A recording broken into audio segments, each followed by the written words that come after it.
Chapter 556. Yuluan smiled gently. His right blue eye was filled with tenderness, and the evil in his left black eye seemed to be an illusion that had never existed. It also rippled with endless affection.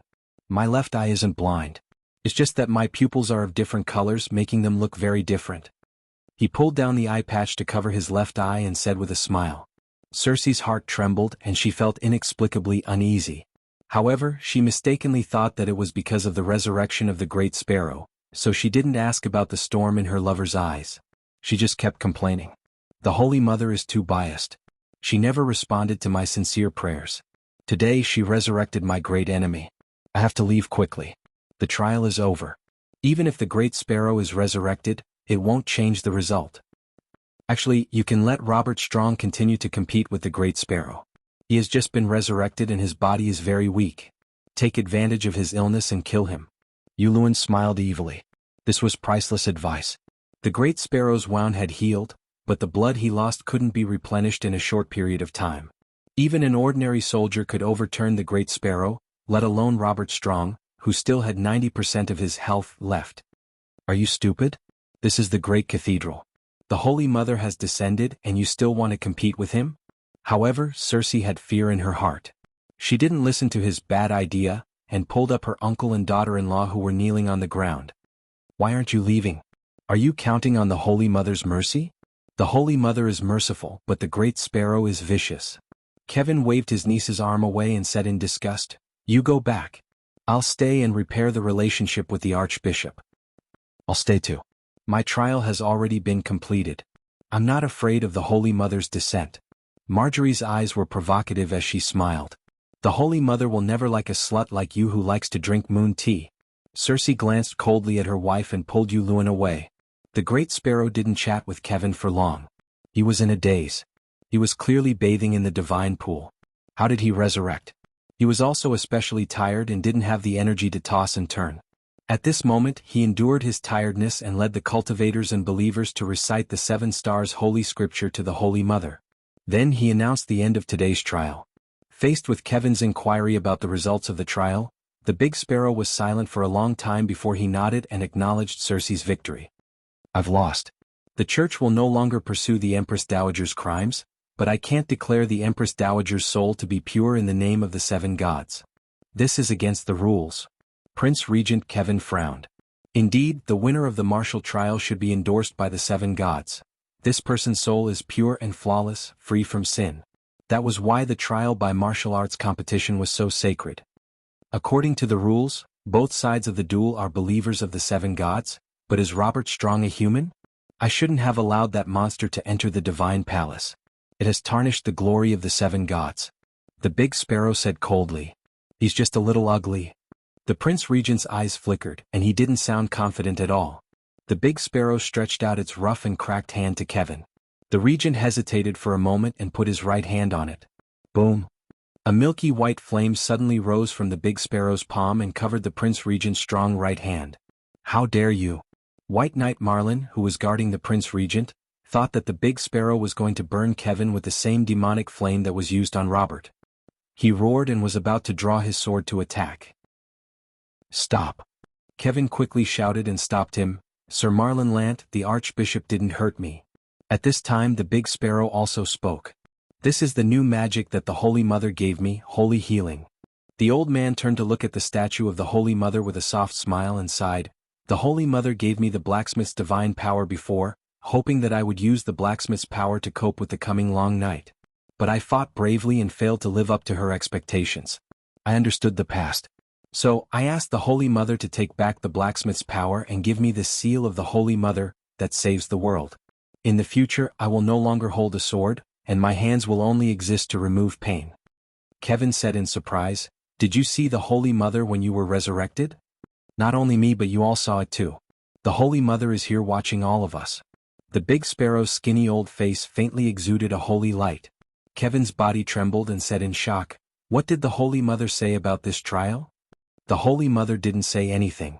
The Big Sparrow shook his head. How can she not say anything? Kevin's thick eyebrows frowned. It's about the reputation of the Empress Dowager and the legitimacy and holiness of the Iron Throne. How important it is. Shouldn't the Holy Mother give an explanation in person? Everything has to be handled by the Holy Mother herself. What do you need me as the Archbishop for? The big sparrow said lightly. Kevin's face twisted. You are a participant in the trial, and now you are going to be the final judge. I'm afraid.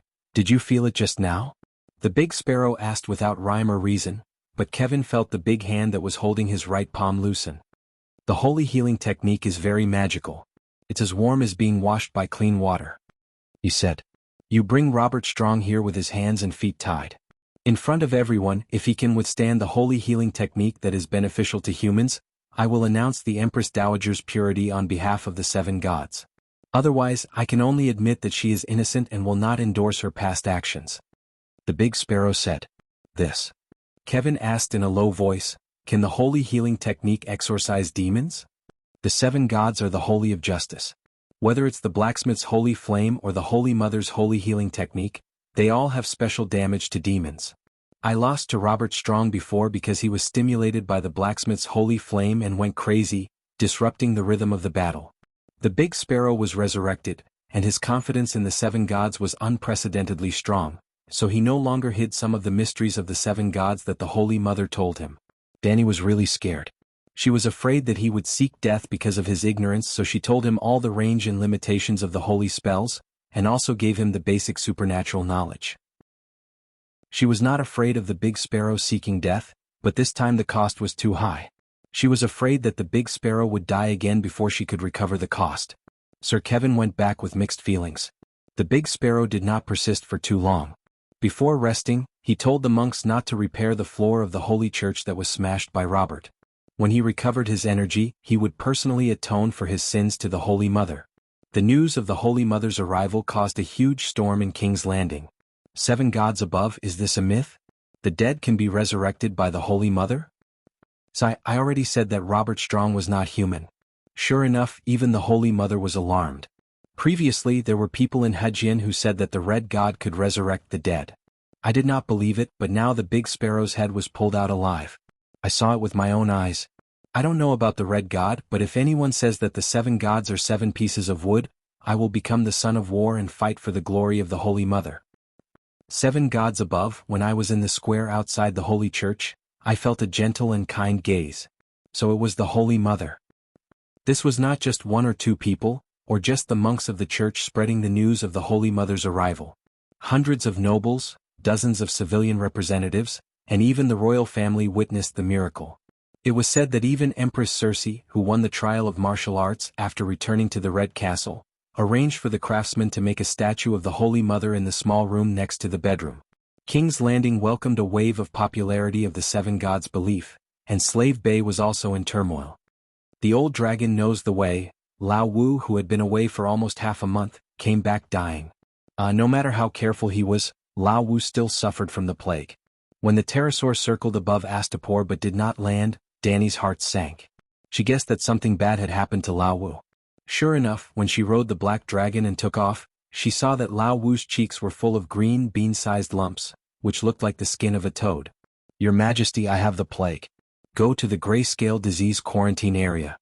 He panted and struggled to shout. At the rocky beach 50 kilometers west of the city, a courtyard house was built.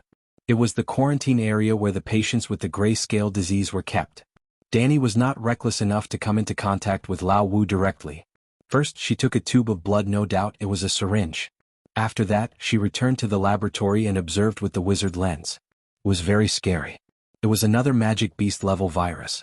Danny did not know how to make the antidote. The only thing was that, like the grayscale disease virus, Danny was completely immune to this virus, which she named Toad Face. In fact, it was caused by a mosquito passing through the breathing hole of the safety helmet and biting the nose. Because the patient's skin was swollen, it looked like the skin of a toad.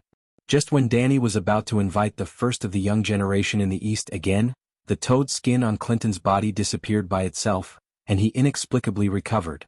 After checking his blood, she saw that there was an extra antibody in his blood. This is not surprising. After the grayscale disease patient recovers, he is almost immune to all the plagues in the world, Kueishi said. Then why was Sir Clinton infected with Toad Face? Danny asked. Kueishi said, the environment of Sosros is special. The plague that adapts to the environment there can rarely survive in the human world. If you can go to Asia, you will easily understand this. The black water in the River of Ashes is almost impossible for any creatures to survive, but a kind of aberrant horror fish was born in it. Supposedly, the horror fish's survival ability is strong enough.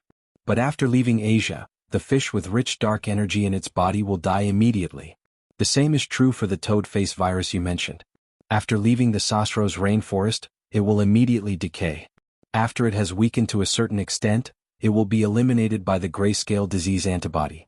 Although Kueishi's theory and the fact that Old Man had recovered showed that the grayscale disease antibody could prevent the plague, Tyrion still felt lucky and proud for his actions that day. After more than a week, he vomited everything he ate and could only drink sun wine, which was dragon essence mixed with brandy. The once tall and sturdy middle-aged knight had become so thin that he looked like a sickly skeleton.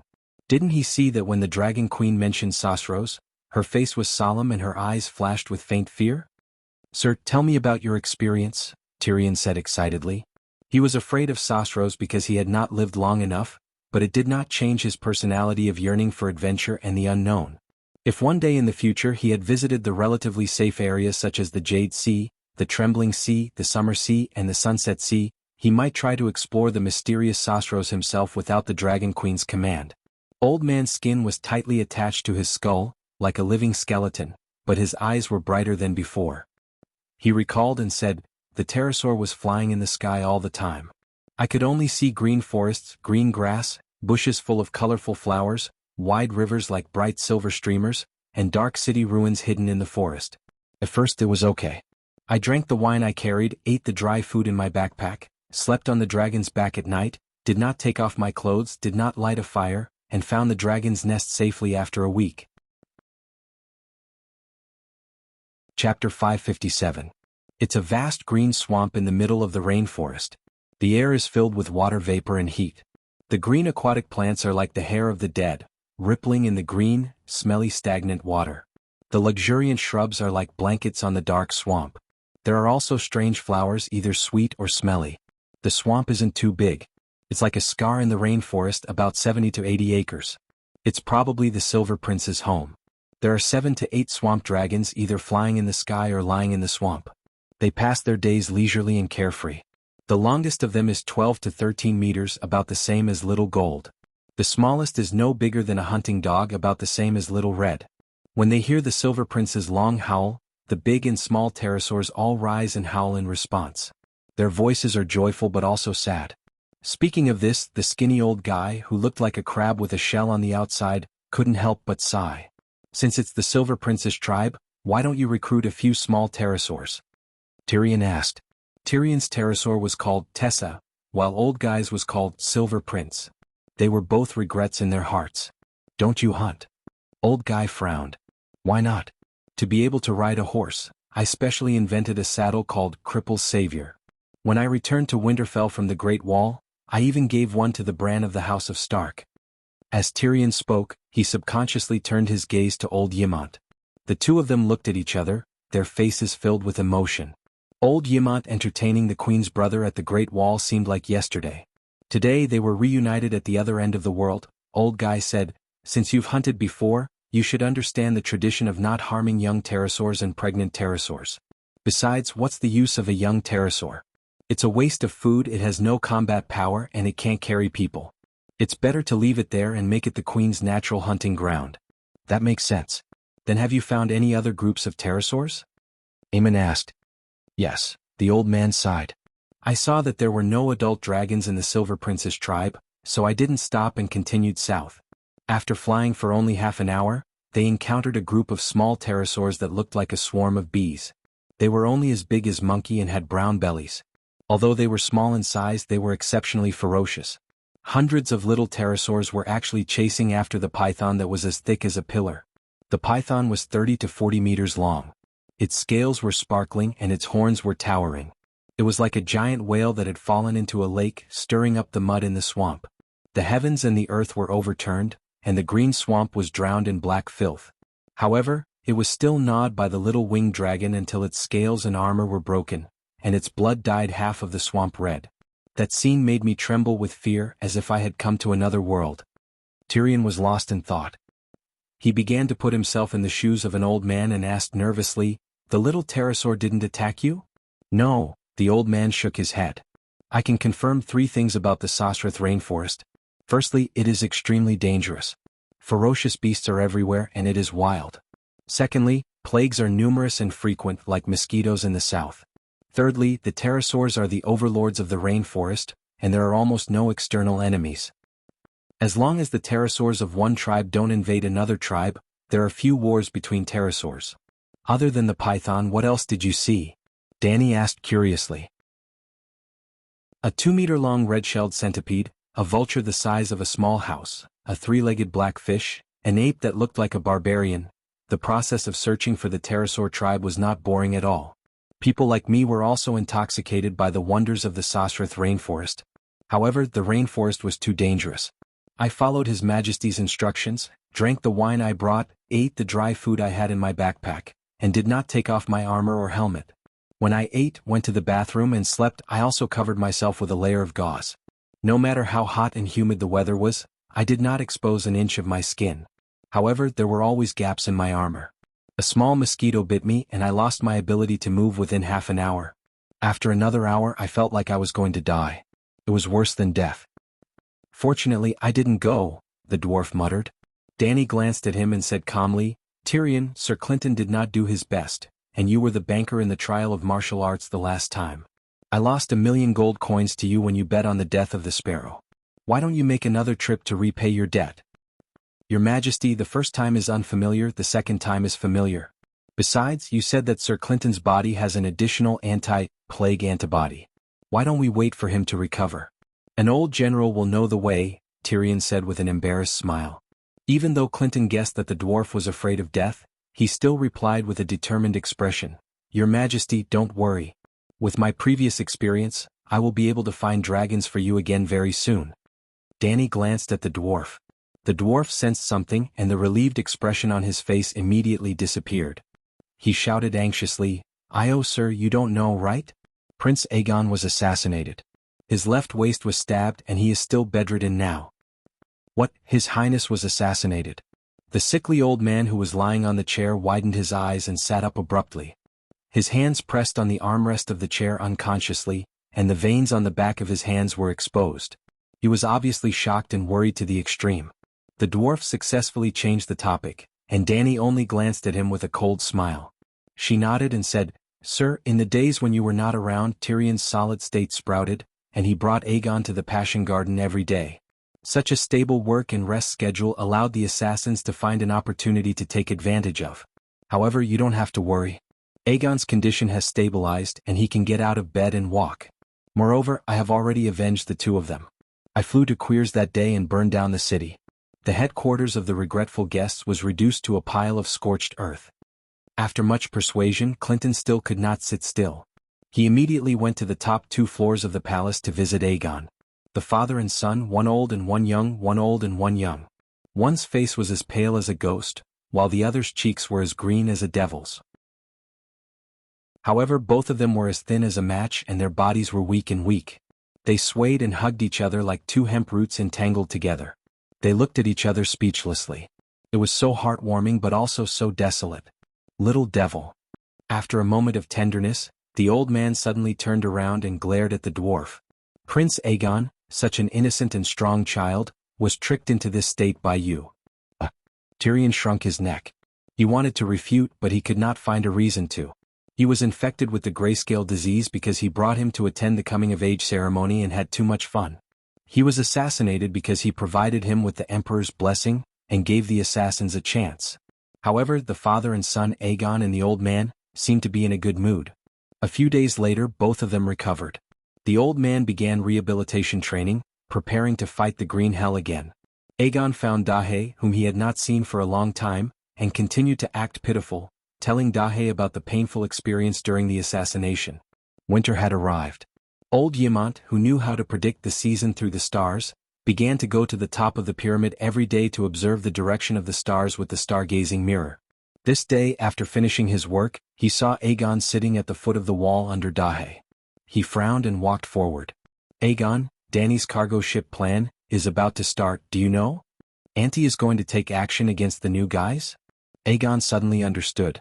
Walking forward, Yamant caught a glimpse of the black fire at Aegon's waist.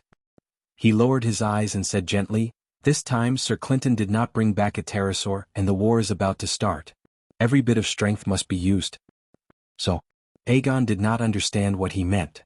At this time, even Sir Mormont has subdued a shadow dragon. Only the oldest grayish-green swamp dragon is left. You can't use it as a spare tire anymore. Your strength cannot be idle, Ymont said in a deep voice.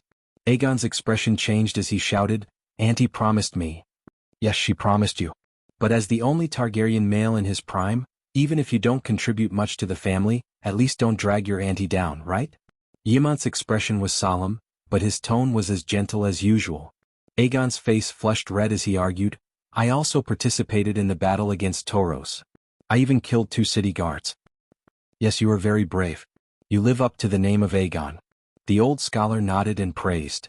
"Scholar, what are you trying to say?" Aegon suddenly regained his composure and looked at the old man in front of him. "Give the old pterosaur to the other knights. You wait for the next batch of pterosaur spares. The old dragon is 50 meters long, several times larger than Blackie. It is the mount of Benny, the leader of Matari's pterosaur knights. Obviously, even Mat Aris does not have the confidence to find another pterosaur stronger than it." Aegon frowned. "That is true. But the more it is like this, the more it will be useful in the upcoming battle." Seeing Aegon's conflicted expression, old Ymont's eyes flashed as he said meaningfully, "In terms of strength, the old green dragon is not much weaker than the Megalosaurus." "Megalosaurus?"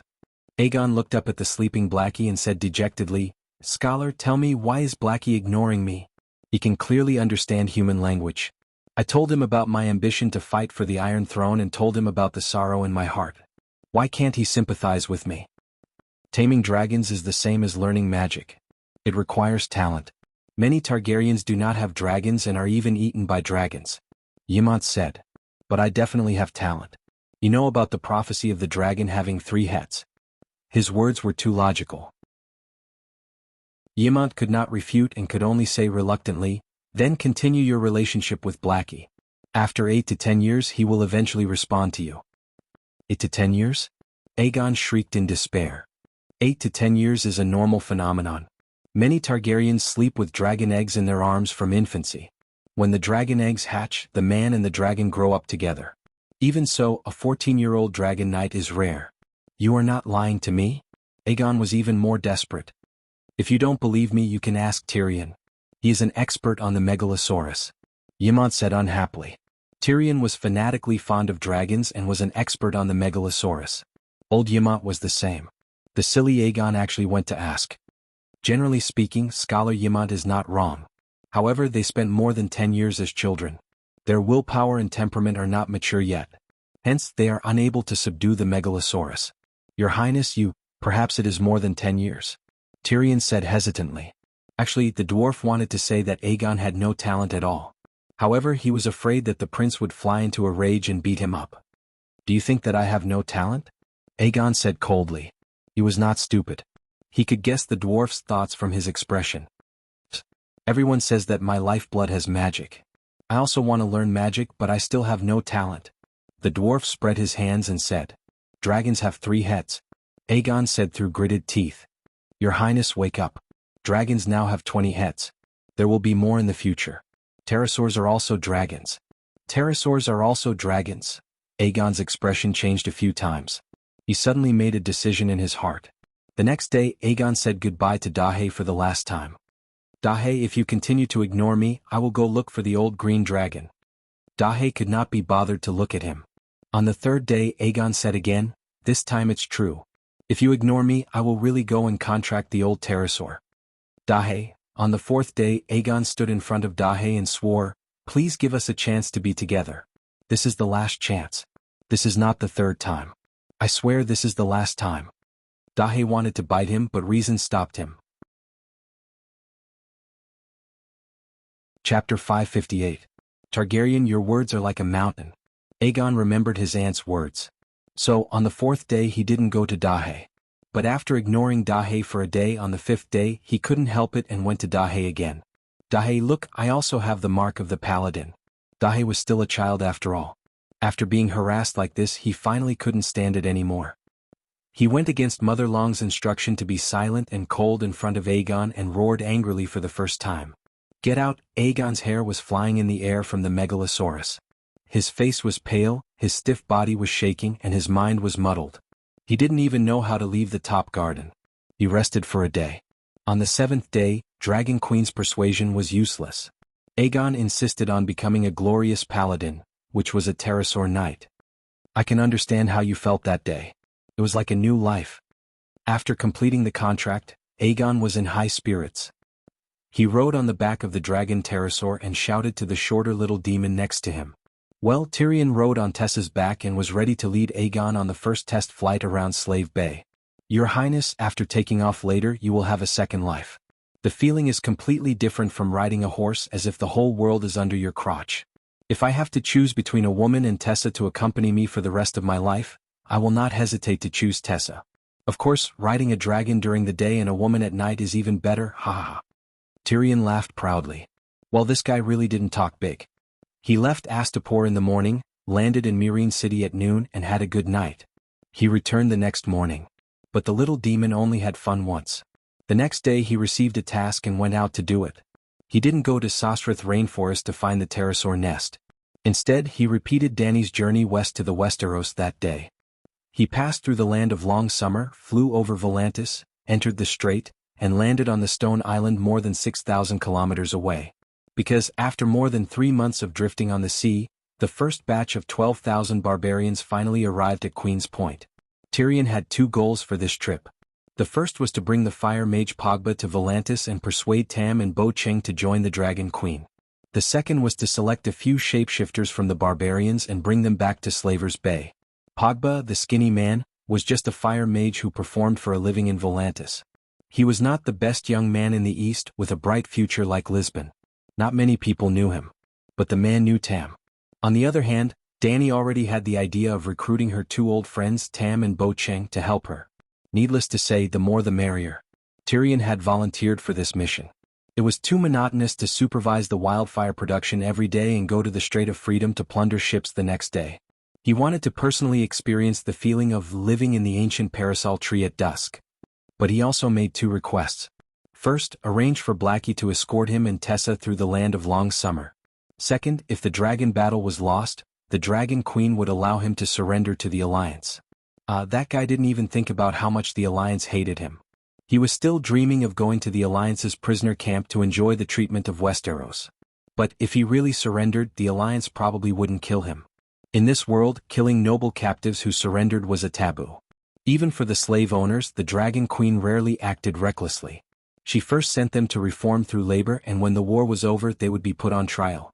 Luckily, Tyrion didn't meet the winged dragon knights of the Alliance. The Alliance only had a few dozen winged dragons in total. After arranging for the winged dragon squads to be stationed in Mat Eris, Tolos, and New Jas, their military strength was already empty. Including the escort of the Flying Brigade, the Alliance had no ability to control the vast airspace of the Land of Long Summer. In fact, Zero had already brought back more than 30 winged dragon knights as captives and retrained them. In other words, the Dragon Queen's spies had already played a role in locating them. After Tyrion left the skinny man in the outskirts of Volantis, he didn't stop to wait and continued to head west. Unlike Blackie, who left early and arrived late, Tessa took 2 days and 2 nights. Even so, when he arrived at Queen's Corner and saw the true dragon flag in the camp below, Tyrion was still filled with emotions. Back then he used more than half a year to travel from King's Landing to Slaver's Bay. Now, it only took him 2 days. No wonder the people of Valeglia can rule the world. Perhaps the Dragon Queen can really create an unprecedented Targaryen empire, he thought with mixed feelings. Megalosaurus, Megalosaurus, long live the Dragon Queen, long live Blackie. Suddenly, countless people rushed out of the manor below and gathered at the wide threshing ground. They waved their hands and shouted at the winged dragons in the sky. The black dragon is a little different. It's bigger and its wings are wider. Even its color has turned green. On the ground, among the welcoming crowd, shield breaker Shallan covered his forehead with his hand and looked at the dragon under the scorching sun. That's not a black dragon, the great sea elephant mumbled. Hey, a few days ago when the Hand of the Queen called us for a meeting, what did he say? The Dragon Queen will arrange for the winged dragon knights to come and pick up Eagle Howl, Wolf Eyes, and the other shapeshifters, Harley said. This Harley wasn't Dany's former shield bearer, Harley the Hunter.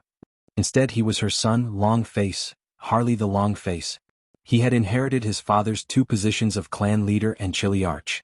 The other 2 were the Chiliarchs of the barbarians who followed the Dragon Queen to fight the other ghosts outside the Great Wall. Now they had been promoted from Chiliarchs to Chiliarchs. They were in charge of a few thousand barbarians and were considered the leaders of the barbarians at Queen's Corner. Wu, following the custom of the Night Watchers, a horn signaled the arrival of allies. Tyrion saw a 2-story marble building in the center of the village. He guessed that it was Barristan's base. So he rode Tessa and landed beside the pond in the square. Barristan was still dressed in the same way. A black iron helmet, white glazed plate armor, and a white, flawless wool cloak. Tyrion was dazed for a moment. This was the first time he saw the old knight in 4 years. The last time they met was before Robert went north to Winterfell. Sir, it's been many years. You're still as strong as ever. You look even better than before, Tyrion said as he slid down from the wings. This wasn't entirely a compliment. Although the old knight was 4 years older, he was full of energy. His appearance didn't change much, but his spirit was radiant. You, on the other hand, have changed a lot. Old Bart looked at the dwarf with a critical gaze. Green helmet, green armor, green cloak. There was a golden roaring lion's head on the chest of the cloak and armor. There was a hideous scar on his face that stretched from the corner of his mouth to his forehead. His nose was gone, leaving only 2 black holes. It was ugly, but it matched his disreputable identity. An unclean soul deserved to have an ugly demon-like appearance. However, beside him was a behemoth that was 40 meters long and 2 stories tall. What was the queen thinking, to let such a person become a glorious winged dragon knight? Old Bart felt very uncomfortable facing a little devil that killed his own father, king and father, and was an official of the same court as him. Compared to him, the big bear that betrayed his honor and became his sworn brother didn't seem so unbearable. Wow, is this a winged dragon? It's so big, so powerful. Tyrion looked closely. It was a small woman that was 1.55 meters tall. She was in her early 20s, with olive skin, big black eyes that shone with surprise, and a head of glossy black curly hair. Although she was small, she was well developed, beautiful and sexy. She's called Tessa, my partner. Tyrion's eyes lit up and he grinned and said, "You're right, she's very powerful, but her dragon knight is 10 times braver."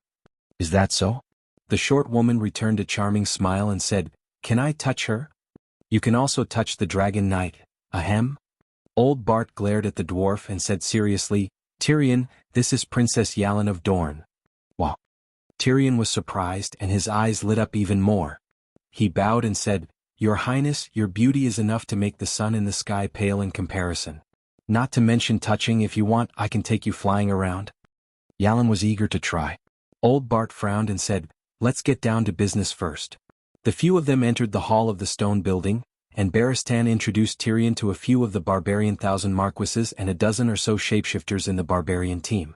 Not just shapeshifters, as long as the Dragon Queen gives the order, we can continue to take the ship to Slaver's Bay and help her fight against that alliance.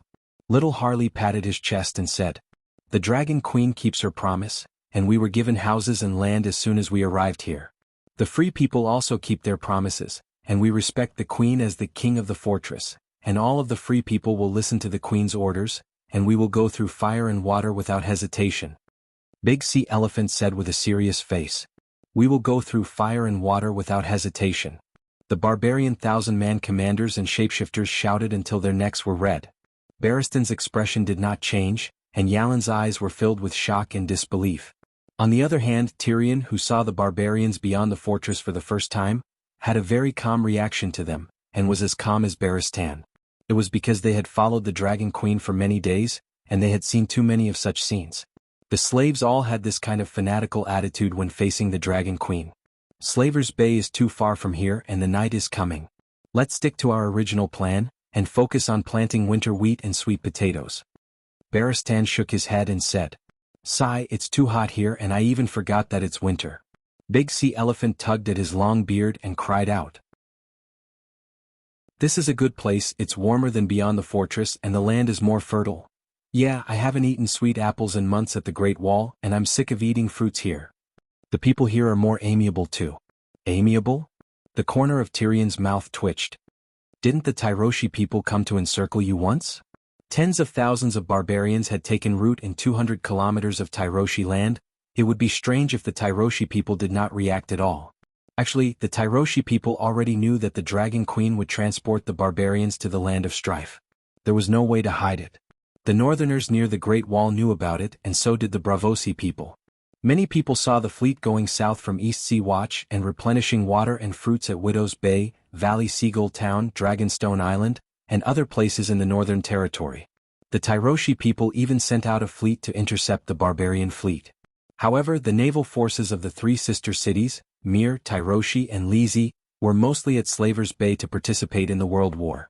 The remaining fleets were no match for the Dragon Queen's Royal Navy. Then, the Tyroshi people sent 5,000 infantry and cavalry south to attack the barbarian village. Before the army set off, they were discovered by the shapeshifter's animal companions.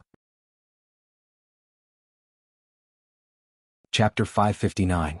Danny had originally planned to leave Whitey in the Narrow Sea to stabilize the situation, but because the enemy in the Narrow Sea was unexpectedly weak, and because of the pterosaur, she called Whitey back to Slave Bay. Now that she had received news that the Tyroshi were going to attack the Savage Manor, she naturally sent Whitey back to support the barbarians. The barbarians had the advantage in numbers, and the 12,000 of them were all brave and fearless warriors, including the former #1 general of the Seven Kingdoms, Commander Baristan. With the addition of the Megalosaurus, the Tyroshi army was wiped out when they were still 100 kilometers away from the Queen's Horn. It was also because of the battle that shook the cities on both sides of the Narrow Sea that Elaine did not immediately return to Sun Halberd City. She wanted to stay here and observe the Dragon Queen's next step for her father. Sigh, those Tyroshi are worse than women, and they can't compare to the fierce Night Watchers at all. Compared with the barren hills and turbulent rivers and unruly people beyond the Great Wall, the people here are really kind. Little Harley concluded with emotion. The dwarf looked at the barbarians with a blank expression. Other than the shapeshifters, what other plans does Her Majesty have? Elaine asked. Tyrion understood the true meaning of Princess Elaine's words. He glanced at the silent Baristan and guessed that Princess Elaine did not have the Queen's full trust. Nothing. Her Majesty is now focused on the upcoming Battle of Meereen, and can't pay much attention to the Westeros and the Free People. Sigh, the East Sea has the White Knight Geralt, and the Queen's Horn has the hand of the Queen Baristan. We Free People don't need Her Majesty to take care of us anymore. Big Sea Elephant waved his hand. Yes, we can protect ourselves. Her Majesty can deal with the slave masters at ease. The barbarians nodded in agreement. Elaine's eyes flashed and she did not mention this topic again. She only asked, the shapeshifter's animal companions are not as strong as the pterosaur, what can they do at Slave Bay? The barbarian commanders immediately looked at Baristan, and seeing that he did not respond, they all locked their mouths. Only little Harley smiled and said, whatever the Queen tells us to do, we'll do it. Why are you asking so much? This time, Tyrion was completely sure that even though Quentyn had already pledged her loyalty to the Dragon Queen, Dornmartel was still not her ally. High Dragon Knight.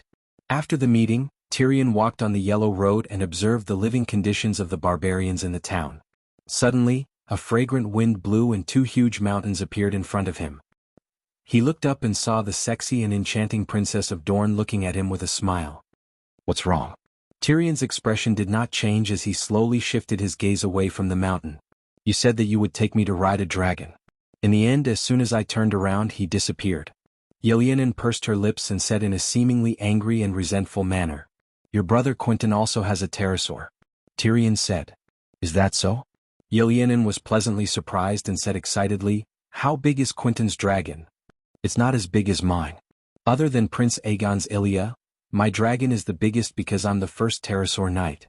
Tyrion said proudly. Ilya? That's my aunt's name. Yelena was puzzled. Prince Aegon's pterosaur is the name of Prince Aegon's pterosaur. I originally planned to call him Rhaega, but Sir Clinton's pterosaur already has the title of Silver Prince. So, you don't even know about Prince Aegon? Tyrion frowned.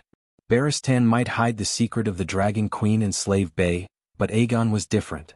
Yelena was Aegon's cousin. Big cousin. I know, but...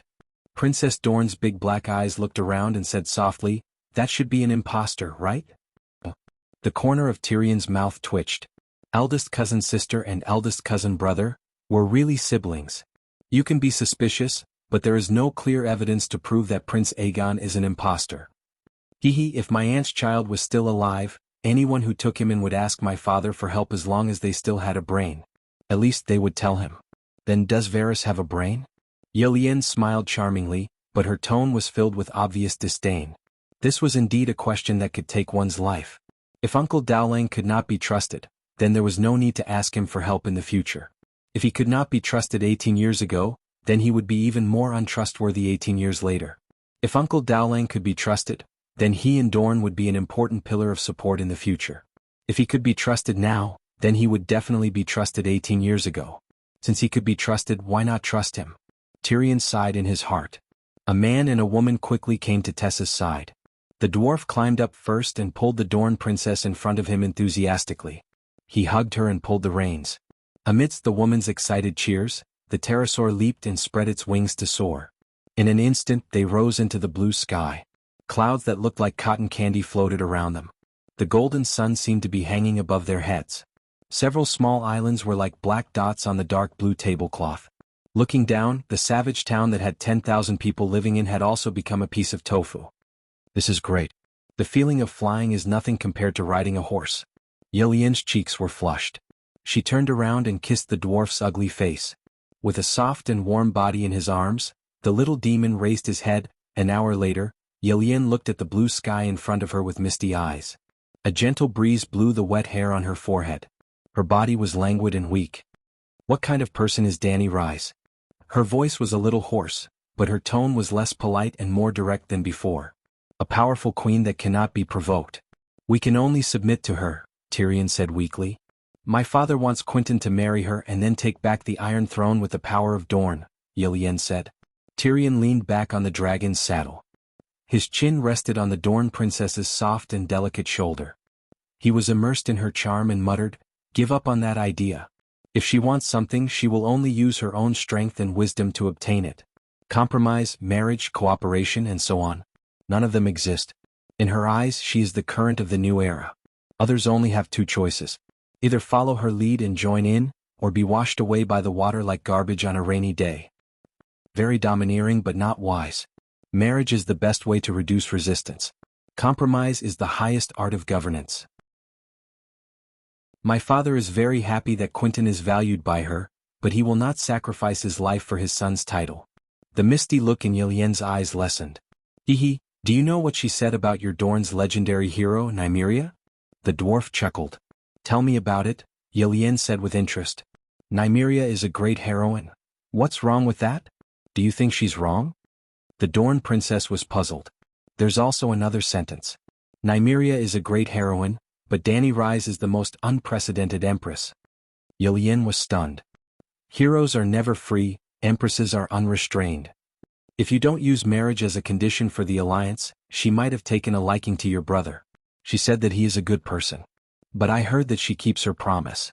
Targaryen, her words are like a mountain. Yilian frowned. My dear, keeping her promise is her virtue. She is the most arrogant person in her personality. These are not contradictory. Back then, how much did the cruel Meg hate the church? Didn't she follow the rules and carry out the trial of the seven with the church's warriors? The contract that Quentyn brought has nothing to do with Dany Rise. Her name is not even on it. How do you expect her to keep her promise? Moreover, the contract is binding on both parties.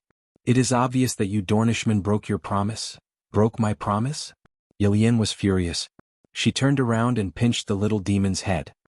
Awu Tyrion rolled his eyes and shouted, "Princess, please spare me. If you don't want to hear the truth, I have a lot of words to make you happy." Yilian smiled seductively. She gently and slowly twirled it around her waist and picked it up again. Small person. Goes, big guy, speak clearly. How did we break our promise? May I ask how old are you, princess? The dwarf narrowed his eyes and said with a groan. You don't know? Yilian asked. Sigh, you are almost 25 years old this year. You are at least 10 years away from adulthood, right? The second son of the Duke of the Western region received a perfect aristocratic education. Not to mention the birthday of the Dorne princess, he knew the situation of the children of the famous count families in the Seven Kingdoms. You think I'm old? Old? I'm 3 years older than you. Tyrion shook his head and sighed. I got married late because no one wanted to marry me. Actually, since I was 14 years old, my father had been trying to arrange a marriage for me. He didn't care about me until I was 24 years old. He despaired. It wasn't that he didn't care about me. When I was 26 years old, he finally found me a young and beautiful virgin of noble birth. Speaking of this, the dwarf's eyes flashed with a mixture of sadness, regret, and sorrow. To be honest, other than not allowing him to inherit Casterly Rock, the old lion was barely a qualified father. As for Tessa, it was not targeted at anyone. The patriarchal old lion was extremely harsh to every child in the family. Cersei and Jaime were not any happier than the dwarf. Tyrion could use a joking tone to boast about killing his father in front of anyone. Only to himself he had to tell the truth. He regretted it so much. He should not have gone to find his father that night. If he had followed Jaime's plan, he would have escaped the Red Keep and become a pure and innocent little demon. It would have been 10,000 times easier and happier than being an evil creature now. Perhaps he could let go of the evil thoughts in his heart. His mind would no longer be filled with revenge, Lannister, and Westeros. He could stay at Slaver's Bay and be a knight for the Dragon Queen. He could be a true knight like Barristan, like Clinton. Yes, he was an evil creature now. Patricide was the greatest crime in the world. If he was not an evil creature, who was? If he was a true degenerate like Cersei and Wade Fry, he would not be so tormented. Unfortunately, he was not. He was one of the few kind people in the Seven Kingdoms. Just like his brother Jaime. He had the true spirit of a great knight, but because of fate, he became the most shameful knight in the Seven Kingdoms. Both brothers were tormented by fate and did not know when they would be free. Jaime met his destined girl, and was on the road to redemption. Tyrion met the Dragon Queen. It seemed like, shaking his head to get rid of the distracting thoughts, Tyrion continued, if Prince Adulin strictly adhered to the sacred marriage contract with Sir William Derry, he should have secretly married you to Viserys after you reached adulthood. At least, the poor second prince would have known that he had a fiancée. Chapter 560. Elaine's expression changed and she said, Robert was still alive at that time. If he knew about our marriage with the Targaryens, what would have happened to Dorne? If that's the case, then let's not talk about the contract anymore. If my sister wasn't so despicable, the unfortunate Robert would probably still be alive and could even live for another 20 years. Are you planning to marry Old Way's second prince when you're 50 years old? Even if the prince is still alive, he must be too old to do it. Tyrion shrugged and joked. Go to hell. Elaine angrily slapped the dwarf and said, how many people have proposed to me over the years? Renly, Loras, Tully, Rob's uncle, and even that old bastard Walder Frey shamelessly sent marriage letters to my father. But my father has always kept the contract in mind and let me guard it for Prince Viserys. The dwarf opened his mouth and wanted to say, don't try to lie to me. I'm also a Westeros and a famous know-it-all of the Seven Kingdoms in King's Landing. Princess Elaine's glorious deeds are no secret in the circle. Everyone says that you're more like your uncle, Prince Oberyn. He's a true Dornishman, who eats both men and women, even sheep. You've been famous for your beauty since you were young. You've wandered the world and had countless lovers. You're also fascinated by handsome men or men with adventurous and forbidden temperaments. For example, I'm a winged dragon knight. For example, Renly. Although he's not very handsome, he's definitely one of the most handsome men in the Seven Kingdoms. He didn't propose to you at all. Instead, you seduced him time and time again. There's also the Knight of Flowers, Loras Tyrell, who's also very handsome. You even disregarded the thousands of years of blood feud between Dorne and the Riverbend and planned to elope with him. Loras himself didn't even know you were going to find him. In King's Landing, these stories were the same as Littlefinger stole the Tully sisters' virginity, Renly and Loras got together, Queen Cersei had an affair with someone, and the dwarf stayed up all night in a brothel. They were all talked about enthusiastically by people in the circle. Well, the little devil was the son of a duke, and Elaine was the daughter of a prince, duke. In modern society, they were the standard insiders. Then your father should have at least told Viserys. Was all he could say. You don't understand. My father has been observing the second prince, but he was fine when he was young, but when he grew up he slowly became irritable, just like the Mad King. If he were to find out about my marriage with Dorne, he would definitely run to Dorne to look for me. He might even announce it to the entire world. For Dwayne's safety, father even hid it from me. How could he take the risk on the Mad Prince too? Elaine said. Sigh, that's where the problem lies. You guys don't want to take the risk, but you want to reap the rewards. Is that even possible? Tyrion said helplessly. Elaine shook her head and sighed. It's not that we don't want to take the risk, but my father is very cautious. Just 3 years ago, he was going to arrange for me to go to the other side of the narrow sea to serve Lord Tyroshi. He wanted to take the opportunity to meet the prince and tell him about the sacred marriage. Unfortunately, after a few months, news of his death at the hands of the Horse King arrived. Tyrion sneered. In the end, you guys still despise the second prince who has nothing. When he had nothing, you guys never thought of looking for him. When he became the second uncle of the strongest Horse King in the Dothraki Sea and was about to gain the loyalty of tens of thousands of roaring warriors, Prince Dawson was ready to send you to bond with him. Elaine narrowed her eyes and looked at the dwarf. You are also the son of a duke.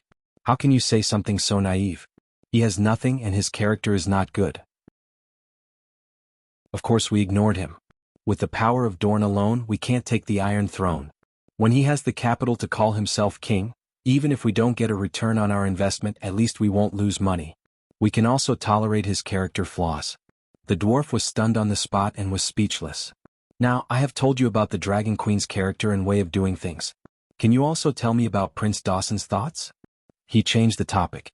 The little demon was never stupid. He knew that this was not just because of his nature. The Dornese wanted to understand the Dragon Queen through him. But he knew the other party's goal. He still chose to tell them the truth and make the most accurate judgment for them. Because he also had a request. Elaine looked at the dwarf deeply and said, The Dragon Queen rejected the marriage alliance with Quentyn.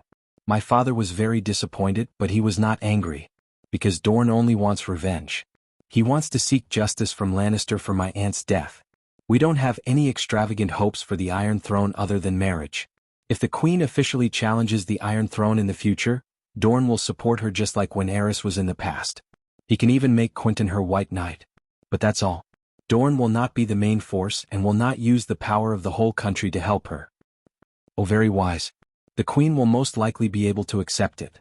Tyrion nodded. His eyes flashed as he said, But now there is an additional variable. Aegon. Elaine's beautiful face showed a hint of difficulty. After a while, she sighed and said, If he does not meet my father personally and obtain my father's approval, Dorne will not give him any substantial help. Sigh, it is also Dany Rise's fault. Otherwise things would not be so troublesome. Blame her? What does she have to do with this? Tyrion asked curiously. If Viserys is still alive, it does not matter whether Aegon is real or fake. I will marry him according to the holy marriage contract. His inheritance rights are far above Aegon, Elaine said. Without a doubt, Viserys's inheritance rights were higher than Aegon's. First of all, Viserys was definitely a Targaryen. The people of the Seven Kingdoms knew and recognized him. Aegon's background was unknown, and his identity was uncertain. Even if Liga was still alive and Aegon was really his son, would Liga's inheritance rights be higher than second brother Ways? No. Because Liga had violated the holy marriage contract, he would lose his inheritance rights like Prince Flay, the male dragon who broke off the marriage contract. Secondly, an older brother who grew up with her would definitely be closer to her than a nephew who appeared out of nowhere. Who would the Dragon Queen support? You think that Viserys's death is related to the Dragon Queen? Tyrion asked with a strange expression. Horse King Drogo poured a jar of golden liquid on her brother's head in front of her. During that time, she did not say a single word to prevent the tragedy from happening. Elaine sneered. You know quite a lot, Tyrion said. Viserys is still my fiancé. I can't marry him. At least I have to know how he died. Elaine said with disappointment. Then tell me, why did she want her brother to die? Tyrion asked. Elaine hesitated and shook her head. Previously, I thought that she wanted the Iron Throne. Without Viserys she would be the only Targaryen. But now, from her actions, it seems that she does not have such an urgent desire for the Iron Throne. Perhaps, with the presence of dragons and the prosperity of Slave Bay, her mentality had changed. But no matter what, she is responsible for Viserys's death. I can imagine the despair Viserys felt when he placed his hopes on his only family in a tent filled with barbarian centaurs, but did not receive any response. Your emotions are really cute. Tyrion chuckled. What, am I wrong? I am not the only one in the Seven Kingdoms who thinks so. Elaine frowned. If I did not understand centaur customs, I would have the same thoughts as you. Sighing, Tyrion slowly explained, First, you have to understand that when 14-year-old Dany Rise married Drogo, it was not a Westeros marriage. Instead, she was sold to the Horse King like a slave. Her selling price was 20,000 Dothraki roaring warriors. This. Elaine was shocked and said in disbelief, They had a wedding in Pentos. This is not contradictory. He bought her to be his wife. Also, do you think that Calixi's position is equal to that of a queen? In most colossus, the Khal's horse has a higher position than Calixi. So, among the centaurs, there has never been a situation where Calixi is the regent after the Khal dies. But I heard that she has a group of loyal centaur warriors under her command. That is because she is strong. Her current colossus are made up of two types of centaurs. They are either her original Kars or the centaur slaves that she freed in the past few years. Her centaur husband has 50,000 roaring warriors and 100,000 centaur tribes. But her original Kars was less than 100. The rest of the centaurs left her the moment Drogo died, and some even became her enemies. If my sister was in her position, she would not even be able to get past the Red Wasteland. So, even if the Mad King was reborn or Riga was alive, if the Horse King wanted to kill them, she would not be able to stop him. Then she should at least try instead of remaining silent, Yelane muttered. You can try to draw your sword in Horse King City. Other than the Dragon Queen, anyone who tries to use force in Horse King City will only end up dead. Moreover, Viserys pointed his sword at Drogo's wife's pregnant stomach in front of several Khals and threatened to kill his son. Other than killing his second brother-in-law, Drogo had no other choice. Now that I think about it, your father did the right thing. What is scarier than marrying the Mad King is marrying a Mad King who has no power and no crown. The two of them were silent for a moment before Tyrion asked, "How is my niece, Myrcella? Why are you suddenly asking about this?" Elaine was surprised. You forgot that I was the one who sent her to Dorne. If something happens to her, I will feel guilty for the rest of my life. Tyrion looked at the Princess of Dorne and said, "I'm sorry, she is not good." Elaine turned her head away, not daring to look into her lover's eyes. "I harmed her.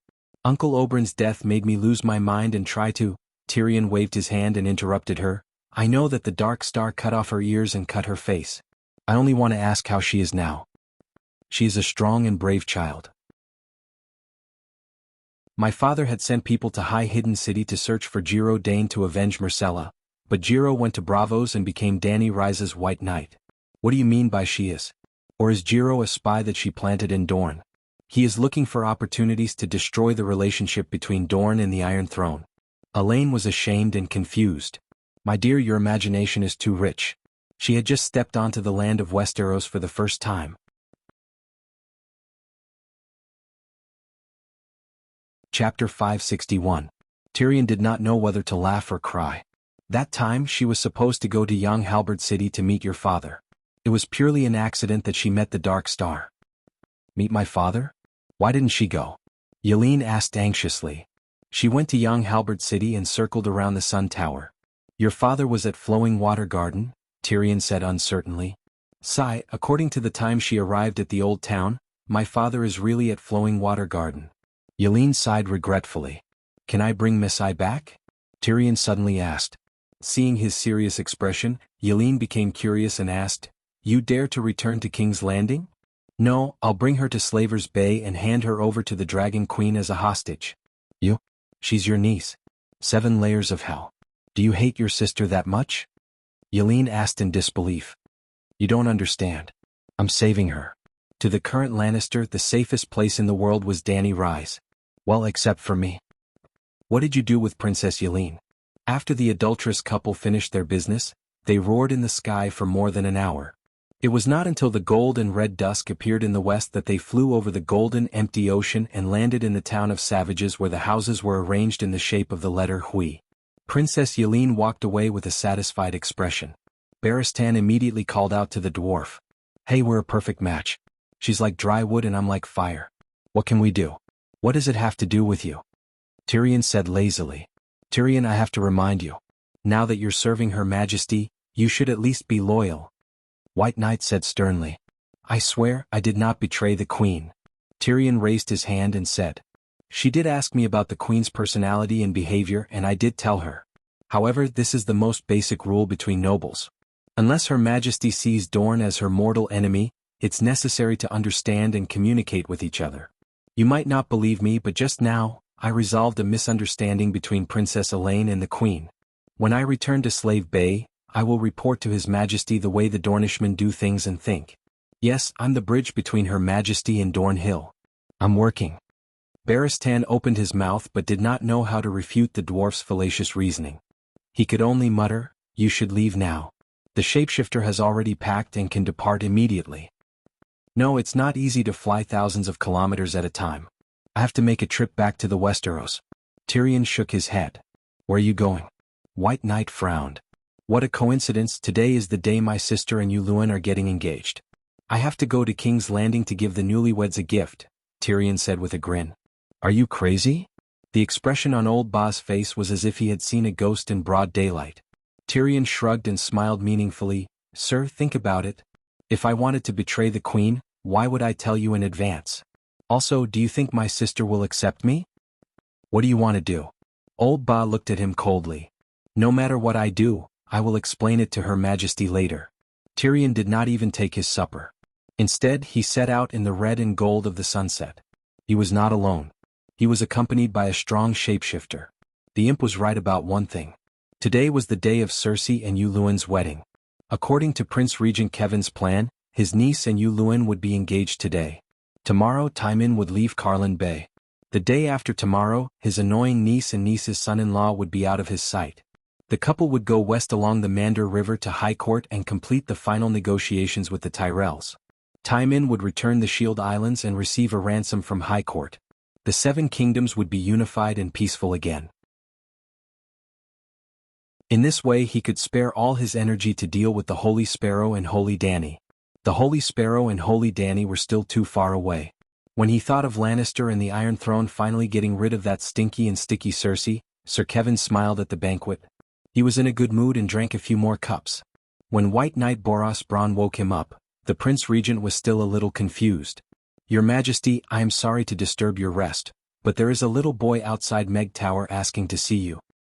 He said that Preceptor Pycelle has received important news and requests to meet with the Prince Regent immediately.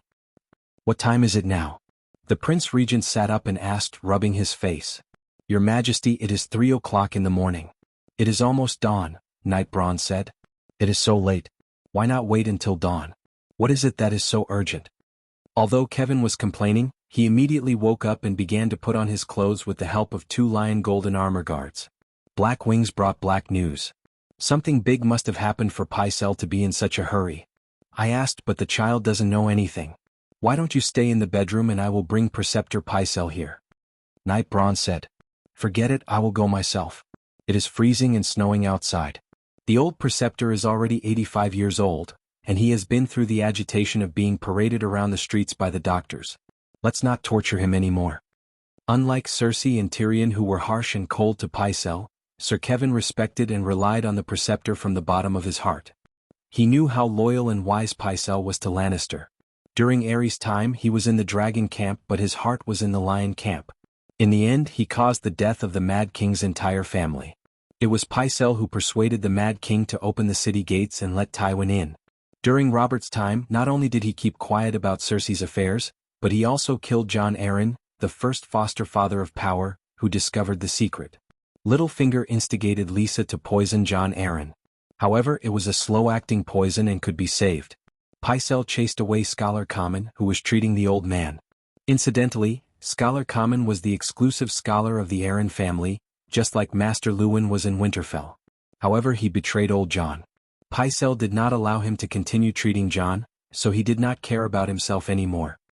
During Tommen's time, Pycelle also worked hard to clean up the mess left by Cersei. He was even the one who gave Kevin the title of regent. The regent was willing to give preferential treatment to such an old loyal official. The child who delivered the letter was 12 or 13 years old. He was wrapped in a faded sheepskin jacket and stood under the drawbridge, his neck shrunk and his feet stamping. He was a clever little apprentice. Kevin had seen him a few times in the Crow's Nest. The Red Castle was divided into 2 castles. The Meg Tower in the inner layer belonged to the royal family. It was surrounded by a 4-meter-thick city wall and a dry moat with iron spikes. Other than the drawbridge, there was almost no other way in or out.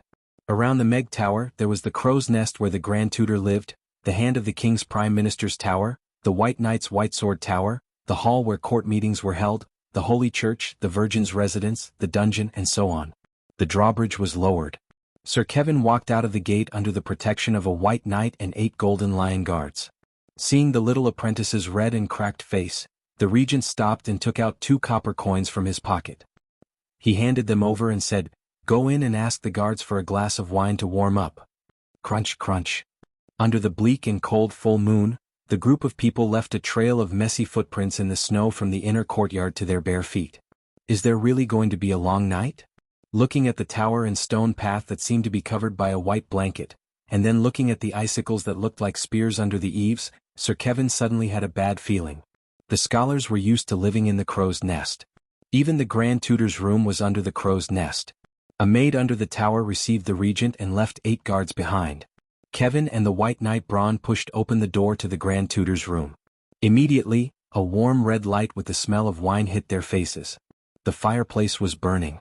There were 2 chairs in front of the fireplace with their backs against the door.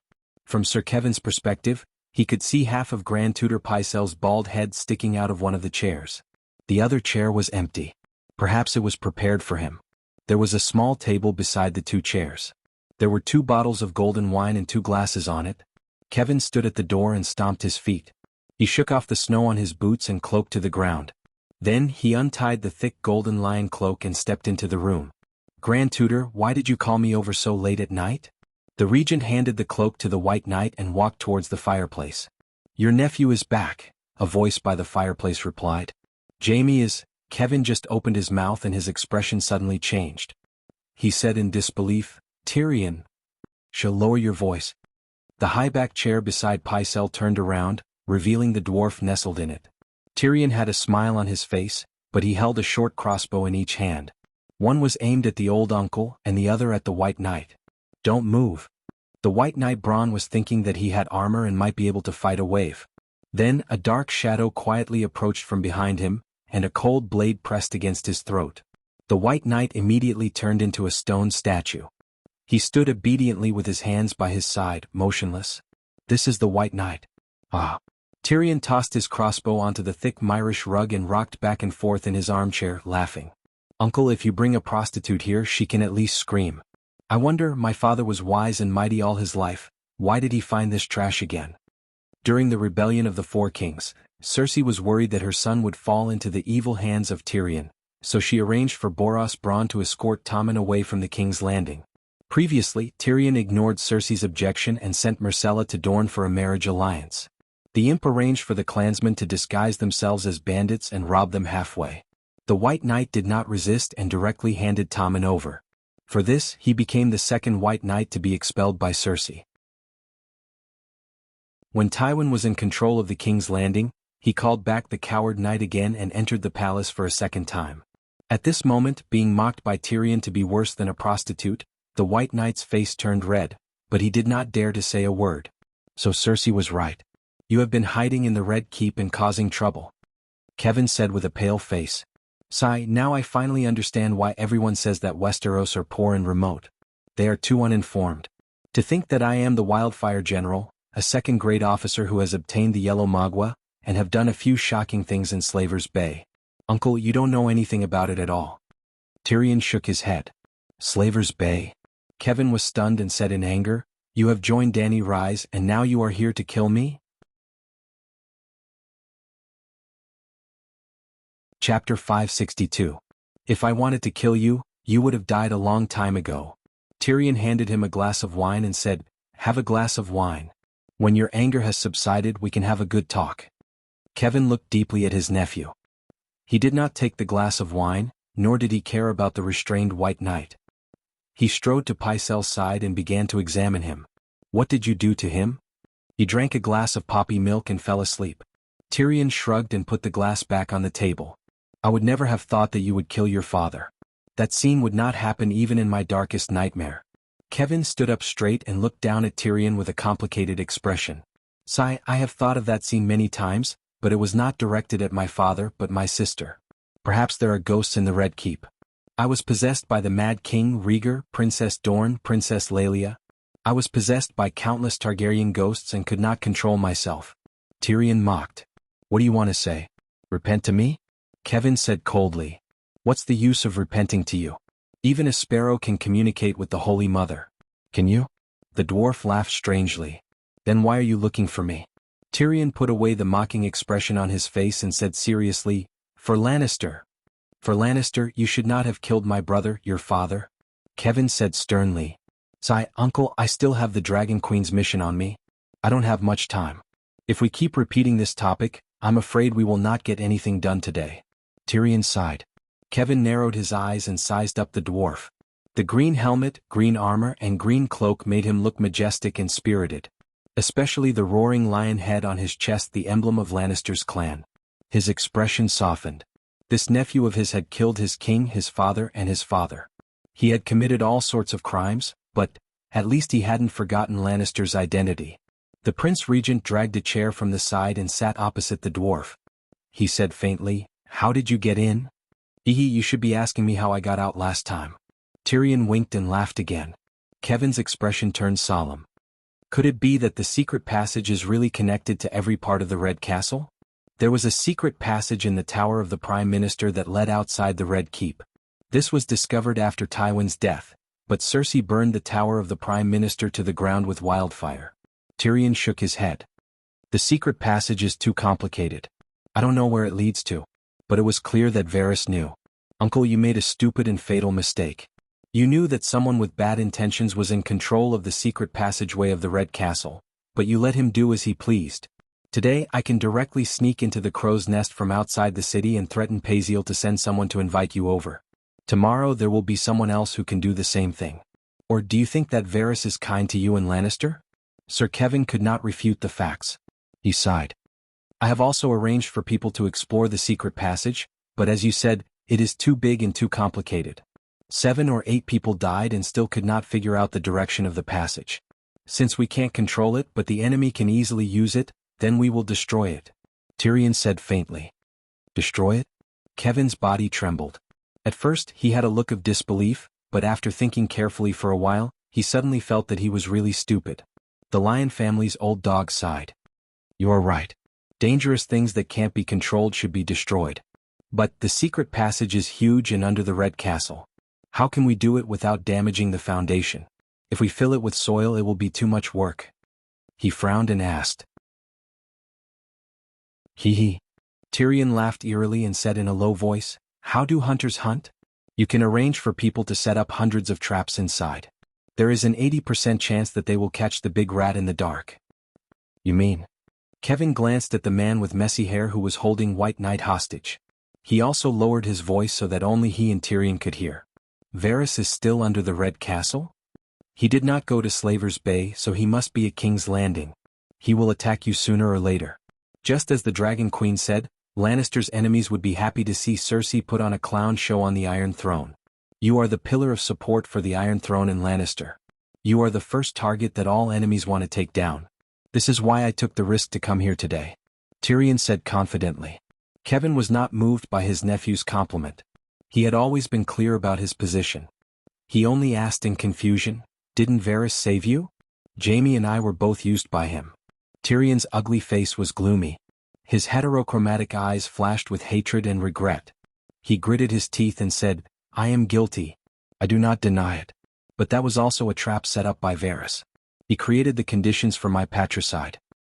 Did he give you the crossbow? Or did he hold your hand and pull the trigger? Kevin's eyes were cold. He was disgusted by his nephew's sophistry. Forget it. Tyrion waved his hand and sighed. Since the Holy Mother has appeared, I also have the resolve to go to the 7th level of hell to reunite with my father. I just want to remind you that you are very dangerous now. Varys, Cersei, and Stark all want to kill you. They have the means to kill you easily. Kevin was touched for a moment, but he still said expressionlessly, I have 10,000 warriors of the West. Luckily you did not say, I am the Prince Regent, I have a White Knight. Tyrion said with a smile as he pointed at the White Knight in the corner of the door. I will set a trap in the secret passage and make sure Varys does not return. Your sister married Yuluen yesterday. I will arrange for her to leave King's Landing tomorrow. Stark, other than your reckless wife, is there any other Stark alive? Kevin said slowly. Don't underestimate Varys. He is not alone. Illyrio of Pentos is supporting him. The funds he used to train Little Bird all came from the spice merchants. Tyrion had no loyalty to Varys and Illyrio. Without hesitation he told them Aegon's secret. This is too scary. What are they trying to do? Kevin was shocked. Cold sweat broke out on his back. Tyrion laughed coldly as he revealed another big secret. I am not sure about Aegon's mother's identity, but I am 90% sure that he is Illyrio's son. They want to use Targaryen's name to usurp the Iron Throne. That fatty is too arrogant. Does he really think that he and Varys are the only two smart people in this world? In Pentos he showed me a statue of him when he was young and a portrait of his wife Syra. Unfortunately, I also met Prince Rhaegar and Princess Illyrio at the same time. When we were still at the Lorne, I was already suspicious of little Aegon's identity. When they first met, little Aegon had dyed his hair blue to disguise his identity. Even Clinton and Ashera had called him by his alias. Everything was hidden from Tyrion. Then, the difference between the mercenary Griffin's son and Aegon's son, and the difference between Prince Aegon and a fake prince, which was greater? Clearly, the former to the latter was like a linear equation to addition and subtraction. Since Tyrion could solve difficult junior high math problems, why would he make mistakes in elementary math? But what did the Targaryen family's rotten business have to do with him, a Lannister? He only wanted to borrow power for revenge or perhaps, redemption.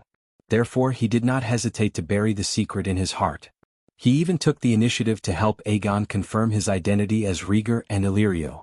However, he decided not to hide it from his uncle. 7 gods above. Kevin was shocked. His face was pale and his body swayed. I can't handle this situation. It's your father? You shouldn't have killed him. His thoughts were in a mess and he spoke incoherently. Tyrion rubbed his temples tiredly and sighed. My father has already gone to the 7 hells. Let's not disturb him anymore, okay? Kevin glared at his nephew and said, Since you suspect Aegon, why did you encourage him to fight for the Iron Throne? I want revenge. If the devil can help me, I will also pledge my loyalty to it. Moreover, Prince Aegon is a good person. I like him far more than Joffrey and Tommen. Tyrion said matter-of-factly.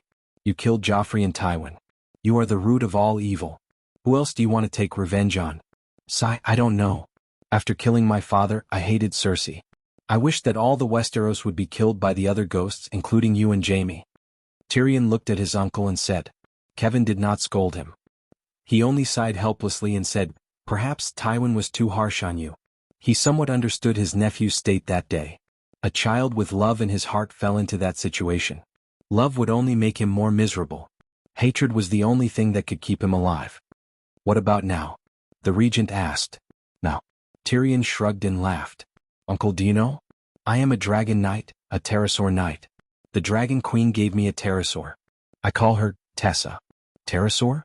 Dany Liz went to Sosrith Rainforest to tame a pterosaur?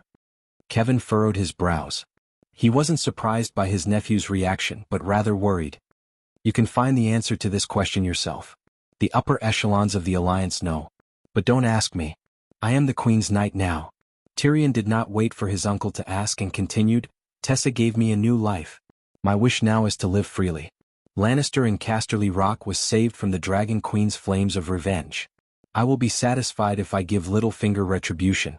If Cersei really went to the Iron Islands and let the salty and cold sea breeze crack her delicate face and turn her into a wrinkled old woman, I will definitely forgive her for hurting me. Unfortunately, I know her too well. Everyone's pursuit is the nourishment for her to live. The right to do as she pleases is like the air she breathes. Just like a fish cannot leave the water, Cersei is also unwilling to leave the King's Landing stage. So, uncle, you must be careful these few days. Do not interact with her in the Queen Dowager's palace, especially when Luwin is present.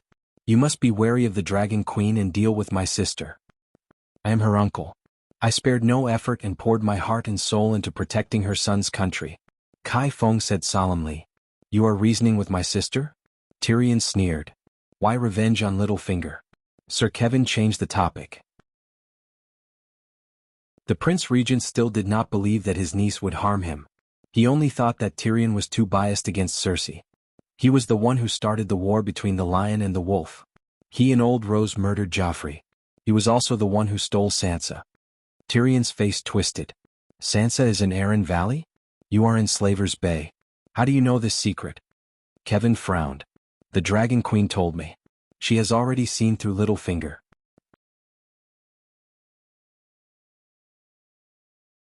Chapter 563. Kevin shook his head when he heard his nephew's slander towards Littlefinger.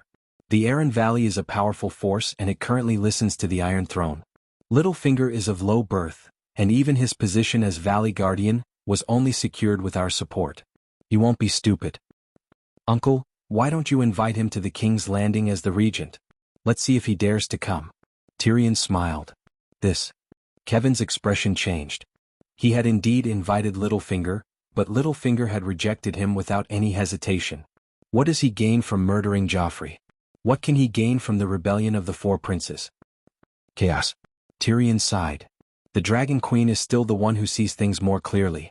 We are all in the situation and it's hard for us to understand. We should listen to Dany Rise's words the other way around. Don't you understand that? Kevin sneered. Are you sure? Tyrion was not impatient. Instead he laughed strangely. She said that other than your lack of courage, your talent is not inferior to my father's. She also said that she has never seen an idiot like Cersei who played a good hand so badly. According to your logic, you are an idiot and Cersei is wise and powerful? Kevin did not expect the Dragon Queen to have such a high opinion of him. He was inexplicably happy but also embarrassed. He blushed and changed the topic. You warned me to be careful of Varys, Cersei, and Stark, but how did Sansa Stark hurt me?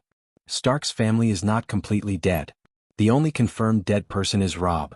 7 gods above, Robb was also resurrected by my sister.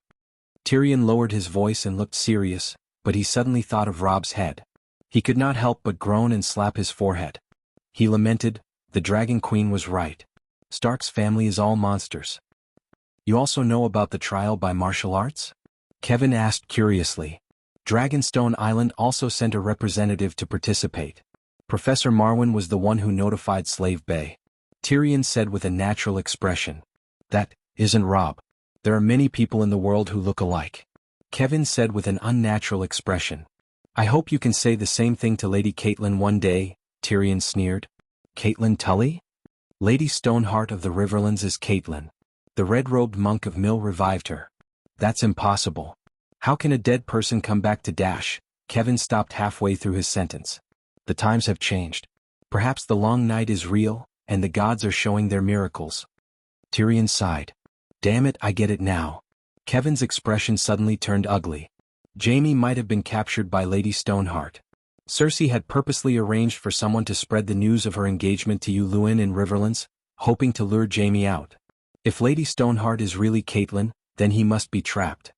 He once swore to Lady Catelyn that he would release Sansa and Arya once he was free, but, sigh. Jaime, he is an adult. He should be responsible for his oath. We are powerless to interfere. Tyrion was stunned for a moment, then said softly, I heard from the Dragon Queen that Stark was blessed by the old gods. His children all have the strongest transfiguration talent. What are you talking about, transfiguration? Reality is not a legend. Kevin frowned. Uncle, if it wasn't for the mysterious power, why would I risk my life to warn you?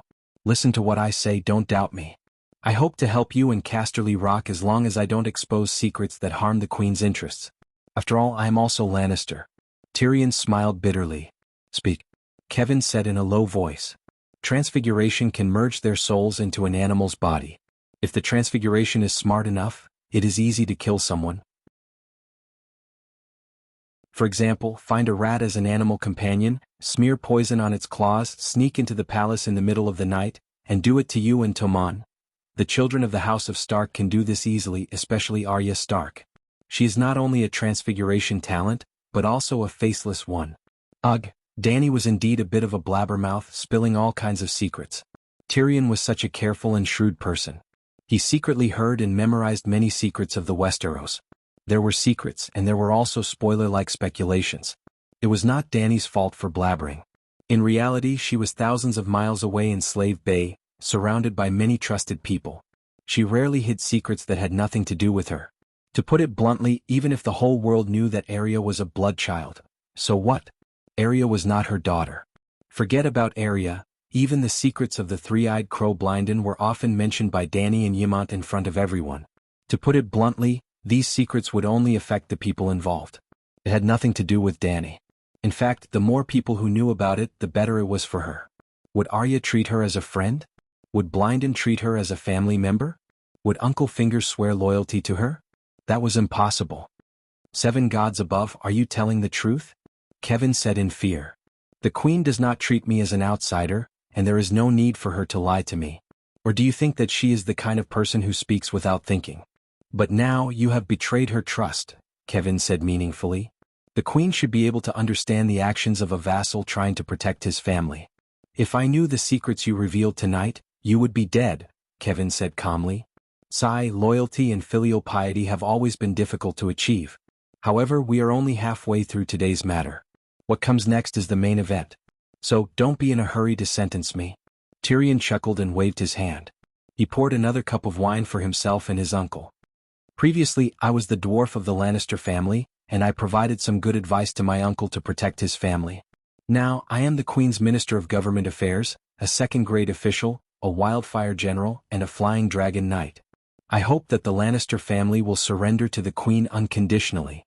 In other words, give up the Iron Throne, hand over the tribesmen who harmed the Targaryens in the War of the Usurpers, and swear on the honor of their ancestors that Casterly Rock will forever be loyal to Queen Dany Rise and her children, and send hostages to serve as the Queen's attendants or maids.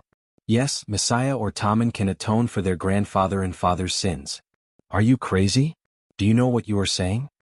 Kevin's eyes widened as though he had seen a ghost. I am very clear-headed, more clear-headed than ever, Tyrion said seriously. You are crazy. Kevin shook his head. I told you to be wary of Varys, Cersei, and the House of Stark's assassins and shapeshifters. They can only harm you and indirectly endanger the entire Lannister family. The only thing I did not warn you about was the Dragon Queen. What? Because you do not need to worry and there is no use in worrying. If she wants to kill you, it will be easier than killing a dog. If she wants to destroy Casterly Rock and Lannister, it will not be harder than taking down New Guys. New Guys, the Pearl of the Summer Sea, the courtyard where the Western world sailed to the Eastern Jade Sea. Such a great city, but it is only a small part of the Queen's grand strategy. Tyrion pinched the pad of his little finger and gestured in front of his uncle. Queers, the hub that connects the Eastern world to the Western world. Because the Queen was unhappy, more than half of the royal family and wealthy merchants died, and hundreds of merchant ships were lost at the docks. Compared to Queers and New Guys, Casterly Rock and King's Landing are country bumpkins. If you do not go out, you will not know how big the world is. If you do not follow the Dragon Queen, you will not know how strong a person can be. No matter how strong she is still only one person, Kevin said. Now she has almost single-handedly overturned the world. Uncle, believe me, this is the best choice for Lannister. Tyrion looked straight into the Prince Regent's eyes and said each word solemnly. Kevin said angrily, I have just quelled the chaos of the Seven Kingdoms and Tommen's rule has just been stabilized, and you want me to give up the Iron Throne. Because of this, Lannister's act of giving up the Iron Throne is considered sincere. The Queen is not interested in the chaotic Seven Kingdoms. Tyrion said. If you were not the Prince Regent, if Cersei was still in power, I would not have come tonight. Uncle, you have to understand that your duty is to protect the family, not to help a bastard steal something that is not inferior to him and that he does not have the ability to possess. Tommen is your nephew. Kevin growled. I love Tommen just like you love me. But Tommen's surname is Theon Byra. Even if everyone knows that he is Lannister, he can never represent Lannister. His royal robes will always have the crest of the crowned stag. His descendants are the same. They will take the surname of Theon Byra and inherit Theon Byra's glory and ancestral teachings. Perhaps, after 2 or 3 generations, Tommen's Byra-Theon dynasty will no longer have anything to do with Casterly Rock City in the west. Just like Theon Byra and Targaryen. Using 100% of his strength to protect Theon's bastard kingdom, Lannister will only get a portion of the benefits, but he will have to bear all the responsibility if he fails the extermination of his family. Tommen will not survive. Giving up Tommen and his throne, we will only lose that portion of the benefits, but we will gain Casterly Rock City's eternal existence. Tommen will not die. You are a smart man, can't you understand such a simple principle? Kevin's expression changed several times. After a long silence, he hesitated and said, Do we really not have any hope at all? Not at all, Tyrion said with certainty. Your father prepared thousands of scorpion crossbows in advance, Kevin said softly. Oh, father is mighty, father is far-sighted. The dwarf raised his hand and cheered, then shook his head and said, Of course the scorpion crossbows are useful, but the Megalosaurus can also throw wildfire bullets in addition to spitting fire. Tyrion patted his chest and said proudly and helplessly, I am a second-grade wildfire general under Dragon Queen.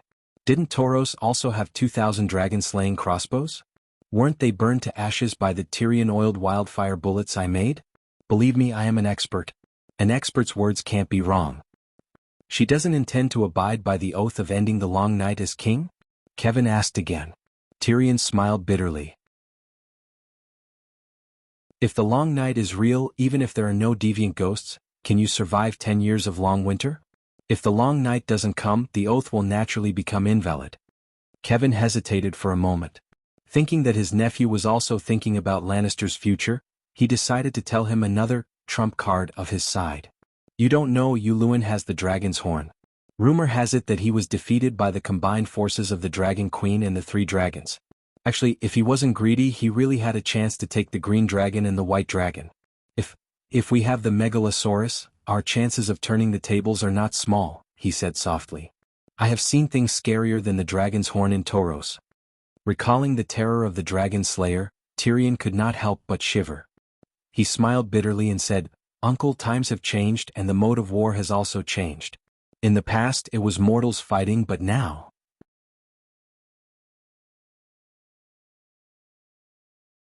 Chapter 564. Tyrion said bitterly, You don't even have the right to participate in the current war without supernatural powers, demigods or true gods supporting you. Our Lannister should just leave. Don't cause trouble, we can't afford it. Kevin also remembered the scene of Big Sparrow's resurrection and sighed, If you didn't lie on purpose to help Dragon Queen trick me, then the City of Knowledge's true world is really necessary. Hey, don't be naive, the people still want the world of Eversummer. What do you want me to do? Kevin was helpless and his attitude began to change. Send that troublesome sister of mine away as soon as possible. Don't let any animals such as cats, dogs, rats or birds come near you and Tomon. Immediately write a letter to Dragonstone Island to ask for forgiveness and loyalty. My father is dead, my brother Jaime is also missing, and if I put in a few good words in front of the Queen, there is a high chance that she will forgive me. Moreover, the Queen is fair and magnanimous, even letting Stannis and Stark go, she will definitely give Jaime a fair trial. After the Iron Throne is handed over, the Lannister army stationed at King's Landing and Riverside can all be transferred back to Casterly Rock. At the same time, our family's gold can be used to buy food. As long as Casterly Rock has soldiers and food, we won't be afraid even if Changya comes. Kevin's expression was conflicted, his fists unconsciously clenched, large beads of sweat seeped out of his forehead, and countless conflicting thoughts emerged in his mind. Rationally, he felt that the imp's words made sense. He was not his brother Tywin, he did not have the ambition to fight for the Iron Throne, nor did he have the ability to deal with the increasingly complicated situation. Not to mention the Dragon Queen, just the pressure from the Holy Sun, Big Sparrow, was enough to make him breathless. If the deviant ghosts and Changya were really... Recently, there was news that many nobles had gone to Dragonstone Island to see the deviant ghosts. Even if Changya did not come to Lannister, what was the difference between the Dragon Queen and Changya? Both brought him and Lannister, Everwinter. Take a step forward and you'll fall off a cliff. Take a step back and you'll be able to see the vast sea and sky? But his nephew wanted him to give up the Iron Throne. How could the Iron Throne be abandoned so easily? After a while, he wiped away the sweat on his head and stared straight at the dwarf, asking, Are you really not here to help the Dragon Queen earn money from me? Tyrion picked up the crossbow by his feet and shook it a few times. If I kill you, Tommen's rule will immediately collapse. Kevin's eyes darkened as he forced a smile. What do you want? Tyrion said bitterly, I just want to be loyal and filial. Is that simple? That simple. I have sworn allegiance to the Queen several times before, and I do not wish to break my oath. But I cannot deny the fact that I am a Lannister. I do not wish for you to die. I do not wish for Aunt Xena to die. I do not wish for so many innocent cousins to die under the dragon's flames. I once had a nightmare. In the dream, I charged into battle for the Dragon Queen and killed Jaime, you, Aunt Xena, and countless Lannister. I did not even need to wake up. I cried in the dream. As long as you do not run away, it is not difficult to recognize your own heart. Kevin's eyes flashed. What if I refuse? You will not. This is the best choice. Tyrion said coldly. The cold wind whistled outside the window, and only the crackling of the fireplace could be heard in the room. The uncle and nephew looked at each other and the air became heavy. Not far away, the Transfiguration user and White Knight felt as though a piece of lead was pressing down on their hearts. What if I refuse? Kevin repeated his previous words. Tyrion raised his crossbow and pointed it at his heart. He said coldly, There are too many people I want to save and you are only one of them. Are you serious? Kevin raised his eyebrows. If I kill the diehards, the rational and weak ones will only hate me. Anyway, I have already killed my father. I'm not afraid of bearing more sins. At most, I will go to the 7th level of hell. I do not care. The Queen's hands are not stained with Lannister's blood, and she does not need to worry about Lannister taking revenge on her in the future. It is the best of both worlds. If it were you, would you do it? Tyrion's voice did not have a trace of warmth. There was no other expression on his face besides indifference. You have the courage to kill your father, the courage to point your crossbow at me, and the determination to clean up the clansmen who do not agree with you. Why don't you use this crossbow to kill the instigator? Kevin's body relaxed as if a heavy burden had been lifted from his shoulders.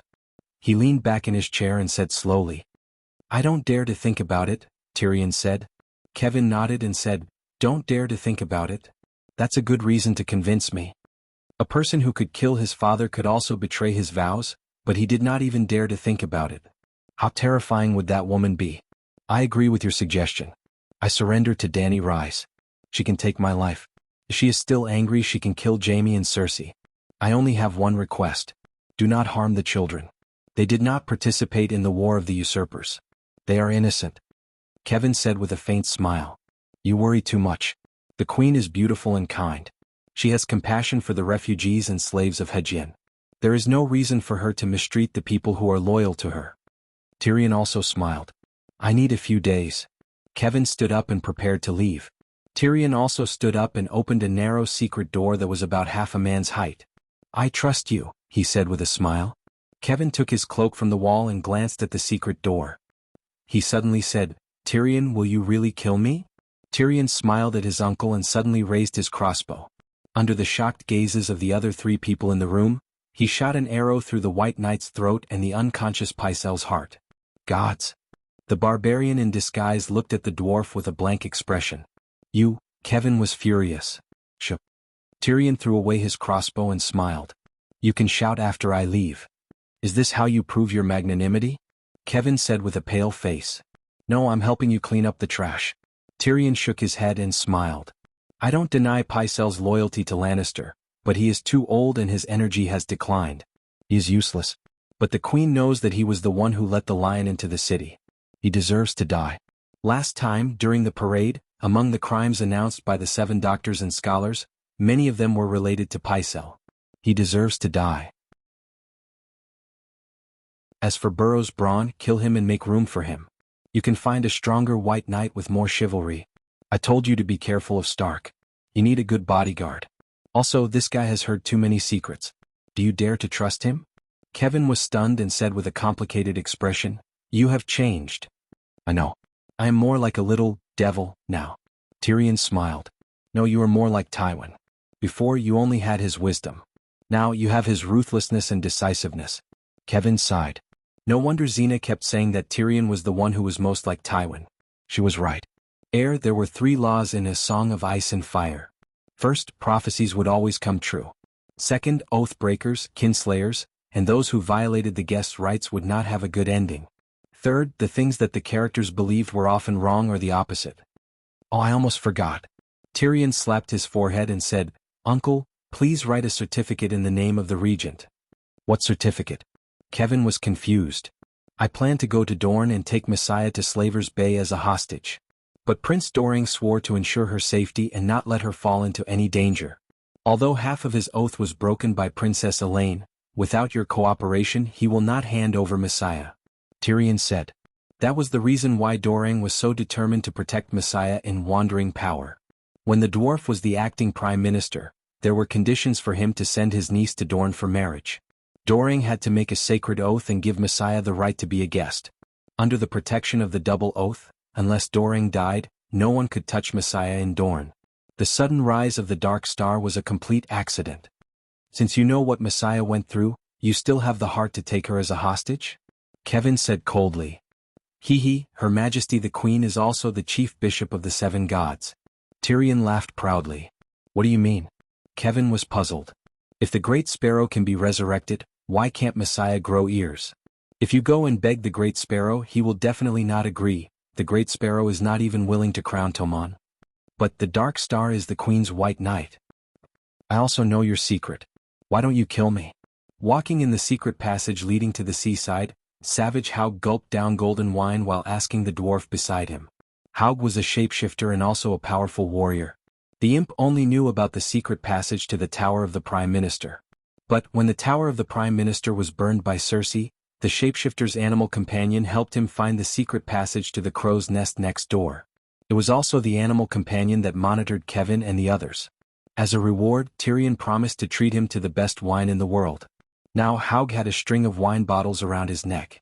They were all golden wine from the Green Pavilion Island that the dwarf found in the crow's nest. They were part of Grand Preceptor Pycelle's collection. "If I kill you, who will prove my innocence to the queen?" Tyrion laughed. Just like the day when he tamed the Alpine clan in the Bright Moon Mountains, the dwarf had established a relationship with Savage Haug that was more than friendship after just 10 hours of interaction. The Alpine clan were also savages. They were the ancestors that fled to the Bright Moon Mountains. Their customs and personality were not much different from the savages beyond the Great Wall. Tyrion was very good at and liked to deal with such simple-minded people. "You are too cunning. I don't know if you will betray the queen. I can't prove your innocence. I will only tell everything you said to the Dragon Queen." "That is exactly what I need you to do." Tyrion laughed. "If the queen wants to kill you, I will twist off your head without hesitation, cut off your manhood and keep it." Savage Haug mumbled. What do you want my penis for?" The dwarf's smile froze. He had a bad feeling in his heart. "Sure enough," Shapeshifter Haug said without hesitation, "a dwarf's penis is magical. I have long wanted one to make a protective talisman." Taimai and Shaga are still friendlier. The Muggle savages did not know witchcraft, so they would not covet his penis. If they traveled by sea, it would be at least 2,000 kilometers from the Queen's Corner to the King's Landing. If they rode a dragon, it would be less than 1,400 kilometers. When they met Elaine again, it was already 3 o'clock in the afternoon. Tyrion now had the ability to sleep while riding a dragon. Without stopping, he called the Princess of Dorne and flew 500 kilometers to the flowing water garden in Dorne.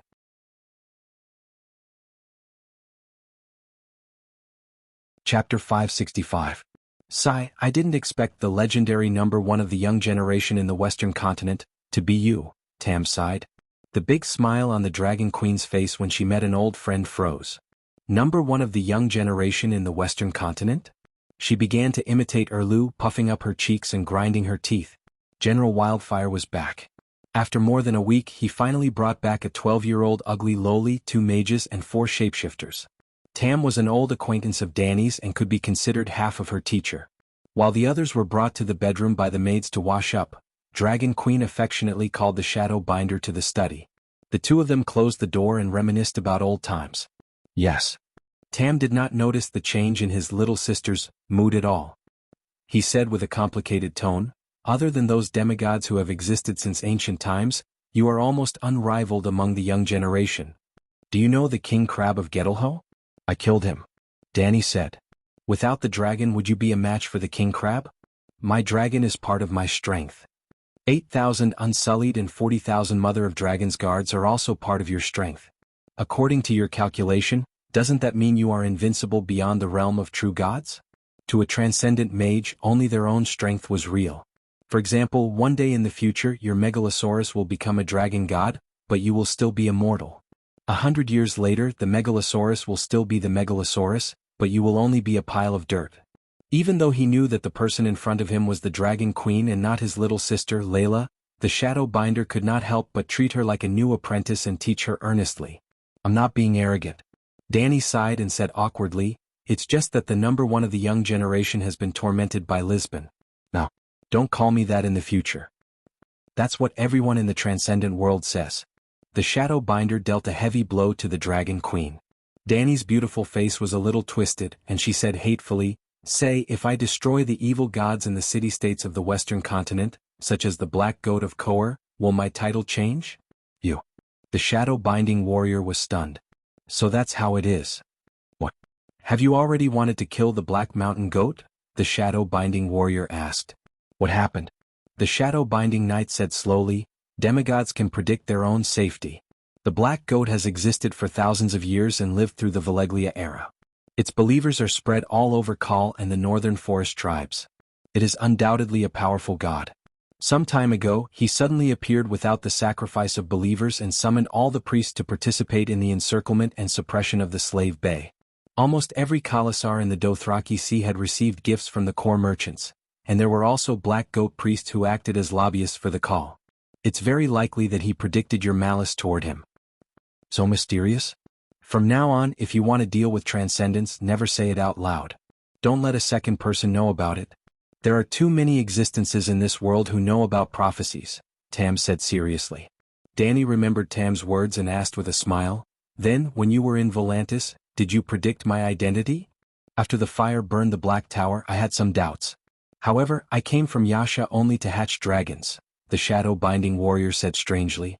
At this point, Tam also asked the question that had been in her heart for a long time. What's the secret of hatching dragons? Hatching dragons is a kind of talent. It has nothing to do with Lalo or the sacrifice of evil gods. It's just like how I can learn the Grand Wizard meditation technique. Other people can't learn it even if they get their hands on it. The shadow-binding warrior was stunned. After a while, he sighed and said, "Then you are very vicious when you spread the news that sacrificing your loved ones can hatch dragons. In the past 6 months, I have sacrificed at least 300 people to Lalo. Although the shadow-binding warriors don't mind blood, killing without reason." Sigh. Danny raised her hand and looked around with her big round eyes. She shouted, "I won't take the blame for this. I did say that sacrificing my loved ones to hatch dragons. However, I had just arrived in Astapor and was short of money. I needed to fool the good Lord and raise the price of the dragon eggs in exchange for the Unsullied. From the beginning to the end, I didn't spread this news to the public. It was you who spread it. During this period, I even made a few public statements. Your denial will only make us more convinced." Tam interrupted her. Danny curled her lips and said, "That's your business. It has nothing to do with me." "All right, I don't want to talk about that anymore." Tam opened the backpack by his feet and took out an ebony box inlaid with red and blue gems. It was as big as a rice cooker and looked very exquisite. 7 gods above. Danny's pupils contracted as she said in disbelief, "You even stole the dragon eggs of Volantis? You sensed it?" Tam was also shocked. He looked at the Dragon Queen and opened the lid. As expected, there was a black and red dragon egg placed on the green silk of the barbarian land. "You have already established the 7 Gods Dragon Church in the barbarian land under Bu Cheng's name. He has no choice but to leave. If he suddenly leaves, I won't be able to give the Volantis a reasonable explanation and will definitely be implicated. Also, everyone knows that I was the one who brought Layla to Consul Mirajo's house last time. No matter what, my reputation in the Western continent is completely ruined. I don't mind being accused of stealing dragon eggs," the shadow-binding knight said with a complicated tone. Hearing that she was not calm, Danny hurriedly comforted her. "Don't worry, your reputation won't be ruined. In the future history books, you will be a brave, kind, honest and trustworthy legendary wizard with powerful magic power." "How do you know?" Tam asked curiously. "Because I am the one who wrote the history books." Such shameless words were said by the Dragon Queen in such a righteous manner. The shadow-binding knight's expression could not be seen with the red lacquered wooden mask, but her hands on her knees were clearly trembling, showing the intense emotions in her heart. "When will this egg hatch?" She dryly changed the topic. "It's useless." Danny glanced at the dragon egg and said regretfully, although Lalo was greedy, he was honest enough. He accepted the sacrifice and would definitely give a response. This egg belonged to Targaryen. It was not completely petrified and still had a trace of vitality. Now it is filled with incomplete undead from the world of death. When Tam carried the backpack into the study, Danny immediately sensed the evil aura of dead souls inside. However, Tam was a shadow-binding knight who often sacrificed evil gods. The Dragon Queen thought that the evil aura came from the magic materials or magic tools carried by the wizard. "Is the dragon egg really useless?" Tam asked with a trembling voice. "Maybe it can hatch a monster, but I don't recommend you keep it," Danny said. "Keep what?" "I was going to give it to you." Tam sighed. "Then destroy it." Buzz buzz buzz. As the two of them were talking, suddenly, a red light flashed across the dragon crystal mirror opposite them. "What kind of magic tool is that?" Tam asked in surprise. "What did you see?" Danny asked curiously. "The magic waves are similar to a glass candle, but the aura is vast and vast. This is Valeglia's magic network." As she said that, Danny activated the magic mirror. With a whoosh there was no image or sound. Only a ray of blue light shot towards her forehead. This was the normal way to use the magic network. The previous livestream was equivalent to watching a 4K movie on a mobile phone in the 2G era. After a while, the Dragon Queen opened her eyes and said with a strange expression, "He's really looking for trouble." Under the lead of the centaur maid Kiki, Tam carried the backpack and left the Queen's study. He went to the VIP bedroom on the top second floor. Then Tyrion brought his niece to meet the Queen. "Your Majesty, this is Myrcella, my niece." "Greetings, Your Majesty the Queen." Without needing her uncle to teach her, the big lowly bowed to the Dragon Queen with great familiarity. "Come and sit down." Dany looked at the little girl while pointing at the soft couch opposite her. Myrcella was 12 years old this year, 1.5 meters tall. She was much taller than her uncle. Her face was small and delicate. She had milk-white skin and a head of fluffy golden hair. Delicate, beautiful, and polite. Especially her pair of sky-blue eyes. They were big and spirited. There was only curiosity and a hint of confusion. There was no fear or cowardice. She was a very courageous little girl. The only thing was that Myrcella was missing half of her left ear. There was also a hideous centipede-like scar on her fair and tender cheek. It was almost comparable to the scar on her uncle Tyrion's face. Being stared at by the Dragon Queen for a while, the little girl noticed it and shrunk her neck in self-abasement. Dany retracted her gaze and turned to the dwarf. She asked curiously, "What did you do in the Westeros for Prince Dowling to be willing to let you go?" "Before I went to Dorne, Prince Dowling was prepared to send Myrcella back to the King's Landing. Also," Tyrion looked at his niece. His cheek muscles twitched. He found it hard to speak. "Let's put it this way. My sister was very dissatisfied with the marriage between Myrcella and the little Prince of Dorne. When she was still the Queen Regent, she arranged for Sir Balon Sven to go to Dorne to bring Myrcella back to the King's Landing. That's fine, but my sister is crazy." Time and time again Tyrion was about to say something bad about Cersei. However, he stopped when he saw his niece beside him. "Sigh, my sister invited the Dornishmen to escort Myrcella to the King's Landing. However, she secretly arranged for people to disguise themselves as bandits. She planned to use my name to attack Myrcella's group in the Imperial Forest and kill Prince Tristan who was accompanying her. Quentyn and Arrayn's younger brother, Myrcella's fiancé. The Imperial Forest was a forest outside the King's Landing that belonged to the king. Tyrion had taken in a few subordinates from the clans in the Minua Mountains. One of them was a barbarian called Shaga. After his employer lost power, the imp was stripped of his position as the acting prime minister. He led his Stone Crow tribe to settle down in the Imperial Forest. Because of that, Cersei came up with this idea. The Dornishmen are not simple. They knew about my sister's plan and planned to beat her at her own game. The dwarf smiled bitterly and shook his head. If I did not take Myrcella away, she would have lost her life in the aftermath of the power struggle, just like her face. Prince Michio is a man of principle. He did not want to break his oath and did not want to hurt Myrcella. However, the incident with the Dark Star made him understand that things would not always go as he wished. After seeing my uncle's letter, he immediately agreed to let her go. Myrcella's eyes darkened. A trace of sadness and sorrow appeared on her scarred face. "Then why did you bring her to me?" Dany asked curiously. "Your Majesty, I have done something." Tyrion pulled himself together and said proudly, "I convinced my uncle to give up the Iron Throne and lead Casterly Rock to surrender to you. Soon you will receive his letter of loyalty." Dany shook her head and sighed. "I can't receive a letter from a dead person."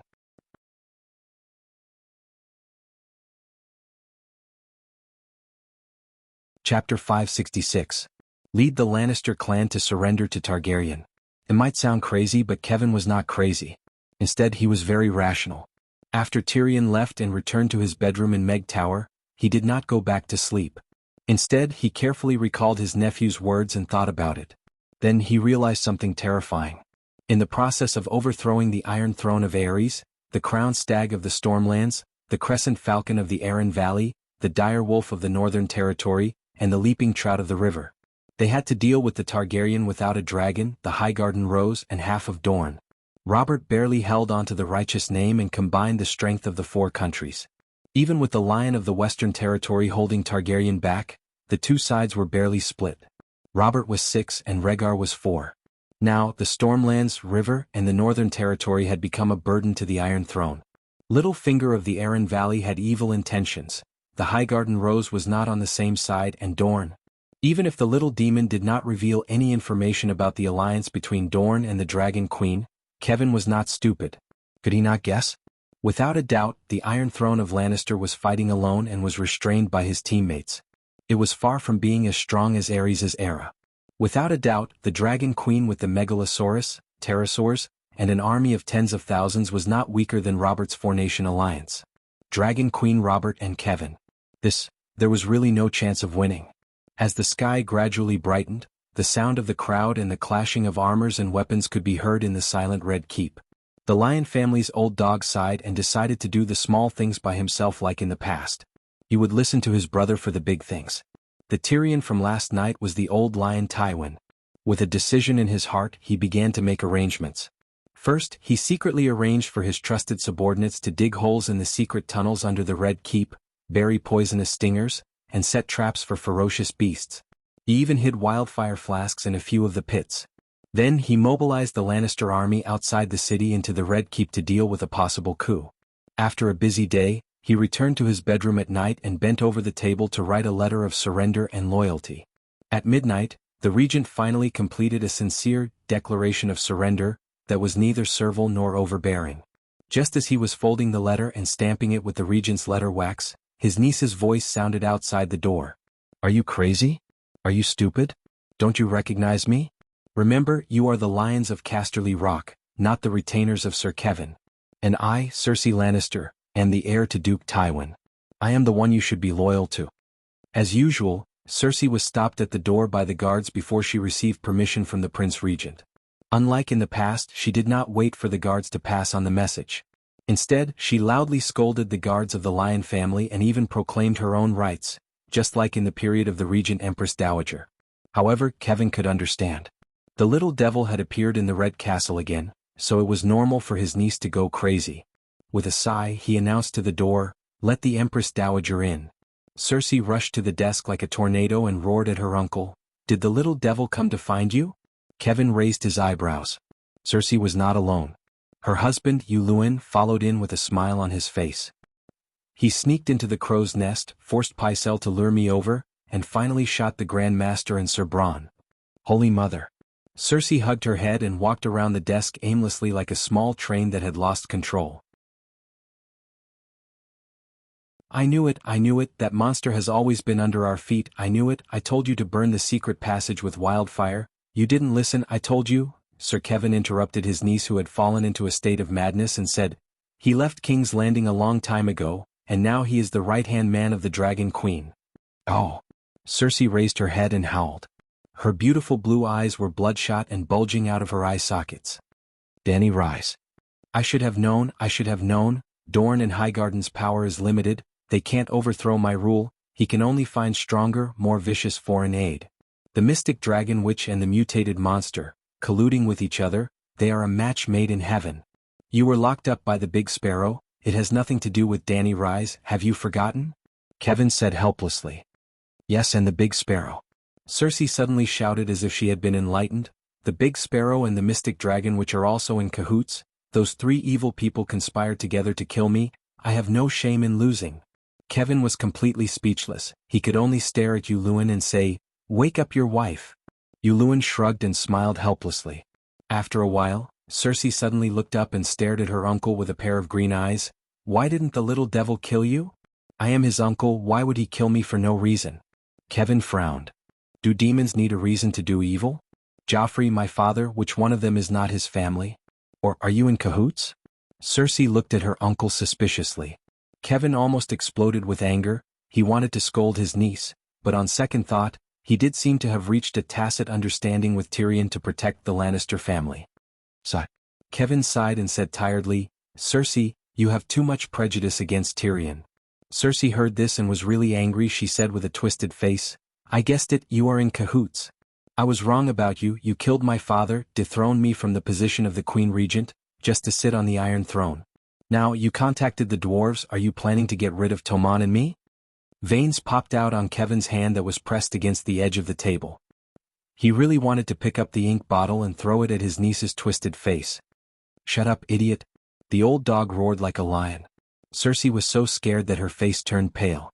She shrunk her neck and looked at her uncle with 3 parts fear and 7 parts hatred. "Remember your identity, Mrs. Greyjoy?" Kevin looked at his niece coldly and said word by word, "It is late now. Tomorrow morning? I will give you half a day to pack. Afternoon tomorrow, if I see you in the Red Keep in the King's Landing, I will put you in a cage and send you to the Iron Islands in a carriage. I swear I will do what I say. You have to at least let me know what you are planning. If you dare to hurt Tomon, I'd rather die here." Cersei cried in despair and anger as tears streamed down her face. Seeing her like this, the anger in Kevin's heart quickly dissipated like a flood that broke through a dam. Tyrion thinks that the current Lannister is unable to maintain the rule of the Iron Throne, so it is better to surrender to Dany and rise. Cersei and Yuluen were family, so Kevin did not hide his plan from Tyrion. After all, when his letter of surrender was sent to Dragonstone Island, the world would soon know about it. "What?" Cersei stopped crying. Her face was full of tears, but she was stunned. Not only her, even Yuluen was dumbfounded. "When Lannister returns to Casterly Rock, I will publicly acknowledge your relationship with Jaime, then let Tomon change his surname to Lannister and inherit the position of Duke of Casterly Rock. You will continue to be the Duchess of the Iron Islands." Kevin continued. Yuluen frowned. "Then what is the point of the Iron Islands submitting to the Iron Throne? You can surrender with Lannister and I will fight for a better deal for you.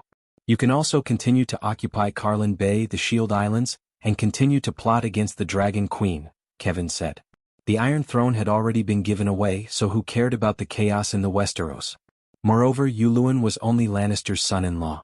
"I don't even care about my own life, so why would I care about your life?" At this moment, Kevin's thoughts were much simpler and more relaxed. He even felt a little like he had lost his desire. "You are the Mad King III. Cersei pointed at her uncle. "Haha, the Mad King will voluntarily give up the Iron Throne?" Kevin sneered. "If my father is still alive, he will definitely kill you," Cersei said. "In fact, it was Tywin who told me to do this." Kevin sighed. "You are crazy," Cersei said in horror. "Could it be that father has been resurrected like the Great Sparrow? Where is Myrcella?" Suddenly, Cersei's expression changed as she sensed something strange. According to the plan, Myrcella would soon return to the King's Landing, but Kevin did not make any arrangements for her. After a moment of silence, Kevin said softly, "You have seen how the Great Sparrow was resurrected with your own eyes. Dany Rise is also an archbishop and knows holy healing, 7 hells. Imp, you want to send my daughter to Slaver's Bay to be ravaged by the Mother of Dragons?" Cersei cried out in despair. "I don't agree. I would rather let her live as an ugly girl than let her die under the dragon flames." "It doesn't matter whether you agree or not. She has already been taken away by Tyrion," Kevin said calmly. "So fast? Was he sent here by the Dark Dragon?" Yuluen was shocked. Kevin smiled bitterly and shook his head.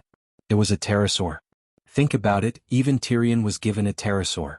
How powerful would Dany Rise be?" Roar! Suddenly Cersei's eyes turned red. Her face twisted as she howled. She picked up a paper knife and pounced at Kevin. "Old dog, give me back my daughter's life." Kevin sighed.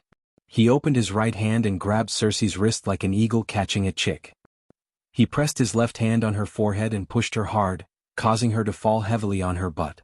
"Sob, sob, sob, you killed my daughter. I will not let you go even if I become a deviant. Old dog, old dog." Cersei spread her legs and sat on the mere blanket. She wiped her tears sadly and cursed viciously. "Don't cry, my dear. Your chance has come."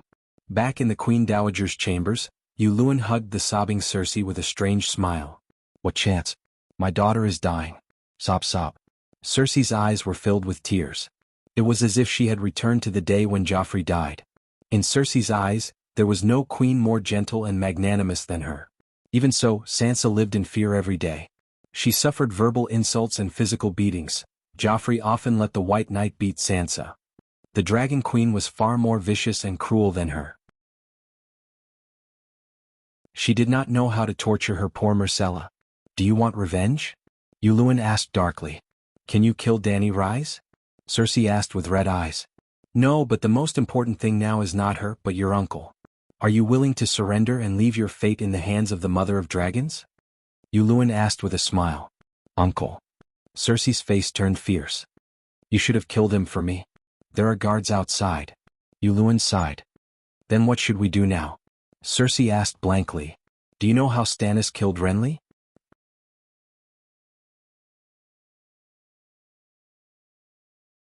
Chapter 567. The blue eye on Yu Luan's right eye glowed faintly. He stuck out his dark red tongue and licked his dark blue lips. Then he lovingly licked the tears off Cersei's soft cheeks. He leaned close to her ear and said hoarsely, "Do you know how Renly died?" Cersei trembled and said in disbelief, "You know blood witchcraft too? My magical lips, can't you feel it?" Yu Luan pouted. "It feels comfortable but ugly." Cersei spoke her truest feelings. Then she became excited again and asked a series of questions. "Where did you learn witchcraft? Is it the meditation of the great wizard of Valeglia? I heard from Cabourn that Dany Rise seems to have inherited the legacy of the great wizard. You have been to the ruins of Valeglia, so you should know it too, right? Can you teach me?" Yu Luan smiled strangely and got up from the couch facing the balcony. He went into the inner room and pulled out a dark red wooden suitcase from under the bed. He opened the bronze lock with a key and lifted the lid. Immediately, a strong musky smell filled the room. Cersei leaned over to take a look. Her eyes widened in horror and she screamed at the top of her lungs. "Queen Dowager, do you need me to come in?" A guard outside the door asked loudly. They did not immediately rush in to save the Queen Dowager because the White Knight, Robert Strong, was always by her side. "It's fine, I'm fine." Cersei quickly calmed her breathing and said calmly to the guard. The guard nodded and retreated. Cersei leaned over to Yu Luan and pointed at the human swine in the wooden suitcase. She cursed softly, "Seven gods above, are you crazy? You hid a dead person under our bed." There was a thick white blanket in the wooden suitcase, and a skinny bald man who had lost both his arms and legs was lying on it. "He's not dead. Weren't you curious about who I learned magic from? He was my mentor in magic and occultism." Yu Luan smiled. As he spoke, the bald wizard opened his eyes with a pair of dead and despairing eyes. Cersei gasped as she looked into his eyes. She took 2 steps back in fear. His thin and pale cheeks puffed up a few times, as if he was inflating a shriveled tire. After a long while, the male adept finally gathered enough strength to open his blue lips that were identical to Yu Luan's. He hissed, "Whatever you want, as long as I know it, I can tell you. If I tell you everything, I'll be useless. Please kill me. He's really alive. 7 gods above, this thing has been hiding under my bed for a month or 2. Cersei looked at Yu Luan without fear, only disgust. Perhaps he had heard all her hysterical screams these past few nights. Someone as elegant as Jaime, as handsome as Jaime, and as gentlemanly as Jaime would never do something so perverted. "Jaime, where did you go, you bastard? I purposely spread the news of the Empress Dowager's marriage to the 7 kingdoms, especially the Trident River, more than a month in advance. Didn't you hear? Or did you not take it seriously even though you knew? Or did you really elope with that roseless Ironguard?" Cersei was stunned. Her thoughts flew from the bedroom in front of her to the Trident River thousands of miles away, from the dead male adept, Renji, to her missing lover's brother. Yu Luan thought she was scared out of her wits. He hugged her gently and whispered in her ear, "Do you want to learn magic? Let him teach you." Cersei came back to her senses and looked at the man in the box. "Who are you?" "I am the great adept of Queers Haya Blay," the blue-lipped male adept replied. The great adept is the leader of the male adepts. Their position among the male adepts is equivalent to the chief bishop or high priest of the church, Yu Luan explained. The fear in Cersei's eyes was immediately replaced by excitement. "In other words, he knows all the secret spells of the male adepts?" Yu Luan's eyes lit up. He smiled and said, "My lady, we really have a telepathic connection. When I learned of his identity that day, I also wanted to steal all the secret spells of the male adepts." "What telepathic connection? Who wouldn't put money in their pocket if they found it by the roadside?" Cersei rolled her eyes at her husband and asked, "How did you meet him?" Kai was the first dragon seeker. He found Daenerys in the Red Wastelands, but because he plotted against her dragon, the Sorcerer Templar was burned down by the Mystic Dragon. It was similar to the Great Templar of the 7 gods. So he wanted revenge. To take revenge, he chased Dany Rise out to sea, but in the end, Yu Luan could not help but sigh at this point. When Dany Rise left Queers, she said she was going to Pentos to find Illyrio. In the end, she changed her path halfway and went to the ruins of Valeglia, where she met me. Cersei thought of Yu Luan's stolen treasures and could not help but mock. What an ill-fated relationship. "It should have been a great opportunity, but I was too greedy," Yu Luan said regretfully. When I took the risk to steal the dragon's horn and dragon egg from the Great Pyramid, I met the male adepts who returned from Volantis. They learned about Danny Rise from the Volantis people. It was also my luck. First, I got 5 fast ships and thousands of offerings from the Zingi Steel Legion, then I met the unprotected 3-masted ship of the male adepts. If not for his setback with Danny Rise, Yuluan's journey in the east would have been the standard adventure template for a certain male protagonist. Sigh, Master Haya is so pitiful. After knowing that the male adepts were Dragon Queen's sworn enemies, Cersei suddenly had an 80% favorable impression of him. In fact, although the male adepts were pitiful, he was not innocent. That day in the Red Wasteland in the White Cloud City, the 3 dragon seekers swore a sacred oath to the Dragon Queen. During Queer's journey, they would do their best to ensure the safety of her and her subordinates, and would never do anything to harm her. Other than being mysterious and pretentious, because she had always provided Danny with correct and effective advice on magic. For example, she reminded her to bring a dragon along when she went to the Immortal Hall. Even Zero, the stingy guy who desperately wanted the Megalosaurus, never thought of robbing or killing Danny to take the baby dragon for himself. He always kept to his oath and ensured that her rights as a guest would not be violated. Because of that, when Zero went to Astapor to negotiate for the ransom of the prisoners, Danny treated him with good wine and food, and did not have any intention of harming him. Of the 3 dragon seekers, only the male adepts, Haya, betrayed their oath. He first tricked Danny into going to the Immortal Hall for the Immortal, to take over her body, and after that failed, he sent the regretful guest to assassinate her. In the end, he shed all pretense of cordiality and personally led his men to hunt her down. In this world, those who betrayed their oaths were bound to suffer retribution. Haya's retribution was Yuluan. Haya led the 3 strongest male adepts under his command to set off from Queers. However, the 4 male adepts only knew how to use curses to harm people. They were completely useless against pirates. When they were first captured, the male adepts even used words to threaten Yuluan to protect their identities. But who was Crow's Eye? How dare he threaten him? When Yuluan killed the male adepts who spoke rudely to him and smiled as he fed his flesh to the other 3, Haya broke down. He ate his companions first, then his own limbs. Other than a quick death, the male adepts did not ask for anything else. He would answer almost anything Yuluan asked him. He did not care about the male adept's secrets and the Immortal Hall's secrets at all. I heard that the witch by Stannis' side is a red-robed monk. Will the male adepts use the blood witchcraft of the Red God priests? Cersei asked doubtfully. Don't worry. The male adepts' curses are no weaker than those of the Shadow Binders. Yuluan smiled. He was not bragging. The male adepts were best at using curses to punish those who had offended them. They had their own strengths. What should I do? Cersei asked nervously. You just need to provide me with some blood. Leave the rest to me, Yuluan said. Blood? What do you want my blood for? The blood of hatred from a loved one, the blood of royalty, is the best medium for curses. Just like how Stannis killed Renly, the red-robed woman must have used his blood as well. Loved one? Cersei kept muttering this word. In an instant, it was as if a dam of memories had been opened in her mind. Countless images flooded her mind. 4 years old? 5 years old?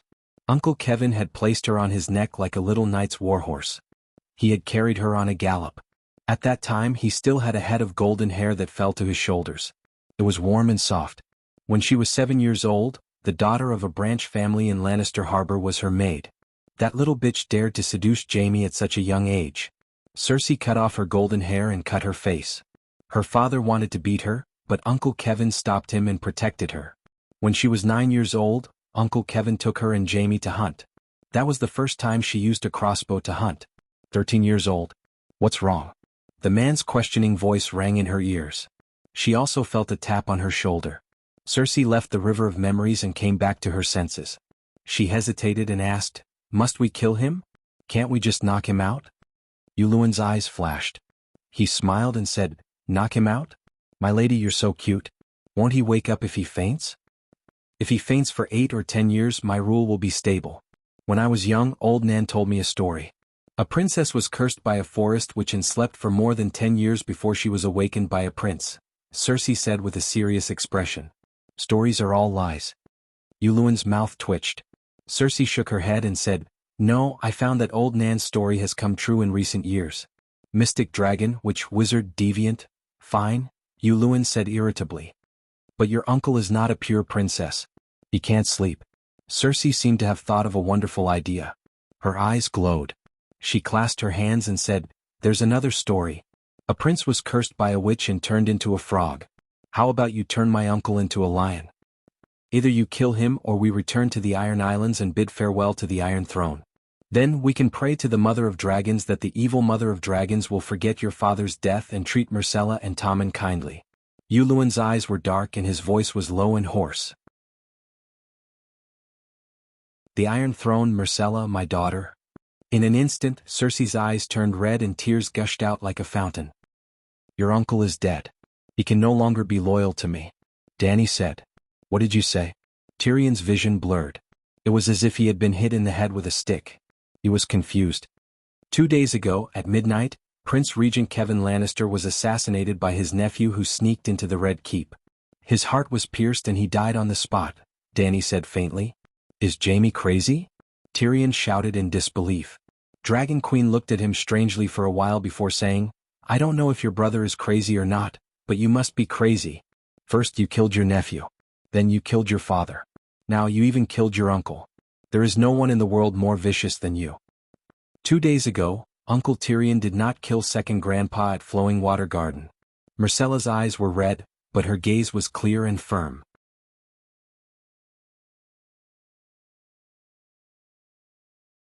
Chapter 568. "Messai, you must be tired after flying for 2 days and 2 nights.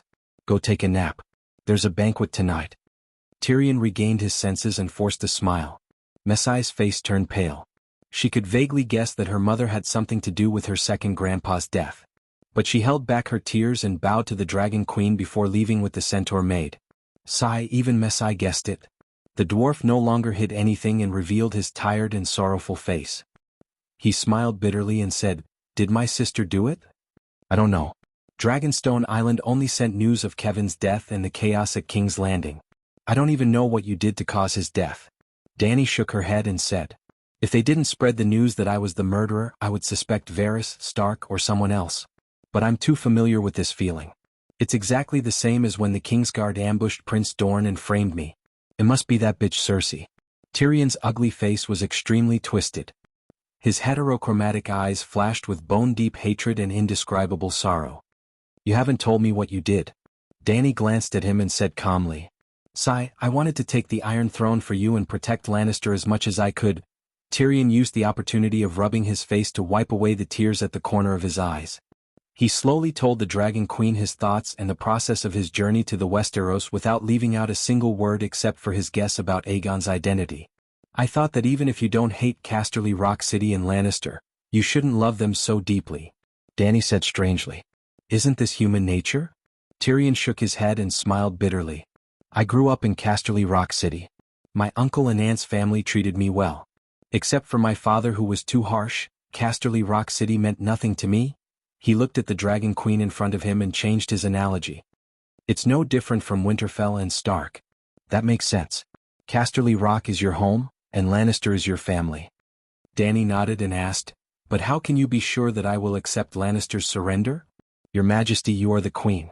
Perhaps you don't understand what it means to be a subject." "What logic?" Tyrion sighed. "The most important skill for a good subject is to understand the intentions of his superiors. He must be able to study the way the monarch acts and thinks.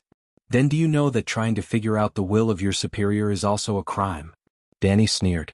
Tyrion said, "Not only does he want his subjects to do things according to their wishes, but he also doesn't allow his subjects to study themselves. That kind of stupid king can only live in the dreams that his ministers weave for him. Obviously, your Majesty is wise and mighty. In front of you, all lies and schemes are meaningless. It seems that you are still too ignorant.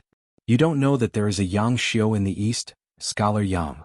That Scholar Yang is the same as you. He likes to play tricks in front of the king, but he thinks that he can control himself.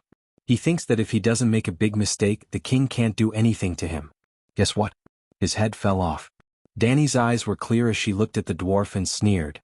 "I am different from Scholar Yang. He may want to show off in front of people and show off his cleverness. I work hard in the hope that I can save a few hundred people in my family." Tyrion lamented. Dany thought carefully and realized that the dwarf was telling the truth this time. He was different from Yang Xiu. Yang Xiu was just itching for a beating. The dwarf also played tricks to scheme against the king, but his starting point was not to show off, but to cut trees for the sake of his family. No matter what foreigners did, as long as it was for the sake of cutting trees, they could be forgiven and whitewashed. It was like this in movies. Tyrion was also a foreigner. Other than herself, everyone in this world was a foreigner. What he did seemed to conform to the mainstream values of society.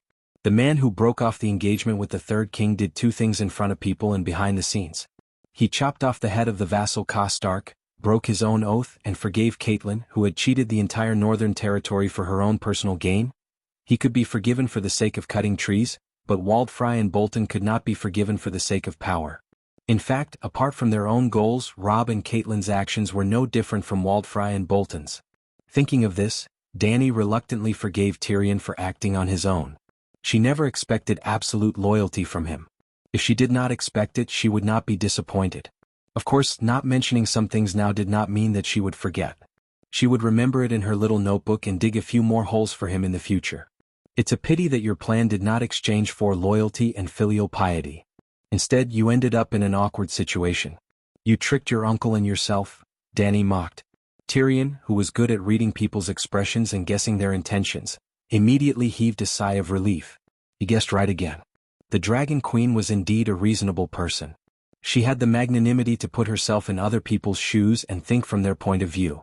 Then he felt sad. The most difficult Dragon Queen in the world had been persuaded by him.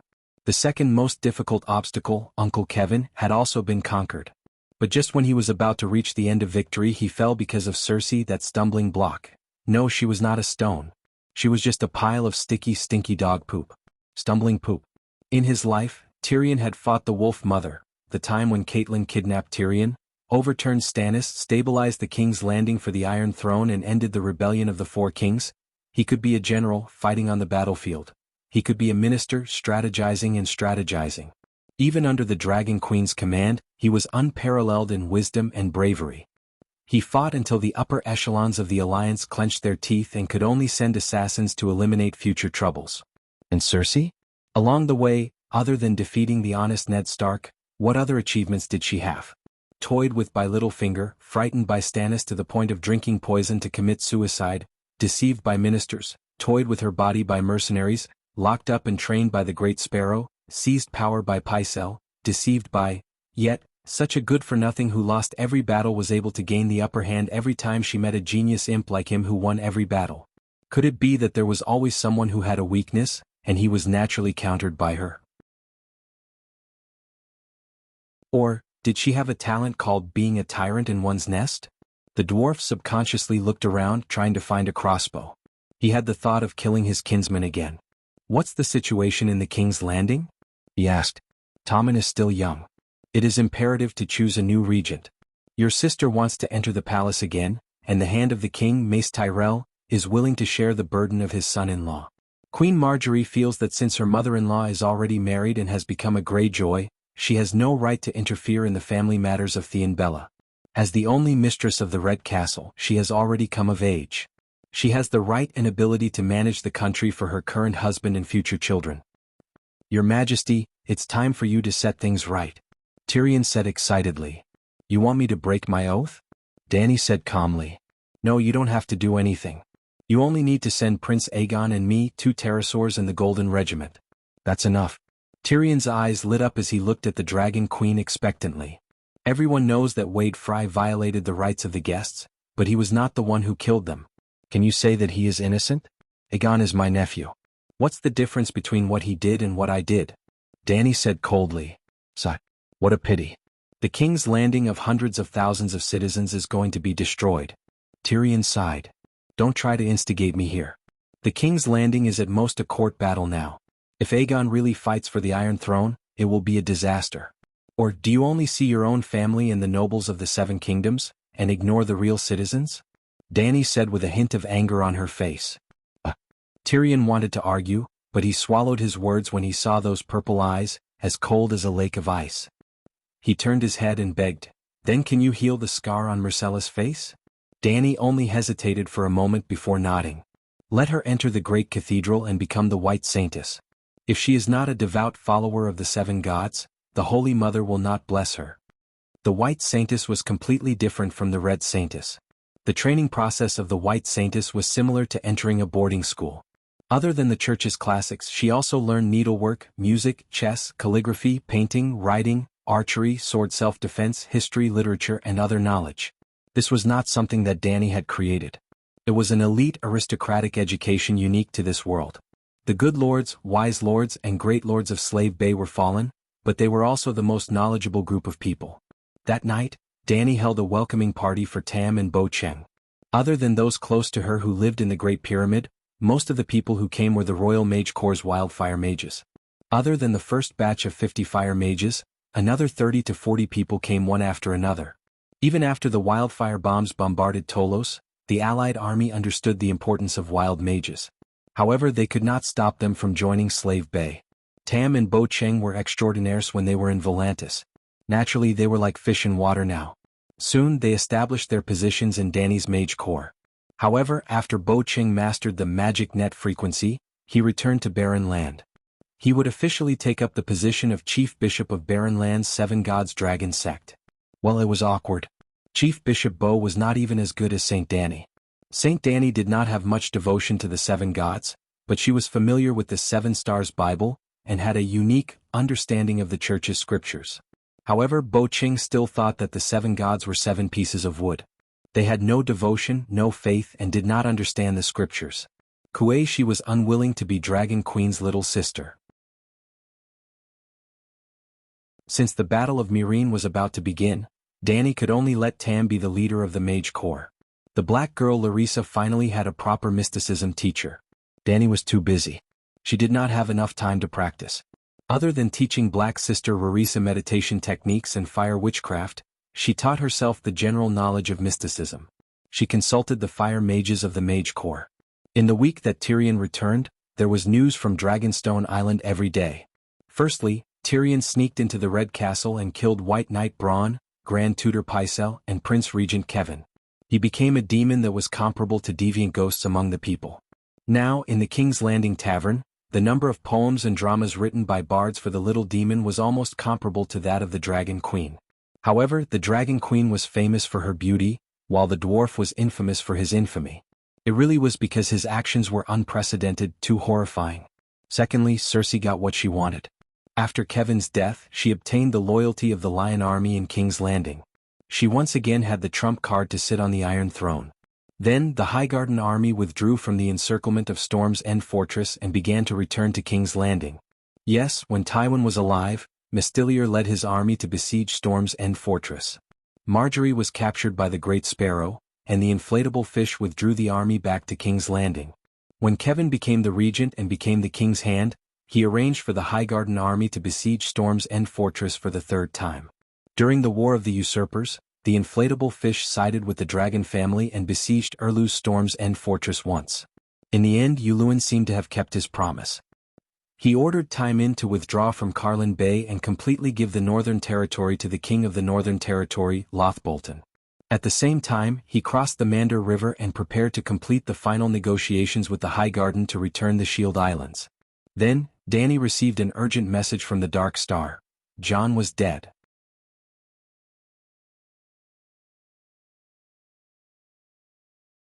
Chapter 569. Dany could find Jarrow through the soul mark she left on his arm. But unlike Dany, Jarrow could not send a caller ID to the Dragon Queen through the soul fragment in his arm, just like what Dany did to Kashi. In other words, Jarrow Dane, the Reserve White Knight, did not have the ability to contact the Dragon Queen. But this time he was the one who contacted Dany. The red-robed woman, Melisandre, interfered. That woman actually managed to connect to Dragonstone Island's magic network even though she hadn't obtained the communication frequency. She did not even use a glass candle. Don't be surprised. Your magic network almost caused a new magic tide in the Sea of Magic. It's hard for me not to know. In the large dragon crystal magic mirror, the red-robed woman was surrounded by a circle of flames. Jarrow Dane stood behind her. The flames swayed and the image rippled like water. The red-robed woman was talking to the Dragon Queen who was thousands of miles away by the furnace of the King's Tower. I know that the magic network has a weak effect on the magic tide, but connecting to the crystal ball of Dragonstone Island requires a special spell. It's useless even if you know how to construct the magic network. I set the magic frequency of the communication channel. Danny frowned. The red-robed woman's white cheeks reflected the red light in front of the bonfire. Her plump red lips curled into a smug smile. Your door is locked. I can't get in, but that doesn't mean I can't knock on the door. I'm not a thief, so I don't need to sneak in. The moon singer you left behind on Dragonstone Island heard my call and opened the door. Danny was speechless. If a rogue wizard had a strong magic power, he could find the connection of the magic network, just like how a hacker on the internet could find the American military server. The problem was, which hacker would dare to use his real name to harass it? The great wizards in Valeglia's era were far more terrifying than the American army. Their counterattacks were more direct and brutal. If the person controlling the magic crystal of Dragonstone Island was not Marvin, but Danny, as long as she was willing, she could burn Melisandre's beautiful face into a skeleton with just a thought. Through the magical connection she could transmit a fire spell. Well, the internet could only transmit information, but the magic network here could transmit real magic power. Magic power could be converted into information, and could also be converted into fire spells. However, Marvin could not be blamed for neglecting his duty. He only opened the door after confirming that Melisandre had a white knight by her side. How did John die? Danny withdrew her distracting thoughts and asked with interest. Melisandre looked at her deeply and said, he broke his oath and was beheaded by the Night Watchers. Wow, this is even more tragic than the stabbing death in the original plot. Even his head had fallen off. TSK. However, why did it sound so funny? Danny's heart was filled with an inexplicable sense of joy. She laughed unkindly and said, it's useless to look for me for this kind of thing. Just rest in peace. Oh, you can't bury them. The deviant ghosts are just beyond the Great Wall. The corpses must be burned on the spot. Did you burn them? You didn't even ask what oath he broke. Melisandre asked. Yes, how did he break his oath? Danny immediately asked. Even in the north there are schemes and deceits brought about by power. The red-robed woman sighed and then recounted in detail what happened in the north after Danny left. After searching for the control hub of the Great Wall, or the Black Gate, in vain, Stannis immediately sent ravens to the vassals of the north. In his capacity as king, he called upon the heroes of the north to join him in the name of justice for Stark. It was very awkward. Other than a spy, no one responded. Well, Roose Bolton sent Alf Ka from Carhold City to Stark as a spy. He went to the Urlu camp at the Great Wall to trick the Urlu into attacking the Bolton family's Dreadfort. The Dreadfort's walls were high and the city was deep. The Bolton family had existed for tens of thousands of years and was deeply rooted in the area. They were supported by all the people. Urlu would not suffer even if more than 1,000 cavalry soldiers fell into the Dreadfort. However, Winterfell was the opposite. The people and knights were all loyal to Stark and hated him to the core. Well, Old Stark Ka was the uncle of Earl Stark Ka who was killed by Robb. Although Little Ka had 2 sons killed by Jaime in Babel Forest, he still had a daughter in his hometown. His last son was captured by Lannister. Roose Bolton eliminated dissidents and arranged for the nobles of the north to venture deep into the king's territory. Little Ka was captured and probably would not survive. After all, his father killed 2 Lannister captives. However, Robb was quick and ruthless. He immediately chopped off Little Ka's head. Little Ka died tragically, but Little Ka's life was saved. Tywin was satisfied with Robb's explanation and did not continue to break the rule of not killing nobles' captives. The problem was Old Ka had selfish motives. After the death of his nephew, he wanted his son to inherit Carhold City. His undercover Urlu not only wanted to please the new king of the north, but also wanted to kill Little Ka, who was still a captive at the King's Landing. Old Ka had sided with Urlu. How could Cersei let his grandnephew go? Old Ka also wanted his son to marry Little Ka's daughter. Uncle marrying his niece. Little Ka was unwilling and fled to the Great Wall to find Jon. Well, there was a problem of timing. Old Ka first went to the Great Wall to find Urlu and persuaded Urlu to attack the Terror Castle. Jon stopped him in time, allowing Urlu to escape. After that, Jon gave the House of Stark's second-to-last trump card to Urlu, the High Mountain Clan. The High Mountain Clan could be seen as the barbarians of the north. A tribe of barbarians loyal to Stark. Urlu received 3,000 strong men from the High Mountain Clan who could adapt to the bitter cold of the north, barely enough to participate in the struggle for supremacy again. Then Urlu led the newly formed army to liberate Deepwood Castle. The High Mountain Clan and Deepwood Castle were both northwest of Winterfell. Urlu planned to attack Winterfell from this direction, and Deepwood Castle was considered passing by. In Deepwood Castle, he captured Asha Greyjoy and gained the loyalty of dumbass Mormont. The Big Bear's Bear Island was next to Deepwood Castle, and the Big Bear's first wife came from Deepwood Castle. At this time, Little Ka escaped to the Great Wall's dark castle. Little Ka knew that Old Ka was a spy and told Chan Chan was anxious. Erlu was in the middle of the march and could not send a messenger crow to inform him. Then he sent his animal companion, Old Raven Bear.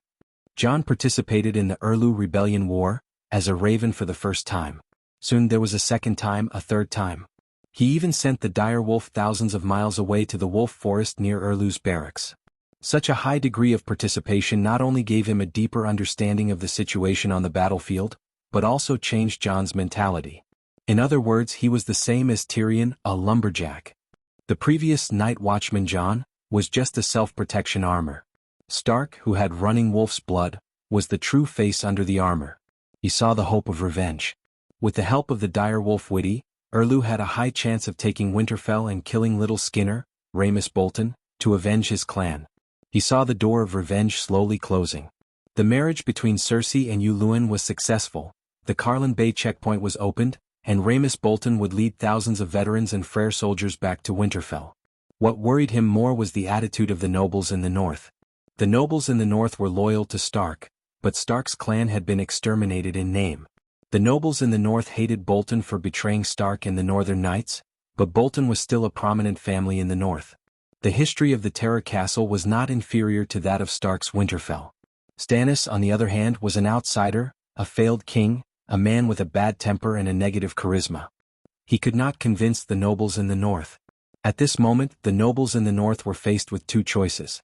With a knife on their necks, they could bite the bullet and accept the fact that Bolton was the new king of the north. The advantage was that they could keep their wealth and power.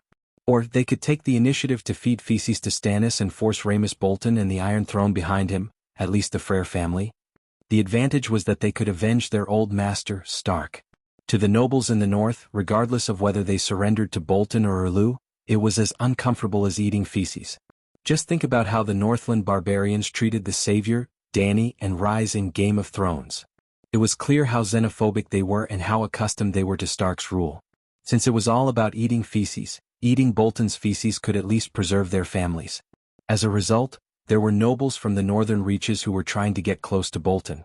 For example, Dustin of Lonely Tomb, Rhyswyr of Creeklands, Mandalay of White Harbor, actually a spy, Amber of Huthfire, John's family forced. After all, Bolton was from the north and was their relative. For example, Bolton's second wife was from the Dustin family. However, if a Stark stood out and declared his support for Stannis, everything would change. Any Stark, even if he was an illegitimate son, would be a pillar of support for the nobles in the north. Jon entered Raven's body and flew to a place that was neither human nor Winterfell. With Raven's eye, he witnessed how Skinny Skinner tortured the Winterfell villagers and shouted orders from his father's throne as the king of the north. Raven flew into the underground tomb and stood on Ed Stark's empty coffin as she looked at her father's statue. Father. Father. Raven was on the verge of tears. Then the straw that broke the camel's back came. Jon received a letter from his father's close friend Greywater Watch's leader, Holland Lyde. Countess Mage Mormont of Bear Island is not dead. She brought along King Rob's declaration of being the King of the North's successor. She was searching for Greywater Watch in the Neck Marsh when my men encountered her. The appointed successor of the King of the North is you, Jon Stark. P.S. Reading the contents of the letter, countless memories of Robb Winterfell and his father flashed in Jon's mind. He thought of Robb, who had sparred with him at the drill ground. He was laughing and panting.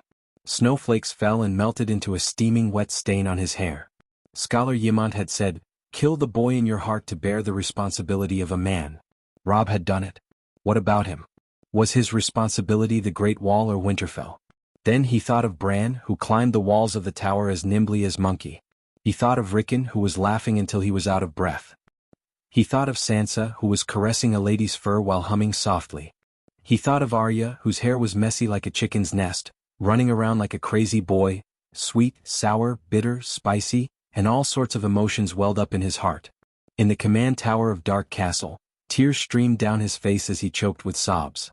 The Great Wall did not lack a Jon Snow, but Stark only had one Jon Stark.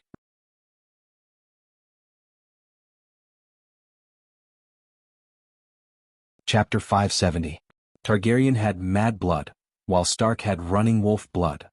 At that moment, it was unknown whether it was the mad blood acting up, the running wolf blood awakening, or the mad dragon and running wolf blood boiling at the same time. Jon decided to help Erlu take down Bolton and Lannister on the Iron Throne. The Night Watchers will not participate in the conflict of the Seven Kingdoms. I will not ask my brothers to break their oath. I will go to Winterfell alone. When the Night Watchers gathered in the dining hall for dinner, he announced his decision to everyone. Jon did not hide his whereabouts and left Dark Castle quietly. He could not hide it. He had to appear in front of others sooner or later. Furthermore, a single person's strength was of little help in the war. There was no point in leaving alone. Hence he only said the nice words first. He paused and said, "Of course, if any of my brothers are willing to follow me to the south, I will be very grateful." The barbarian commanders led by Tormund were all excited. They slapped the table and cheered loudly, "Crow, let us be your men. We will form your barbarian army and destroy Roose Bolton's ass." Actually, Tormund and the others were no longer barbarians. According to the three-way lease agreement that Dragon Queen came up with, the Night Watchers rented the barbarians to guard the Great Wall and the barbarians rented the castle to live in. From the moment they signed the contract and stepped into the Great Wall, there were no more barbarians. They were all temporary Night Watchers. Maxie, Blacksmith Tanner, the red-nosed old doctor and the other Night Watchers' expressions changed. They all understood the Commander-in-Chief's thoughts and were afraid of his decision. The Night Watchers did not marry, did not have land, did not have children, did not wear crowns and did not fight for glory. Jon Snow had broken his holy oath. In this world, no one who broke an oath would have a good ending. This was the law. It was useless even if you were the main character. That night Jon's head was cut off. The main character dead. Who murdered Jon? Dany asked while holding back her laughter. Head of Staff Bowen Maxey led more than 50 Night Watchers into the command tower. The other Night Watchers were also watching outside the tower, the red-robed woman said. How tragic. Dany's mouth twitched. The child of prophecy, the first male lead of swimming power, actually ended up like this. It was Dany's fault for digging such a big hole for him. A long time ago when she went to the Great Wall, she had always emphasized responsibility, oath, and honor. The oath of the Night Watchman, her own oath. The most important reason why the Dragon Queen was willing to selflessly help the Great Wall was that the Night Watchers were loyal to their duties and would not participate in the power struggle of the Seven Kingdoms. They would dedicate the rest of their lives to the Seven Kingdoms. The Night Watchers were the sharp swords in the darkness, the guards of the Great Wall. They resisted the cold flames, the light of dawn, the horn that awakened the sleepers, and the shield that protected the kingdom. This was the oath of the Night Watchers, the mission of the Night Watchers, and also the honor of the Night Watchers. It was the medal that the Night Watchers received the hospitality and help from any noble family in the Seven Kingdoms. Since the Night Watchers did not participate in any faction struggles, after the Dragon Queen promoted the vow of, "The one who ends the long night shall be the king," the nobles of the Seven Kingdoms more or less sent supplies and knights to the Great Wall. Even Casterly Rock City kept their promise. After Tywin lifted the blockade of Lannister Harbor, they arranged for ships to send large amounts of food, furs, and prisoners to the Shadow Tower. If the Night Watchers allowed Jon to recruit the barbarians and Night Watchers to the south to participate in the battle for Winterfell, and even to participate in the crusade against Lannister's Iron Throne, the Night Watchers would lose their honor. They would no longer be pure, and they would no longer receive any help from the nobles. Jon Snow was not an ordinary Night Watcher. He was the leader of the Great Wall, the commander-in-chief of the Night Watchers. Jaelo Dane represented the Dragon Queen in sending tens of thousands of tons of supplies to the Great Wall. The food, drinks, and clothing of the Night Watchers and barbarians all came from the Dragon Queen. Now, if Jon wanted to lead his men to the south, he could only use the Dragon Queen's supplies as supplies. This was because the thousands of kilometers of journey from the Great Wall to Winterfell was a world of ice and snow. It was almost deserted. Other than the food on the Great Wall, Jon and his barbarians had nowhere to find food. But if the Dragon Queen knew about this, would she be happy? Dany could say with certainty, "I'm very, very angry." The barbarians were deeply grateful to her for using food to help the barbarians. When they heard that the Slaves' Bay needed shapeshifters, they did not even need to mobilize. A large group of people, young and old, men and women, came to look for her. Even if she used food to help the people of the north, the people who ate the Dragon Queen's food would more or less remember her good deeds. Even if the people of the north were ingrates and did not remember her good deeds, she had done a good deed. But if she provided food and military equipment to Stark so that he could fight for the throne of the King of the North, other than disgust and killing, what could it bring her? For the past half a year, other than the Dragon Queen, most of the people who provided aid to the Great Wall were the nobles outside the North. The North had been at war for the past few years, and the wheat was rotting in the fields. Until now, even the Lord's family did not have much food left. They sent supplies thousands of miles to the Great Wall, only to find out that the Night Watchman had gone to participate in the war between the Seven Kingdoms. How could they not be angry? Don't forget, there were still deviant ghosts gathering beyond the Great Wall. At such a critical time, the discipline and honor of the Night Watchman could not be lost. Therefore John, who had betrayed the oath, had to die. There was no injustice. The Night Watchmen who murdered him, such as Bowen and Marcy, did not betray the oath either. Murdering the brothers of the Night Watchman was also a betrayal of the oath. They were not sinners, but great heroes who cleaned up the vermin of the organization. On this point, in order to protect the image of the protagonist, the TV series Game of Thrones reversed the cause and effect to a certain extent. After being assassinated by the Sworn brothers, Jon was disheartened after being resurrected. He gave up his identity as a Night Watchman and officially became Jon Stark to participate in the Battle of Winterfell. Since Jon Snow is dead, then burn his body and choose a new commander-in-chief of the Night Watchmen. Why do you want me? Dany asked, puzzled. Jon is not completely dead. His soul did not return to the kingdom of the dead. Instead, it resides in the body of the dire wolf, Melisandre said. This. Dany was shocked at first, then her expression became strange. Wasn't it? Jon was a shapeshifter, and shapeshifters would not die so easily. Even the weakest shapeshifters could start a second life in the body of an animal companion. Jon's talent was top-notch among shapeshifters, and he could definitely maintain his human consciousness at this moment. Could it be that without her, the destined female lead, the male lead would become a real single-dog wolf? Oh no, Ygritte the Fiery Kiss was not dead.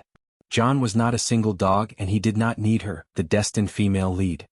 You plan to resurrect him? Dany asked. The red-robed woman frowned and said, Jon Snow died 3 days ago. That night, I stitched his body up, but when I tried to pray to Lalo to give him the kiss of life, Jon rejected me. I'm a little confused. How many Jon are there? Since he hasn't been resurrected, how could he reject you? Dany asked strangely. Didn't I tell you before? Other than the dire wolf, he also has a raven companion. That raven belonged to the previous commander-in-chief of the Night Watchers and can speak human language, Melisandre said. But you also said that he started a second life in the body of the dire wolf. Why is he in the raven's body? The red-robed woman said, Jon Snow is very talented, and the Great Wall is the gateway to the world. Dark Castle is filled with active magic factors. Even if he doesn't know how to cultivate, he can quickly increase his magic power and magic talent.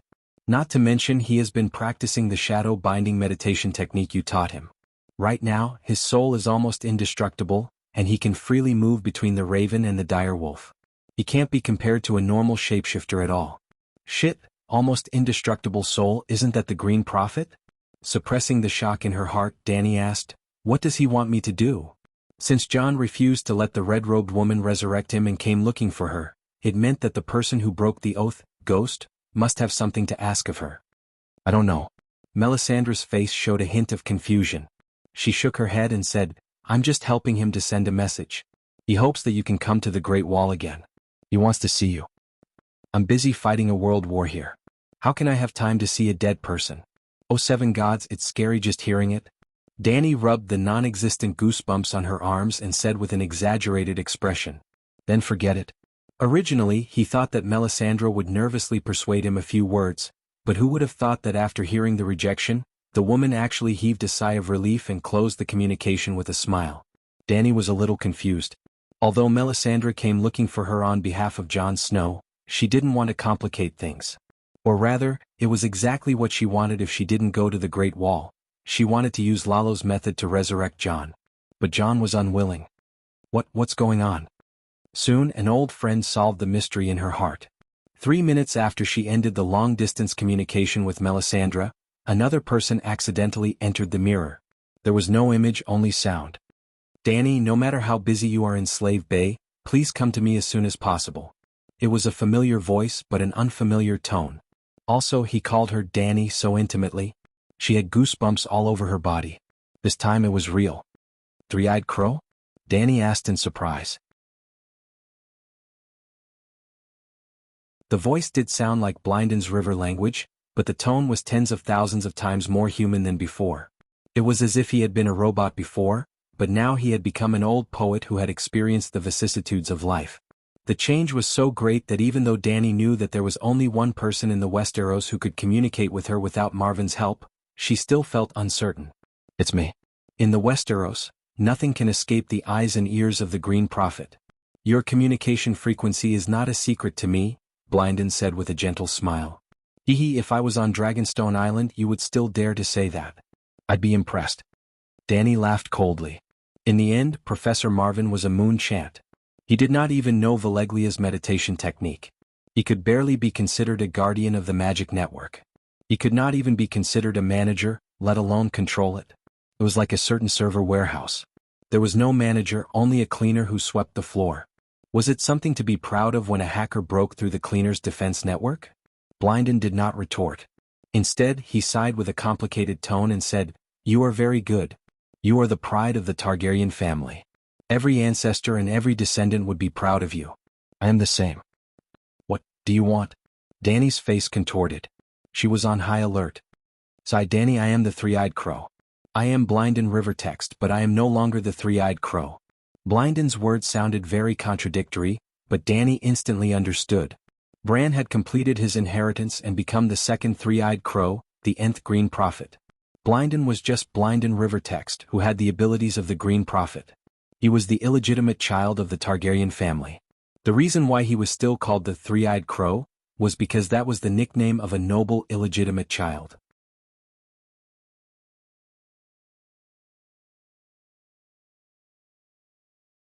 Chapter 571. Speak clearly. I don't understand. Danny understood, but she still pretended to be confused. Who knew if that guy was lying to her? "I apologize to you for everything I've done to you." He apologized sincerely before slowly explaining, "What's the strongest and most indestructible thing in this world? Even steel will rot if time is extended to 1,000,000 years.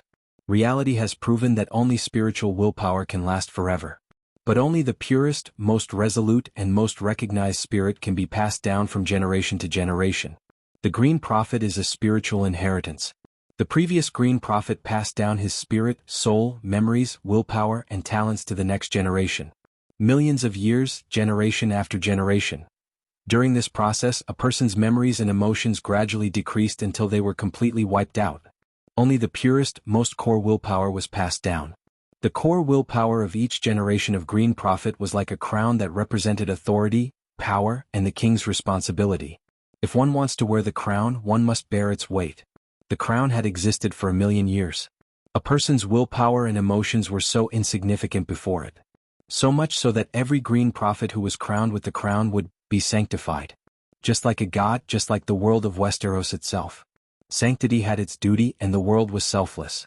The Green Prophet's responsibility did not lie with a person, a family, a tribe, or a country. It lay with the entire world and all the living beings in this world. To protect all living beings in the world. The Green Prophet who received the inheritance of his ancestors was too terrifying. His power was close to that of a god. Only by abandoning his personal desires and emotions could he ensure that this power would not be abused. When I wear the crown, I'm no longer Blinden River One. When I hand over the crown, I'll regain my original identity and emotions. Memories never disappear. What disappears are Blinden River One's emotions and willpower. Danny was silent for a moment. She thought carefully about the information in Blinden's words. It seemed like the Green Prophet's inheritance was not a simple possession. If it was a complete possession, Blinden would not have regained his willpower after handing over the crown. Of course, she couldn't rule out the possibility that he was lying to earn her money. However, Blinden's logic did not have any obvious loopholes. If the inheritance of the Green Prophet was a crown, then this crown was created by the combined efforts of countless Green Prophets. Everyone had different emotions and preferences. Once they merged into a collective will, the individual will would inevitably be annihilated. For example, some Green Prophet liked sweet tofu pudding while others liked salty tofu pudding. After the two of them fused, they could only kill their love for tofu pudding. Otherwise, the conflict between the consciousness of the salty party and the sweet party would cause the collective will to collapse. After countless generations of inheritance, all personal hobbies and emotions had been obliterated. The only thing left was the fake but lofty spiritual will of protecting the world, which was acknowledged by all the Green Prophet. It was preserved and continuously strengthened. Are you retired now? Regaining his humanity?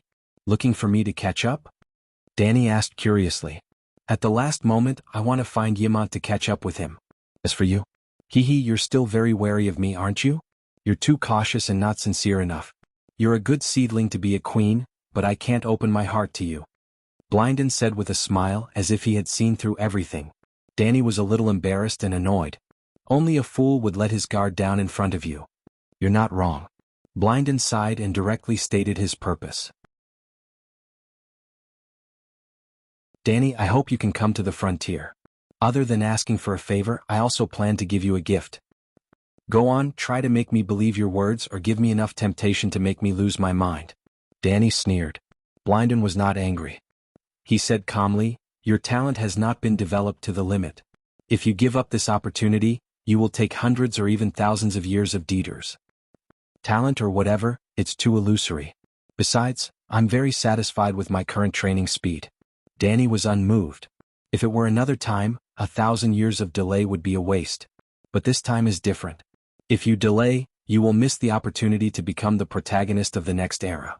Speaking of which, this is also my own selfishness. After all, I am a Targaryen. I will be proud and happy to see your empire prosper. Blynden said. Danny sneered. You were the one who led the destruction of the Targaryens. What? No, I just watched it decay, degenerate, and be destroyed. Danny, the Green Prophet's timeline and way of existence are different from ordinary people. If I have a personal interest, my seniors can have a personal interest too. I am a Targaryen prince, my seniors are also the sons of the previous king. I can see the past, present, and future, so can they. If I help the Targaryens will not even have 300 years of national fortune, and will not have the chance to rise again. The world is selfless, that is the best choice. Blynden said despondently. Danny frowned and thought for a while. She said, you said that you have something to ask of me. What do you want me to do? Actually, she did not need to ask. She already guessed that the request was related to John. After all, the timing was too much of a coincidence. This is within the world. It is not convenient to say, Blynden said meaningfully. Within the world? Danny sneered and said, you can't explain what benefits you are going to give me. It is also not convenient for you to say what you want me to do. Tell me, should I believe you or not? Blynden was silent for a while. He said, the three-eyed crow can control thousands of crows. You can only have a dragon spirit with one dragon at a time. Now, my gift to you can change this. It will allow you to have a dragon spirit with 5 dragons at the same time. This was a great benefit for Danny. But even the barbarians beyond the Great Wall knew that there would not be benefits for no reason in the world. They felt that the Dragon Queen's 3-party agreement was too beneficial for the barbarians, so they did not dare to sign it. But, if it was for the Child of Prophecy, this price did not seem too high. The problem was, could she revive Chan Nua? She could not. Chan Nua was different from the Big Sparrow. The Big Sparrow was a devout believer, and there was a divine mark in his spiritual sea between his eyebrows. After his soul entered the space of faith, it had always been under the control of the Holy Mother. Moreover, he did not have the slightest intention to resist. He allowed the Holy Mother to do whatever she wanted. Chan Nua's soul was independent and independent. She could not control it. She could not even bestow a spirit to it. Let me think about it, Danny said hesitantly. There is no time. My life is about to come to an end. The next person you will communicate with will be the real three-eyed crow. It will be the same three-eyed crow as before, Blynden said helplessly. Danny said, who is your successor? He is not my successor. He is the successor of the crown. He is the second son of the House of Stark, Brandon Stark. Brandon did not hesitate, nor did he lie. Where can I find you? Danny asked again. The next moment, a map of the Westeros appeared on the mirror. In the north of the Great Wall, in the north of the Ghost Shadow Forest, there was a flickering red dot.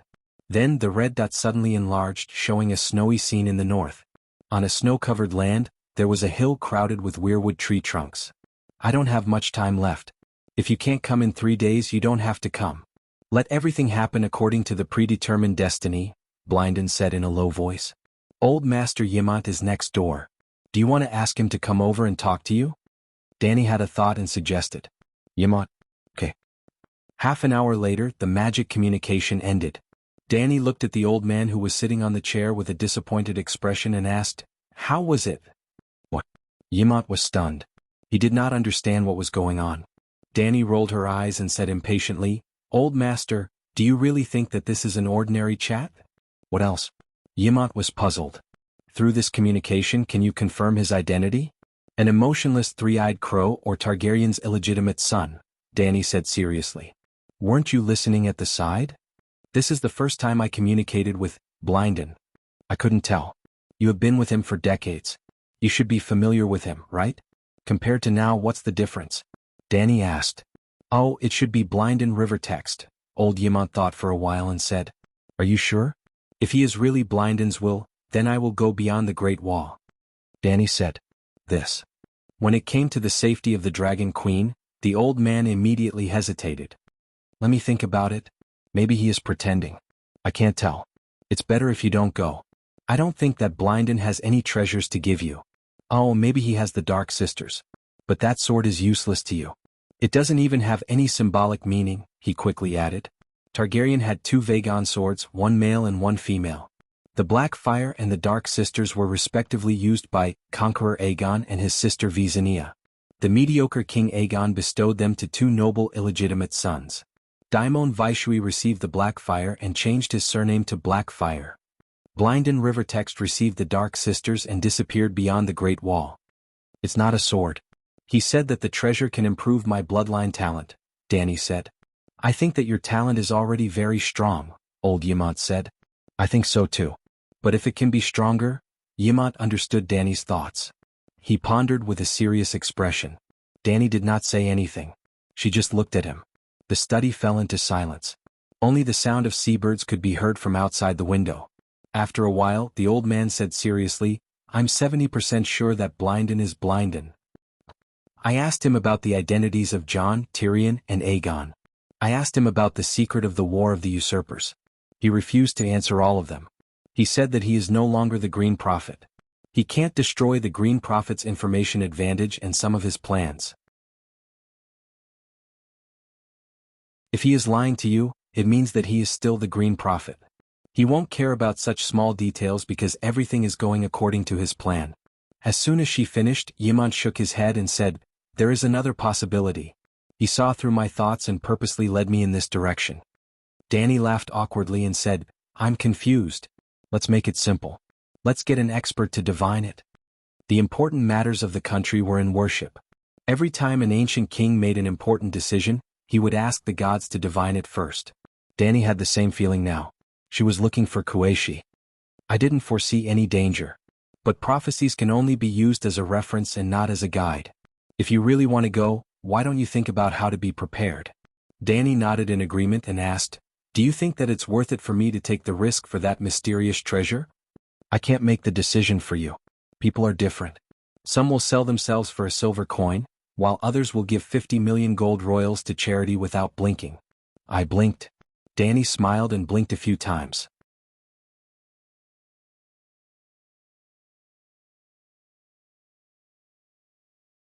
Chapter 572. The lead gray sea was shrouded in a thick layer of ice fog. Rumble, the north wind was blowing violently, and the sea surface was like the cold sheets of the Grim Reaper in hell. The gray and lifeless waves splashed up water that was dozens of meters high. In their field of vision, the sky and water were gray. The megalosaurus was like a sharp arrow shot into the storm, traveling alone on the surface of the sea. Crack, boom, the coal-black clouds above their heads suddenly lit up with lightning that was as white as the fingers of a dead man. The sound of thunder rang in their ears, almost making their hair stand on end. Crackle. The fist-sized hailstones were like the gods in the sky that flipped over a chessboard. The hailstones hit Blackie's wings and the armor of Danny, and the 4 knights made clanking sounds as if they were forged iron. The sky was low and the sea was high. They were flying between the sea and the sky, but the space in front of them was narrow and claustrophobic, like a big cat that had jumped into an oven. It was suffocating and oppressive. This was the Trembling Sea, one of the 4 great seas. The Jade Sea in the east had an end. The Summer Sea in the south, the Sunset Sea in the west, and the Trembling Sea in the north were all boundless. At least, no one had ever walked to the end of the sea. The northernmost city in the Ursos continent was probably Bravos. Flying 2,000 kilometers north from Bravos was the Great Wall. Flying 2,000 kilometers north from the Great Wall was close to the tomb of the Green Prophet.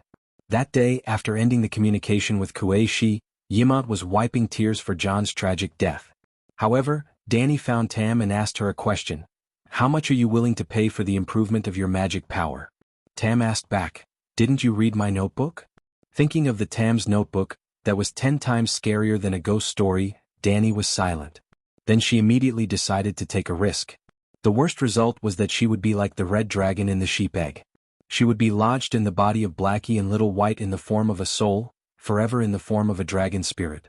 However, she did not think that it would be a happy ending. According to Kueishi's advice, it would be better to strengthen one's own defenses rather than asking for divine advice. Danny started to calculate her own assets. There was no hope for 5,000 Vajra brawlers, but in Astapor alone she had Big Bear, the Fat Eunuch, and Garth, the 3 White Knights, and Ricarlo, the Blood Alliance Guard. Then she called the 4 of them, plus a Megalosaurus guard, Quero, who was used to wearing Westeros knight attire and had a set of steel armor. The 5 most loyal guards each wielded a tile steel sword. Ricardo had a dragonbone bow strapped to his back, and he was even equipped with 20 demon-piercing arrows with tile steel arrowheads. Big Bear and Garth also had tile steel armor, but the Fat Eunuch and Ricardo thought that the armor was too cumbersome, so they only had a set of tile steel chain vest, only about 5 kilograms. Even his underlings had their own Vajra steel armor. Naturally, Dragon Queen's Night King equipment set had been forged long ago. Danny had to admit that the image of the blue saber was a classic. In the beginning she also had the idea of cosplaying as the Ahog King.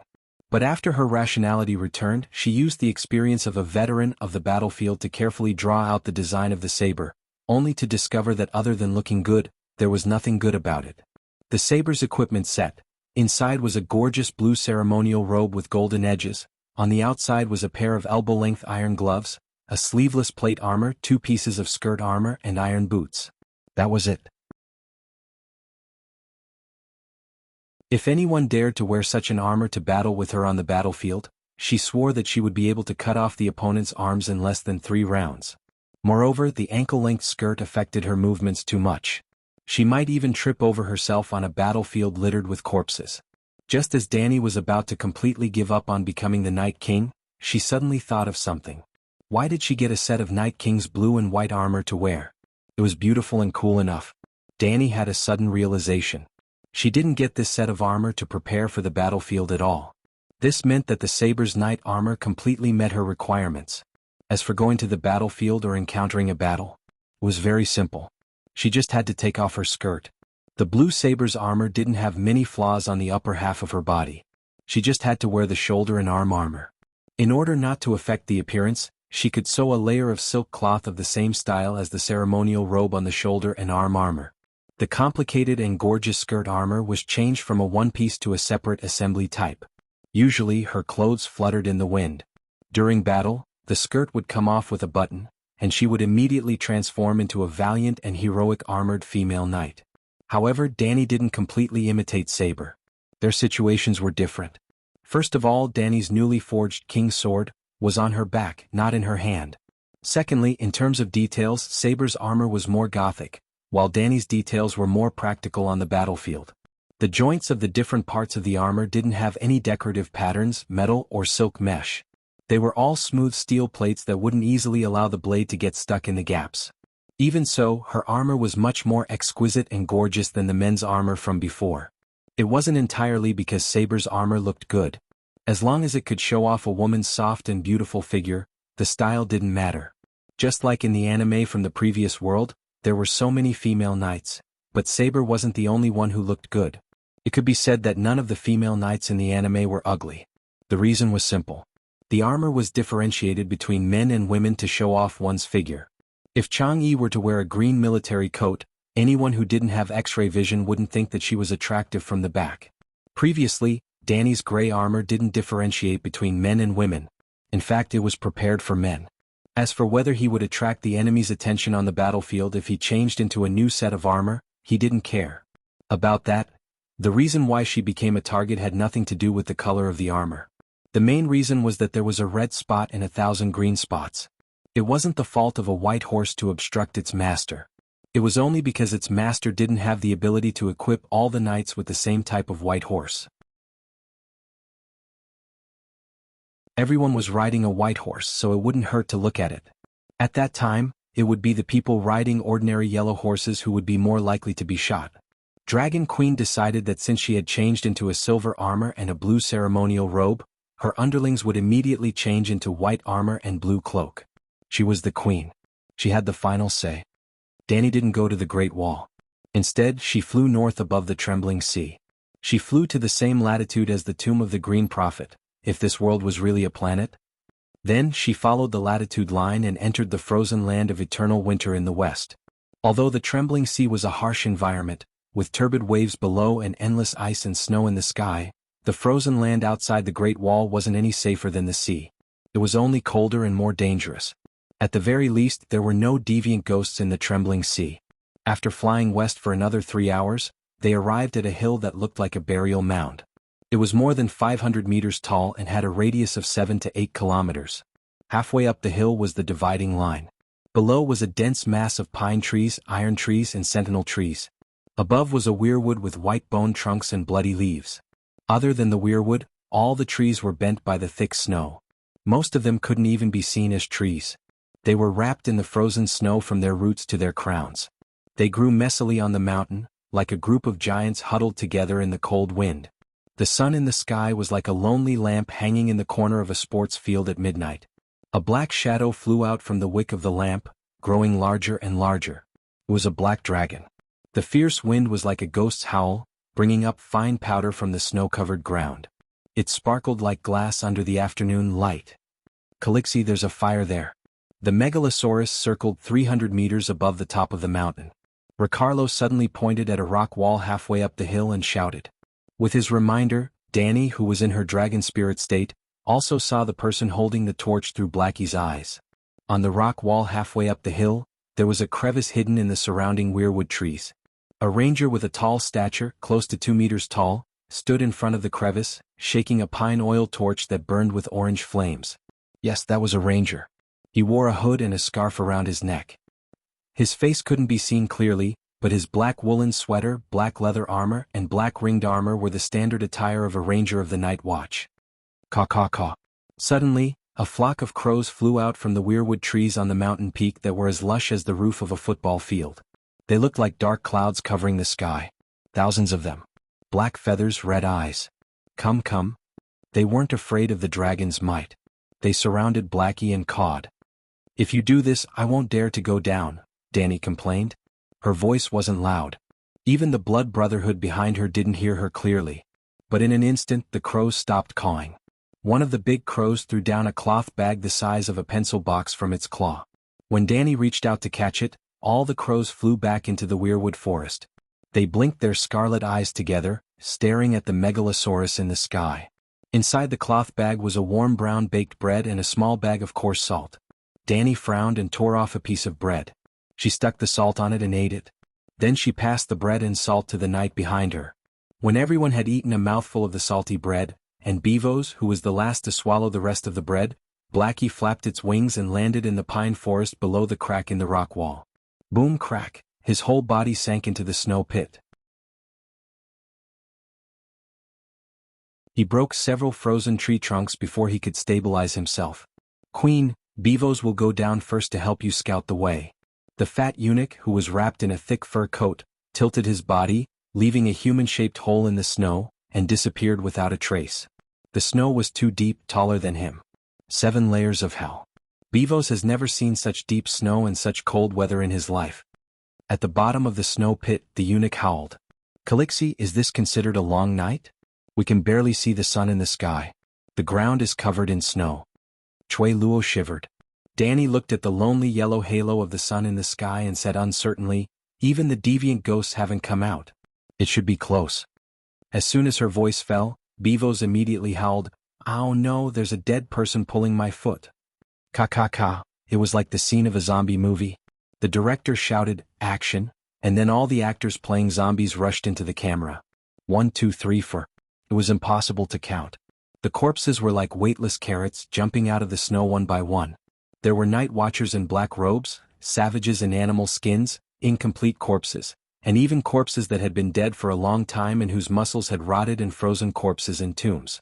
They all had pale skin, pitch-black hands, and eyes that shone like pale blue stars. The corpses floated on the snow. It was as if Newton opened the coffin lid and joined the group of corpses. Newton's laws and whatnot were also turned into corpses. The corpses might not be as good as deviant ghosts, but they did not fall into the snow pit because of their own gravity. The ice and snow environment was too advantageous for deviant ghosts and corpses. Clang, clang, clang. The white knights and the blood guards quickly left the dragon's back, found a place to rest on the tree trunk and protruding rocks, and then pulled out their steel swords. Buzz, like the sound of a cicada's wings rapidly flapping, two huge milky white wings of light suddenly popped out from the Dragon Queen's back. The feathers were visible and the texture was almost real. The shape was like the wings of a white dove magnified 100 times. Oh, the wings of an angel. The armored female knight who spread her wings, like deviant ghosts, also left no trace on the snow.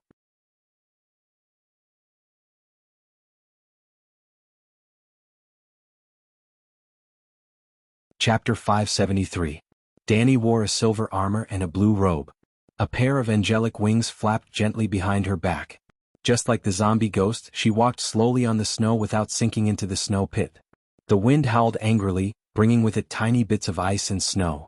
It blew past her armor and hair. A bunch of trash unworthy of my sword. Her voice was a little muffled by the howling northern wind. But the next scene was clear for everyone to see. The black dragon stepped on the trunk of a pine tree and leaped into the sky. At the same time, a golden red fireball the size of a pineapple shot out from his mouth and floated in front of Dragon Queen. Blood-colored fire snakes as thick as chopsticks shot out from the fireball. It was as if the fireball was made of fire snakes. TSK TSK TSK boom boom boom. One fire snake after another landed on the ghouls' faces and chests. It was as if the ghouls had been set ablaze with oil. The running ghouls burned like torches, and white steam rose from the snowy ground. However, the place where the black dragon landed was like the epicenter of an earthquake. Rings of tremors spread outwards, awakening the zombie ghosts sleeping in the snow. They were like razor clams that had been sprinkled with a layer of salt on the beach at low tide. They popped their heads out. The razor clams had only popped their heads out, but the appearance of the zombie ghosts was just the beginning. They were like dogs that had smelled fresh dung. They swarmed over. The rangers at the entrance of the cave were prepared to witness the Dragon Queen's massacre.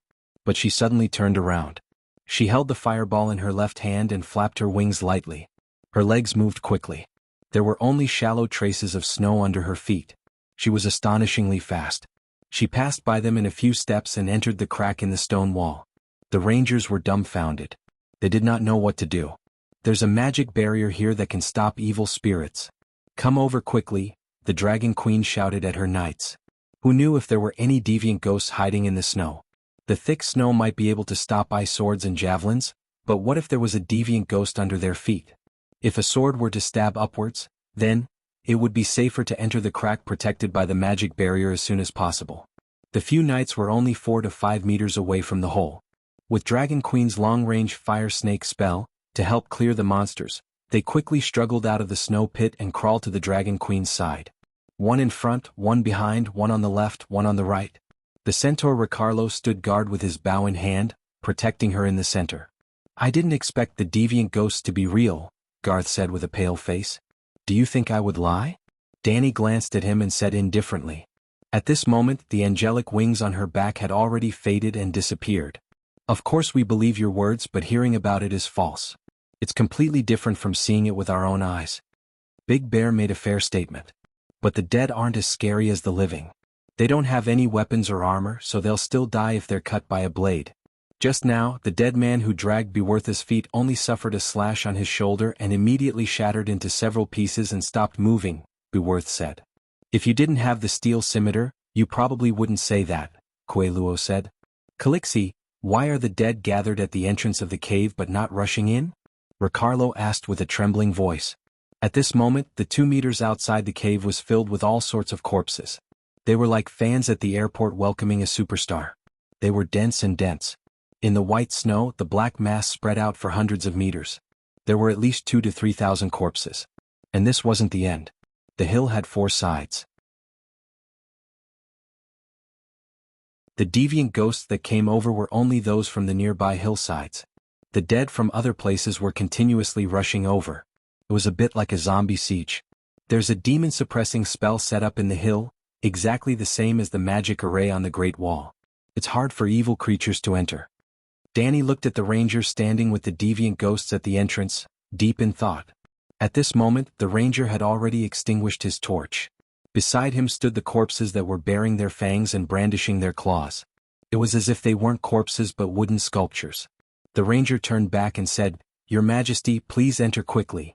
When the aura of the living disappears, the corpses will automatically retreat." "What's the matter with you? Why don't you come in? Why won't the dead eat you?" De Xiong asked in a low voice.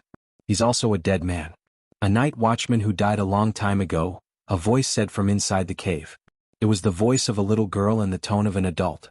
It was high and sweet, carrying an unfamiliar rhythm that Danny had never heard before. It also carried a trace of sadness that struck the bottom of her heart. "A child?" Kuei Luo, who was guarding the queen, exclaimed in surprise. She did indeed look like a child. She was barely over a meter tall, reaching the waist of a knight. Her limbs were slender and she wore a cloak woven from leaves. Her bare skin was covered in spots that resembled those of a deer. She had messy brown, red and gold hair with purple grapevines, tender green pine branches, and withered red chrysanthemums stuck in her hair. It was as if someone had knocked over an autumn landscape painter's plate. At first glance, Danny noticed her eyes. They were large and clear, a mix of gold and green. They were long and narrow like a cat's eyes, like a pair of top-grade gems. This wasn't human. 7 gods above, the child of the forest. Danny murmured. Child of the forest, squirrel people? De Xiong was a little dizzy. Had he stepped into Grandma's legend today?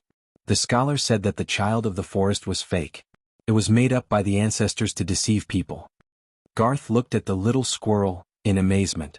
The scholar also said that the other ghosts were a strange tribe beyond the Great Wall that knew magic. But look outside. Do you think it's like that? Danny complained in annoyance. She stepped forward and said to the squirrel, "I'm Daenylus Targaryen, your Green Prophet. The previous Green Prophet, Blinden Riverwind, invited me here." "Yes, I'm here to welcome you on behalf of Lord Blinden," the squirrel said. "Your Majesty, please wait at the door." "I'll scout the way for you," the knight said almost at the same time. This was expected. Danny brought the 5 of them here, wasn't it for the safety of the guards? But at this moment, Danny changed her mind. "No need. Let's go in together." She stared into the squirrel people's eyes that were as clear as spring water. She didn't trust Blinden, but she suddenly had a lot of confidence in the squirrel people in front of her. She believed that the squirrel people wouldn't lead her into a trap. She couldn't tell why, but after seeing the squirrel people, she felt completely relaxed. The squirrel people seemed to see the doubts in Danny's heart and said, "You have Mother's aura on you."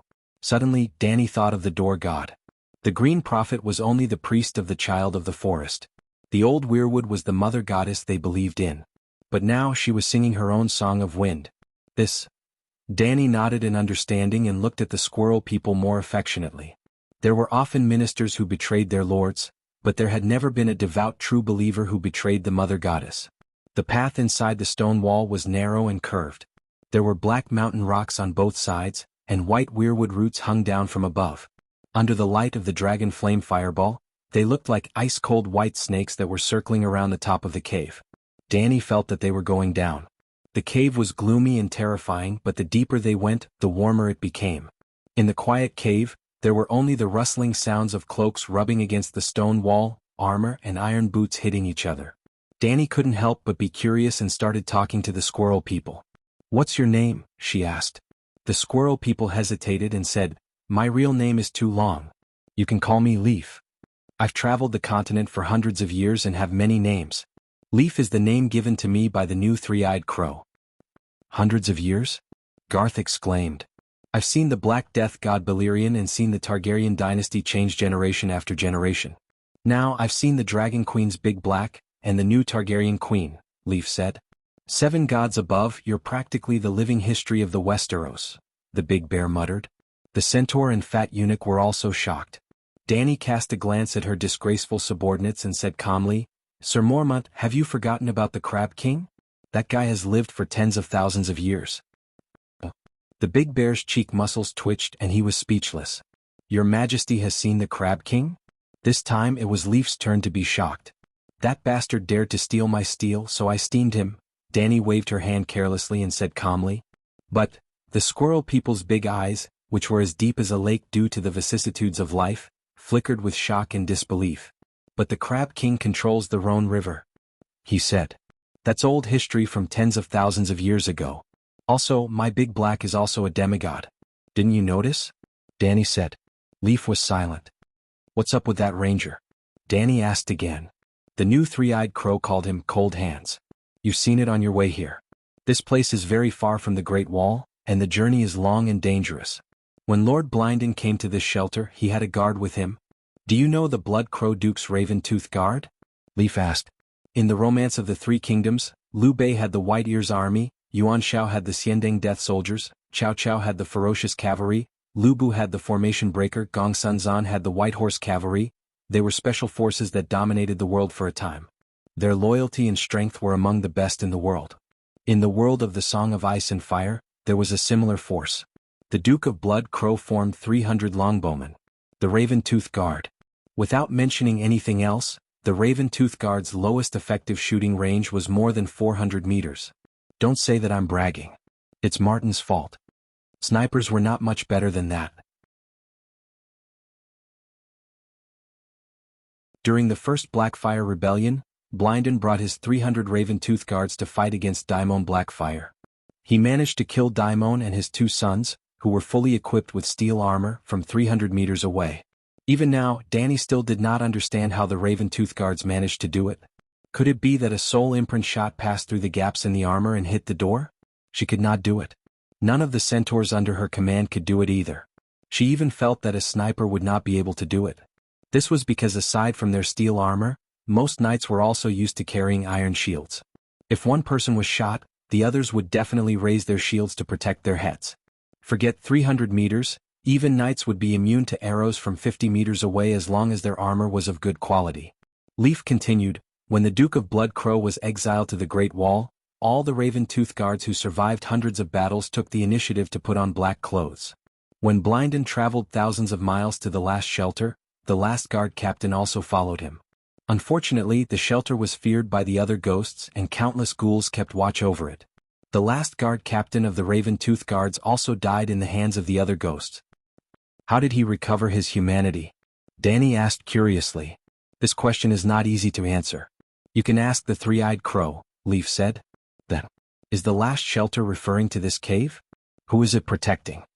Danny looked around. She did not realize that they had spent a long time talking. Unknowingly, they had already passed through several forks in the road and arrived at a wide cave. It was as spacious as a basketball court. The ground was densely covered with weirwood roots of different thicknesses. They were soft, pale, sticky, and slippery, like a group of snakes entrenched at the bottom of a pit.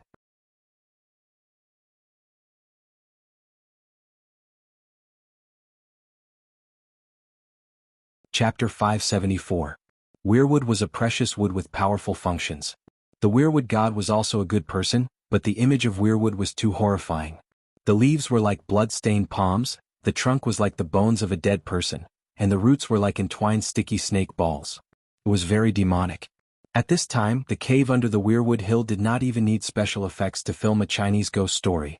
If the squirrel Leaf was taller, his eyes would not be so clear, and his expression would be more ferocious. It was a living example of Granny Tree Spirit's cave. But this was not a fairy's cave, but a sacred sanctuary, the last home of the children of the forest. Not only our home but the giants also live in the cave.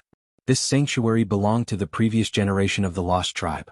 Once, even unicorns and mammoths would come in for the winter. There is more than one entrance to the sanctuary, but the Green Prophet guards the door of the world and lives closer to the edge of the world. If you follow the fork to the northwest, you may find the giant's cave after a few months and a few thousand kilometers. Leaf introduced the cave to everyone as they walked. The others were surprised, but Yora Mormont, a child who grew up listening to the stories of the old nannies in the north, was suddenly touched and exclaimed, "The Gorney Passage. This is the source of the Gorney Passage. So the legend is true." What is the Gorney Passage? The fat eunuch Beworth was puzzled. I remember I've heard of this rumor too. Garth Hightower said, Legend has it that there was a king beyond the Great Wall named Gorni who found a tunnel connecting the Great Wall and the north. He led the barbarians directly across the Great Wall to the north.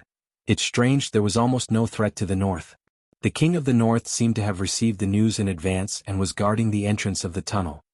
Big Bear nodded and said, "Legend has it that for a cave, a tribe of children of the forest and a family of giants fought endlessly.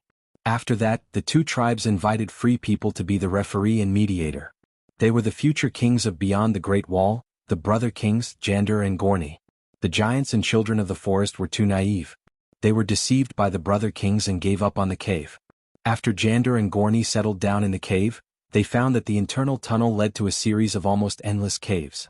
In the end, they discovered a secret passage that led underground through the Great Wall, which was the Gorni Passage.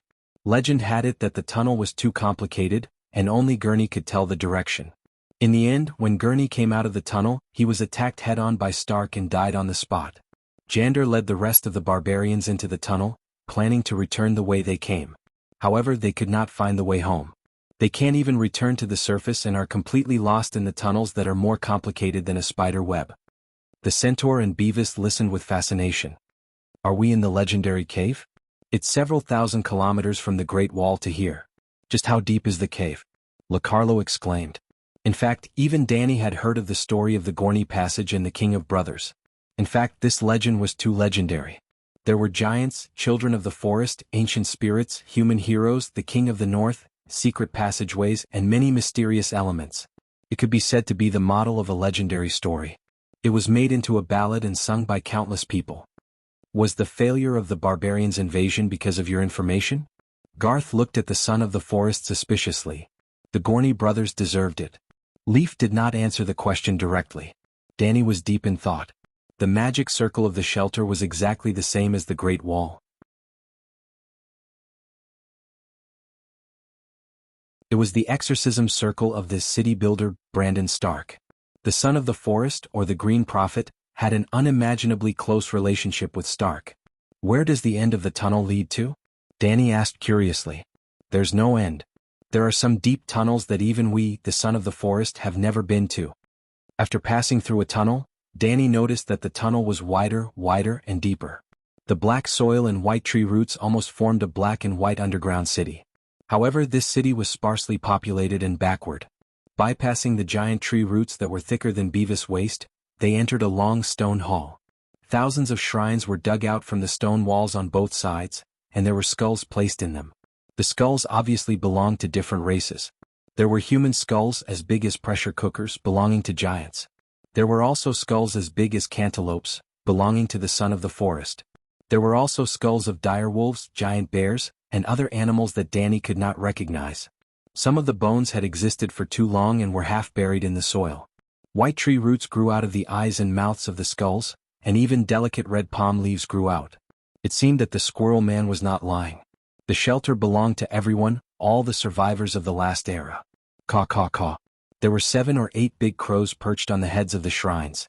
They seemed to have woken up from a deep sleep, and their bright black eyes curiously scanned Danny and the other strangers. Yes, curious. These crows were all human and intelligent. They are my compatriots. There was a strange sadness in the voice of the squirrel man, Leaf. Danny heard the emotion in her words, but did not understand the secret that she vaguely revealed. After that, they met other squirrel men. There was a cave larger than a football field, and stone pillars hung down from the top of the cave. Because the air was warm and humid, there was a layer of colorful mushrooms on the surface of the stone pillars. 4 or 5 squirrel men were singing as they picked the mushrooms. The squirrel men only had 4 fingers and they did not have nails like humans. Instead, they were like the sharp claws of felines, and they could cut the mushroom stems with a light pinch. Their singing was as pure as the winter air, as clear as autumn spring water, as bright as a spring garden, and as intense as the summer sun. Danny and the knights all stopped in their tracks, intoxicated by the squirrel men's singing, unable to extricate themselves. Danny only came to her senses when the squirrel men picking mushrooms noticed the outsiders and stopped what they were doing, stopped singing, and poked their heads out to look around curiously.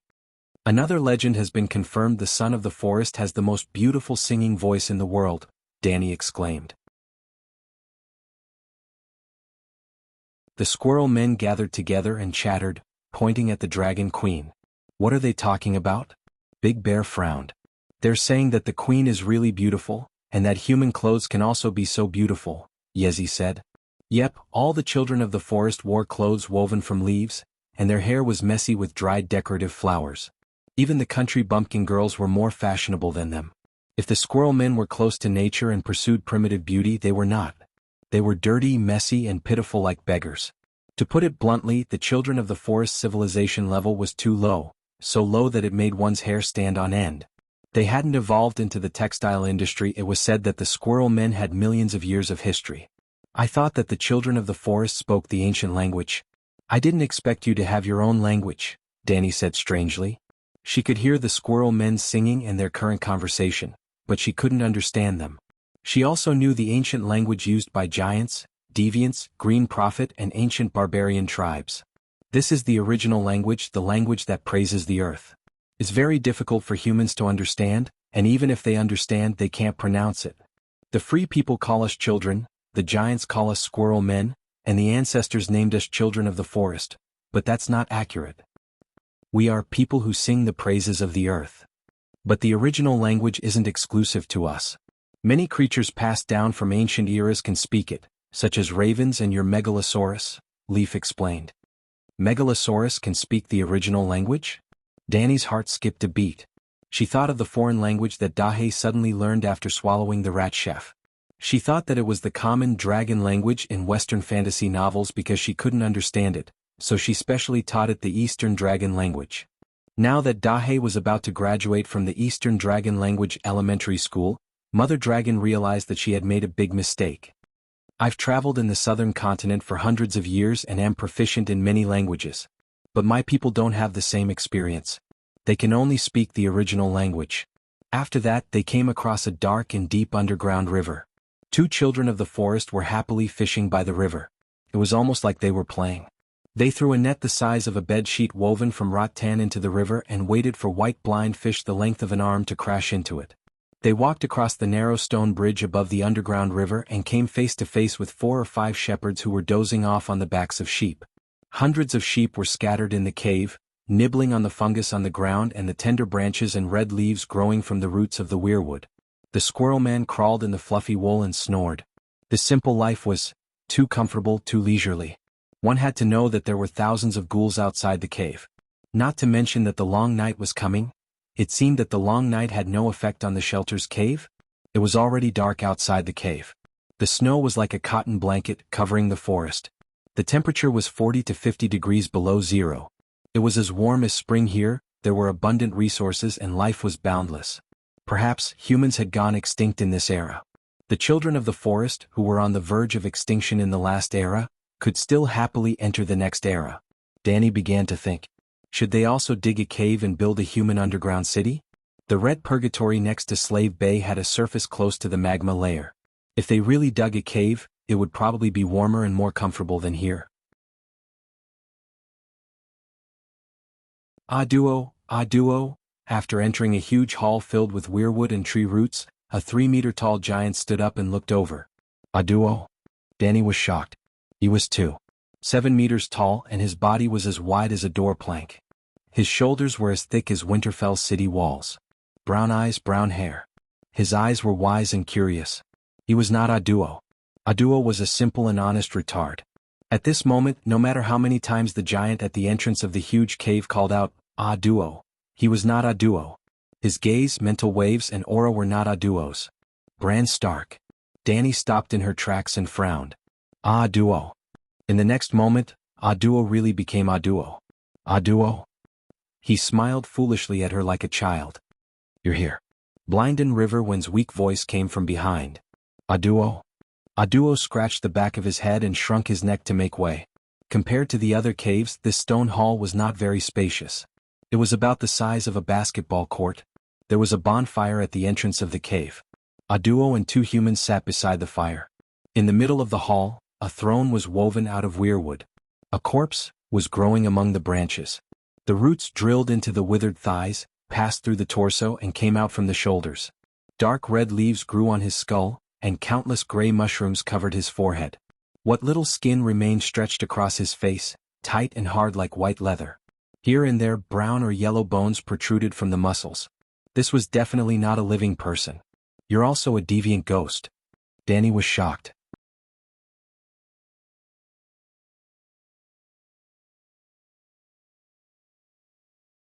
Chapter 575. Blinden, you're a deviant ghost. Clang clang clang. The 5 knights drew their swords warily and protected the dragon queen in the center. Adu. Adu was at a loss. Li Dai and his sister's faces turned pale. Li frowned and did not speak. Good eyesight. A look of admiration flashed past Blinden's remaining dim eye. But I'm not a deviant ghost. You should be able to understand this. Danny waved her hand and had her underling sheath his sword. She took a few steps forward and stopped in front of Blinden. She frowned at him and said, "Why can I understand this?" I saw everything you did in the City of Knowledge's bookseller. I have to say that the Targaryens of dozens of generations are not as clever as you, Blinden said meaningfully. The Blood Crow actually wanted to say treacherous. City of Knowledge's bookseller? Jianghu? Death God Scripture. Teaching you the method of mutated ghosts? Danny's expression changed. When she taught Death God Scripture to Jianghu, she was not in the Westeros. The three-eyed crow could only make a guess based on some clues. He could not be certain. If that was the case, what are you talking about? Why can't I understand? Danny was at a loss. Of course she had to play dumb. Even if Brandon did not know about what Blinden knew now, he would definitely know about it in the future. Oh, all right. The Skeleton King looked deeply at her and said, "Deviant ghosts are servants created by the cold god with magic. Magic is just a kind of knowledge. If I can grasp that kind of knowledge, I can naturally use it. It's just like the countless supernatural factions in the world. They all started by imitating the gods. I'm curious, how did you see through my foundation with a single glance? If I didn't have some confidence, would I have come to see you?" The 9-colored vortex in Danny's mind spun quickly. The fire wizard power in her body surged. Anyone who had supernatural powers could sense it.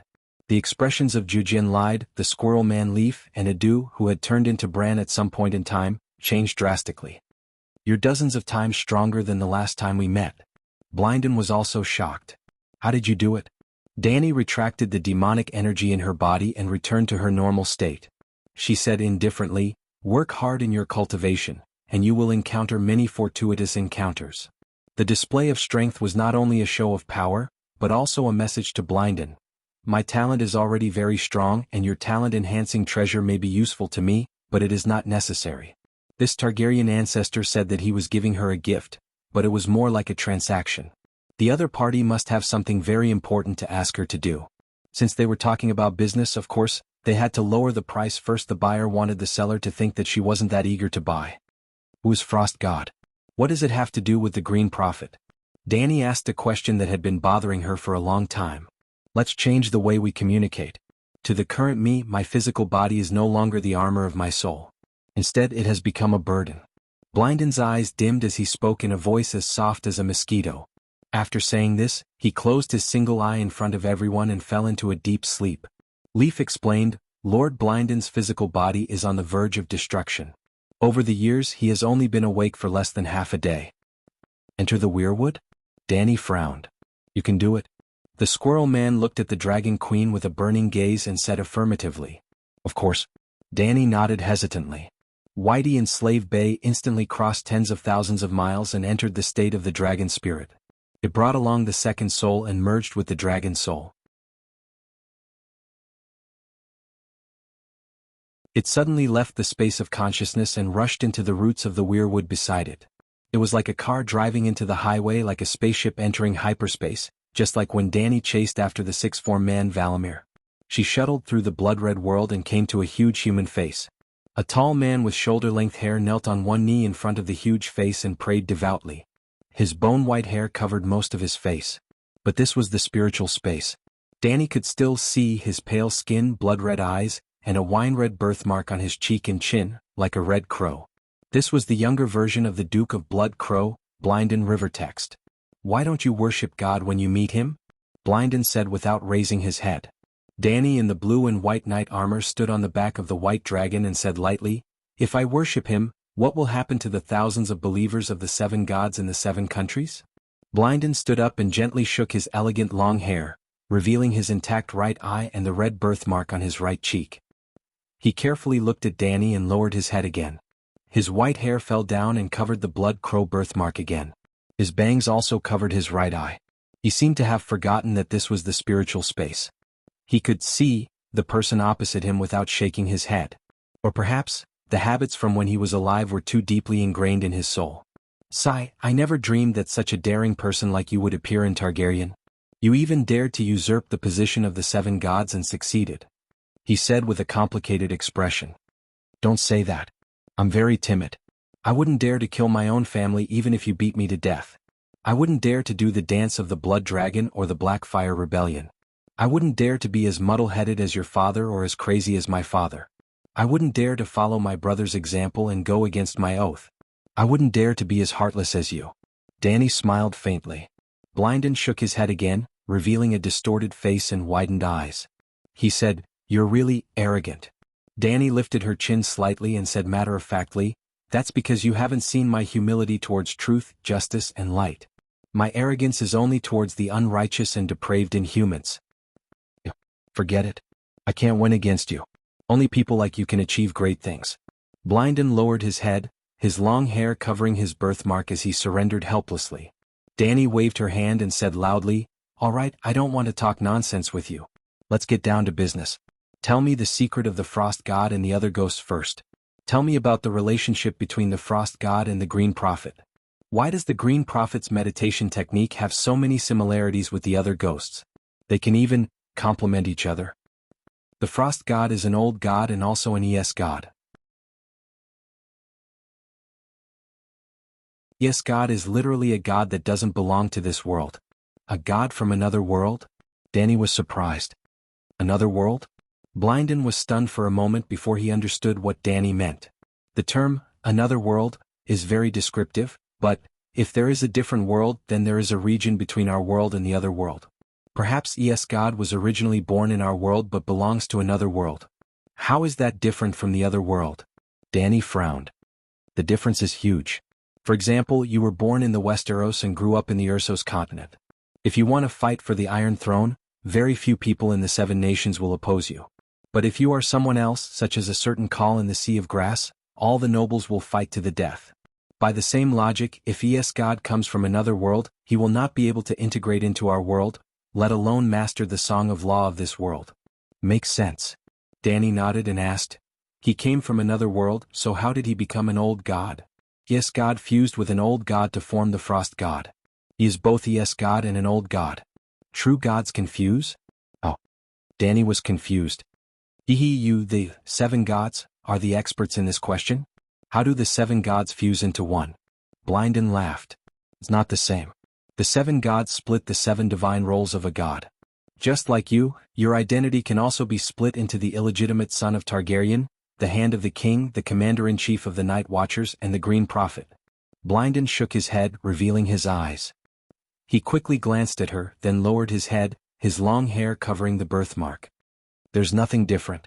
Being able to fuse means that they have a certain degree of commonality. Then which old god did ES God fuse with? What do they have in common? Danny asked. Blynden repeated the action of shaking his head and lowering his head again. Since you can discover that the fundamental meditation techniques of the Green Prophet and the Deviants are extremely similar, and even complement each other, don't you have any connections? I can't imagine, Danny said in disbelief.